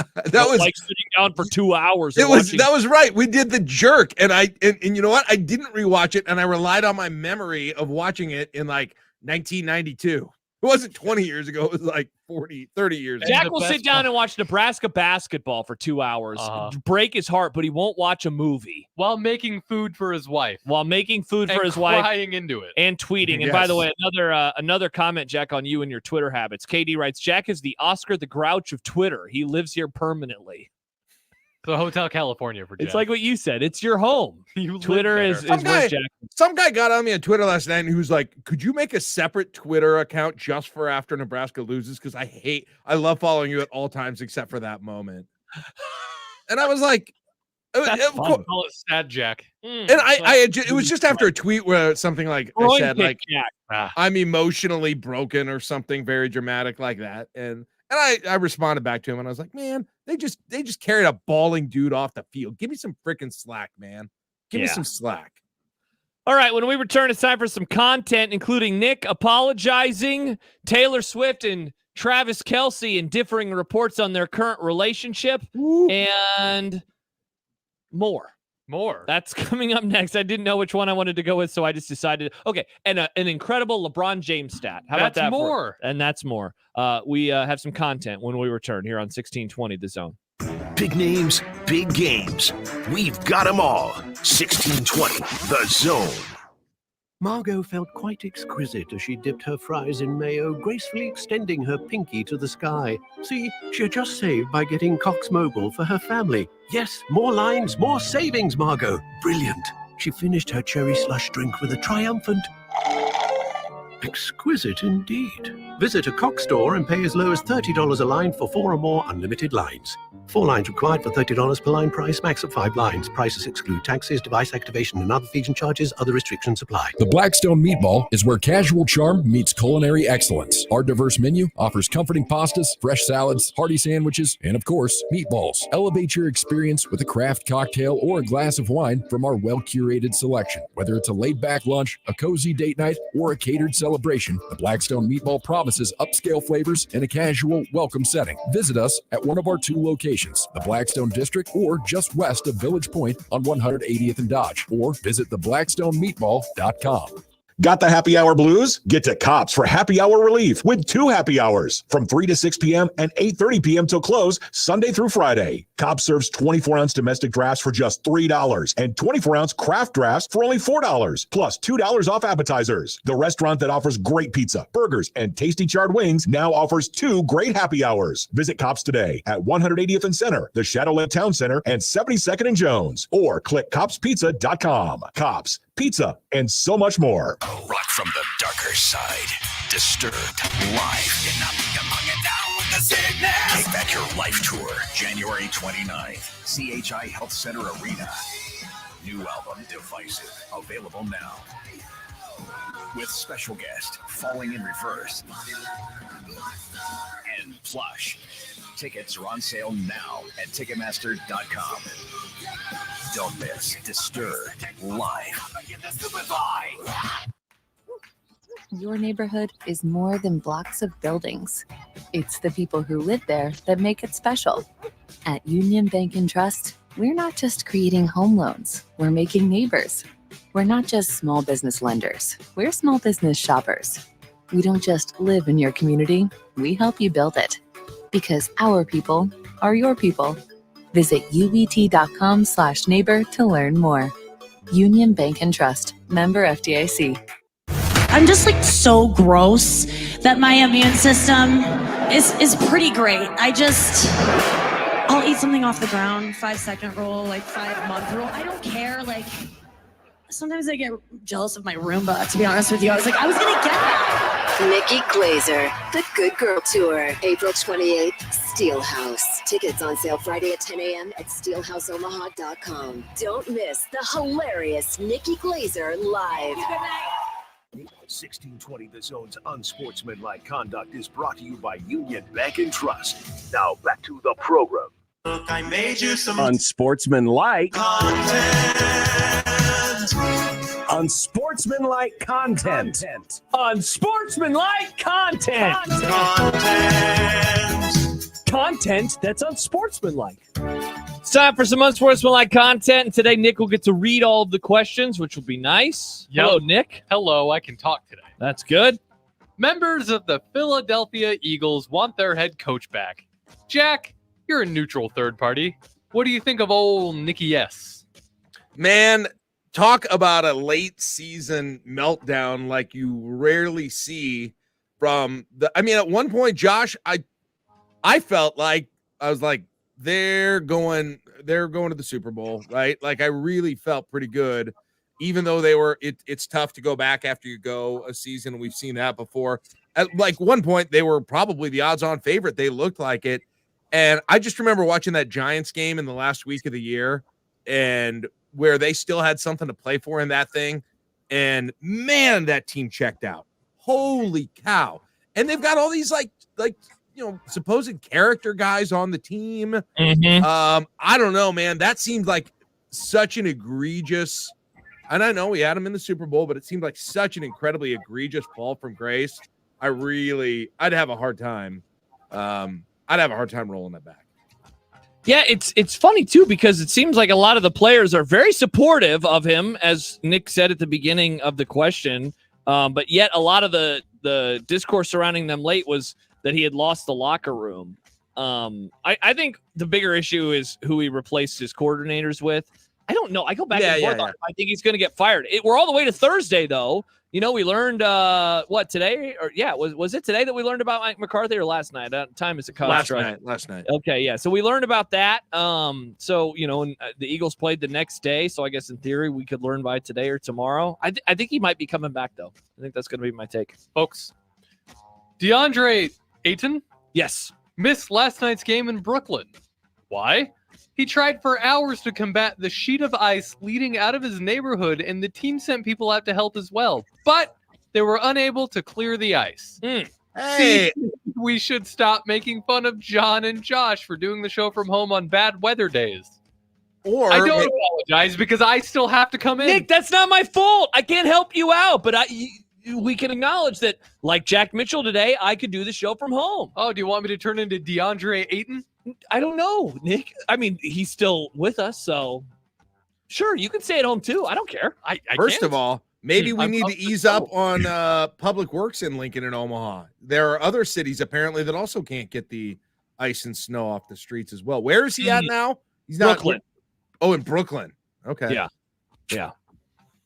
I didn't realize they got ice in Brooklyn. By the way, speaking of weather here, multiple friends of the Grum have reached out that have said that the snow is pretty much stopped around here, so that's good. Now I think it's just really, really windy. Continue to drive safe in Omaha and in Lincoln if you're in Lincoln. Yes. The squall is moving to the east now, so Nebraska City and the border towns on the east are going to be dealing with it now. The squall is done. It's in Iowa. A new stat about Laurent showed up on the telecast last night. He's played against 35% of all players in NBA history. Does this make him the GOAT? And also, is he too chicken to face the rest of them? Number one, dead, Nick. Number one, I just don't believe. George Mikan. I'll tell you what. Bones. I want to face George Mikan. Sorry, Jack. No, my first take on this is I don't believe that. I literally don't believe that. Someone's math was wrong. That can't be true. It doesn't seem real. 35% of every player in basketball history. It's a lot. The sport has been around since the 50s, right, Jack? The NBA, you're famously of the NBA. It's been around, I believe, since the 50s. His first year wasn't until 2003. So him 5 decades worth of players, and he has since played in 20 years. So you're saying that there have been 35% of all players. Actually, the math does kind of work out on that favor. All right, never mind. I guess it works. I mean, it does kind of work, I guess. What? So league started when? When did the league start? I'll look it up. I'm pretty sure it's like in the early 50s. I think it's like 51, maybe 61, 71. 1946. Okay, 56, 66, 76, 86, 96. So that's 55 years that have passed since when he started ish. Yeah. Okay. And then he's played for 20. Yeah. Right. Since then, 20 to 50 is. But an expanded league, Jack, right? So the league is, a thumbs up. The league is expanded. So you start there.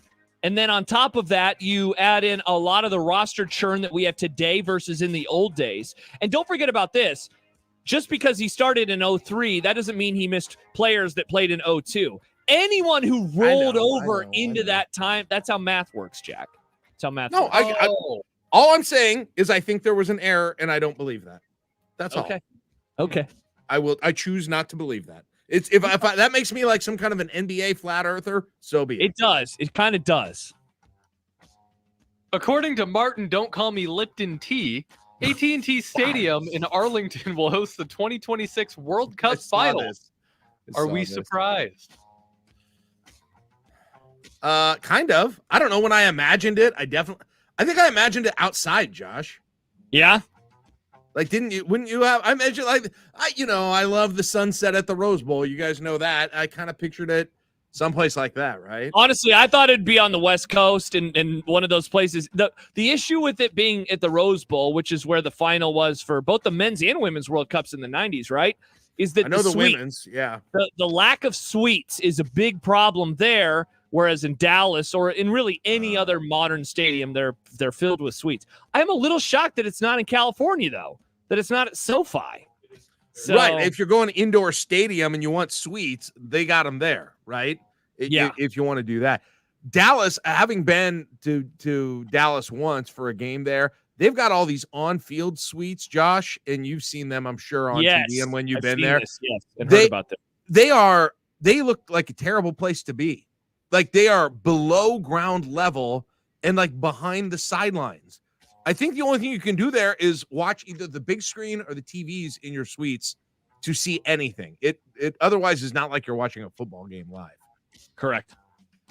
I'm with Jack. I thought it would be on the West Coast.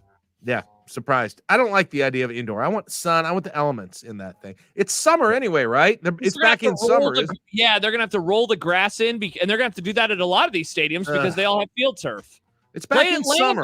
They should play it at They Lambeau should Field. play it at Lambeau. Yeah, they have grass and it's cool there. Yeah, I agree. There are differing reports out in the ether about Taylor Swift and Travis Kelce. Will they get engaged this summer or won't they? This is a true love, obviously. What do we think happens? I'm gonna predict that they don't get engaged this summer. I'm gonna say that does not happen. Yeah, that seems like it's moving too fast. I'll take the no. I'll take the no, and I've heard some reports too that maybe things aren't. We're gonna parlay the no with the squall, and we're gonna get those odds at plus 120, and I think it's gonna pay out, Jack. Call that the I think there are. I think Nick. I don't know. I think there's some other sources out there that say things might not be going so well in paradise for them right now. So. Wow, what are the sources, Jack? Your jealousy. Jealousy. I've been hearing things that maybe things are getting a little rocky behind the scenes for them. So Balboa. Yeah. I have a lot of sources on this. So I'm going to say no to engagement this year or marriage this year. No. Wow. She still has some of her tour left, doesn't she? They got stuff to do. He's going to retire first before they do that. He's going to retire. Jack, you famously love chopping off days and weeks in the lead up to spring. Yes. How should we be feeling about the current weather and forecast for the upcoming days and weeks? Ominous question that you're asking here. Good. Now we got 2 more days to get through. More bad weather or 3 days. We get through Saturday. Saturday's going to be rough. Tomorrow's going to be rough. And then Sunday's going to be not as bad. Sunday not as bad. And then we are at. You go to the 8 to 14 day outlook. Google in there. It's something that I go to every day in the winter. And it is splotched with dark red all over the United States, including right here in eastern Nebraska. And so we're going to be chopping off weeks again, Nick. Before you know it, I'm be tweeting about chopping off weeks. And we might be due, don't rule it out. We might be due a February that is weirdly nice. We didn't get on the table. Jack, we didn't get a nice February day last year, did we? Like one of those nice 60-degree weekends. If I remember right, every weekend last year sucked. I think we're due for a nice one of those. Is that when you were complaining about the weekends all the time? Was that last February? I think so. That every weekend, we would have solid weather at times during the week, but that didn't matter for me because the sun still sets while I'm at work, and then I'd get off work and it would get cold again. Meanwhile, every weekend it was 20 degrees, snowing again. I want a nice 60-degree random Saturday or Sunday in the month of February. I'm looking up February last year. I almost have it pulled up because now I can browse the internet while I'm on the show with you. Nice. Actually, Josh, we did have 50, 56, 50, 53, 54, 54, 54, 62, 62, 50. February was good last year. February was really good last year. March was the one that was toilet. March was the one that was not good last year. So, but that just goes to show you, there's a shot. In fact, the lowest high of any day in February. God, I love all the weather talk. The lowest high was a lot today. Been a lot. We had 118 on February 23rd. We had an 18. That was the coldest. There was one that was in the 20s. Otherwise, it's all above 30. So, it's in play that winter's. It's in play that winter's kind of over. That is not out of play right now. If winter sucks after this, it's not my fault. Jack just said winter is kind of over. You can't say stuff I said like it is. Listen to what I said. You can't take portions. You can't quote me out of context. I said it is in play that winter is basically over starting on Sunday. That is in play for this playing state. a dangerous game, Jack. The most dangerous game is hunting humans. Oh, people forget. I would say what Jack just did, though, second most dangerous game. You would know. You would know. Well, I I'm learned not it from gonna- watching you. Yeah, you did. Thank you for reminding me. Are you going to do your cute little 60-degree thing this year? Maybe I will. You know what, Josh? Maybe I will. Yeah. All right, perfect. All right, we'll come back. What's for dinner? We'll let you know when we return and say, see you later here on 1620 The Zone. Live from the Host Coffee Studio, this is 1620 The Zone. Want to do something nice for a veteran? Then stop by any 42-degree location and receive an extra discount with your donation of can or box food and hygiene products for the Veterans Food Pantry of Omaha. Donate 2 cans and receive an extra 5%. 4 get you 10%. 6 or more, 15%. With multiple locations, the most knowledgeable and friendliest staff, and a drop-off point for all your food and hygiene products for the Veterans Food Pantry. 42 Degrees, the source by your mom's house. Email Unsportsmanlike Conduct on the Equitable Bank Zone inbox with whatever is on your mind, from your hot takes to what you think is one. The Zone inbox is brought to you by Equitable Bank. We take banking personally. We want to hear from you on the Equitable Bank Zone inbox. Your 19th ranked Omaha Maverick hockey team is coming off an overtime win at 6th ranked North Dakota and is set to take on number 5 Denver at Baxter Arena this Friday and Saturday night. And your Omaha Maverick men's basketball team is in first place in the Summit League and will match up against Kansas City at Baxter Arena on Saturday at noon. Get your tickets for hockey and basketball now by calling the box office at 402-554-MAVS or by going to omavs.com/tix. Let's pack the Baxter. Howdy, Greg Wagner joining you from the Nebraska Game and Parks Commission. Time now for another Outdoor Nebraska update. From wildfowl to owls. Great time of year to step outside and watch wildlife. Many animals are still active, plus the leaves have mostly fallen, vegetation is set back, and we'll have some warmer weather. Maybe you'll hike a state park trail or head to a public reservoir to do that. Oh, and don't forget your camera. Yeah, it's on your phone. I'm Greg Wagner. You can find pizza anywhere. But when you want pizza pie, piled high with more toppings, that's when you come to my place, Godfather's Pizza. For a limited time, get your hands on 2 of my large one-topping pizzas. Pick pepperoni, beef, black olives, you choose. All this food for only $30. Feed your whole mob without breaking the bank. Hey, it's an offer you can't refuse. Godfather's Pizza. Do it. Betting on your favorite sporting events just got a whole lot easier. Warhorse Sportsbook is now open in Omaha. Save yourself the drive across the river and put your money where your mouth is at Horseman's Park, 6303 Q Street. Use the Warhorse app to check odds and build your bets before placing your wagers in person, including live in-game betting. No bets, no glory. Wagers may only be placed on Nebraska-based teams when played outside the state of Nebraska. Must be 21 or older to gamble. Gambling problem? Call 1-833-BET-OVER. This time-saving traffic is brought to you by IBEW Local 22. The electrical market requires your company to adjust to an ever-changing field. IBEW Local 22 gives you flexibility with access to journeymen, apprentices, and proven training programs. Call Bob at IBEW Local 22 for details at 402-980-7596. This is Unsportsmanlike Conduct. That's a mighty big nightstick you have there, officer. The 1620 The Zone.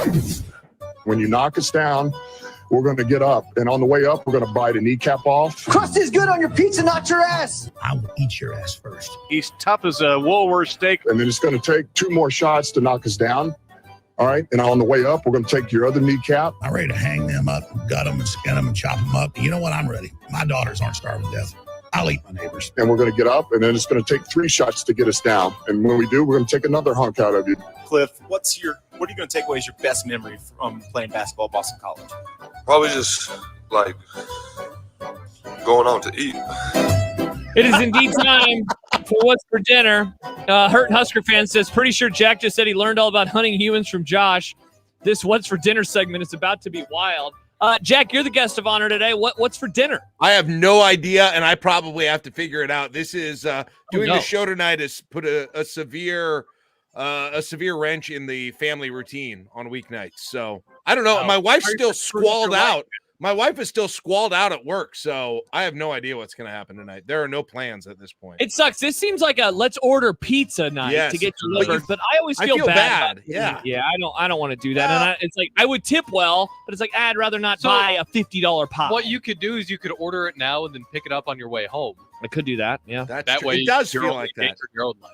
Yeah, and that's the thing. Are they still open tonight? You know, and I think most pizza places. sounds like are we're open. gonna have some chicken and some fries. Ooh. Chicken, they're chicken chunks. Mike Schaefer recommended them to us. He recommended them to me. I had them at his house like a year and a half ago, and I was like, these are good. Like fried chicken chunks. Yeah, they're like little bite size. You throw them in the air fryer, dip them in some Popcorn hot sauce. chicken. Yeah, basically, it's popcorn chicken essentially. Oh, that sounds but good. it crisps up in the air fryer, which is nice.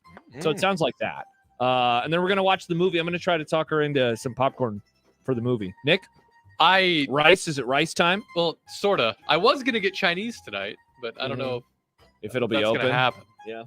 The snow is definitely. I think it's pretty much done here in Omaha, which is nice. Now I want to go get something. I can go out. I feel like I'm not scared of going out. Maybe I'll go pick something up. Support our local businesses. Maybe I'll do that. There you tonight. go. Through these trying times. Yeah, I really do. Pizza sounds so good right now. It does, doesn't it? Yeah, but all right. So yeah, there we go. Mamma mia. That's what's for dinner.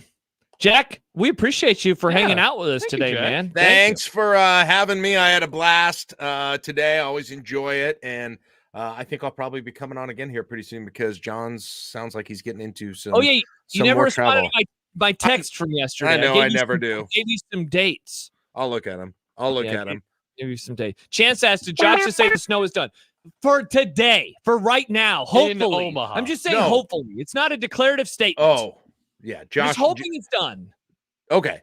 And Just I hoping. said winter being done is in play, which actually may be more of a strong take than Josh even has. That's an egregious statement, Jack. Yeah, it's winter's January practically 18th. done. Jack, this is like that Seinfeld episode where Elaine Hurts are back and they're in Florida. And he's like, oh, we're basically going home tomorrow, even though they still had another week in Florida. That's what you are saying. I'm That's a saying classic episode, Nick. there are so many qualifiers on what I'm saying. I am saying it is basically in play, qualifier number one, that winter is basically done. Also another qualifier. I didn't do it. That's how I would feel if winter was done. Dumb that. computer. All right, for Jack, for Nick, I'm Josh. John is back tomorrow. I might be doing the show from home. Sorry about that, Nick. Oh, cool. Maybe. We'll see. Alan Bell will join us. Kent Walgamont, the holdovers. Watch it tonight on Peacock. There's nothing to watch tonight. There's no sports. Watch the movie. Talk to you tomorrow. Bye, Jack. Bye. Try to say to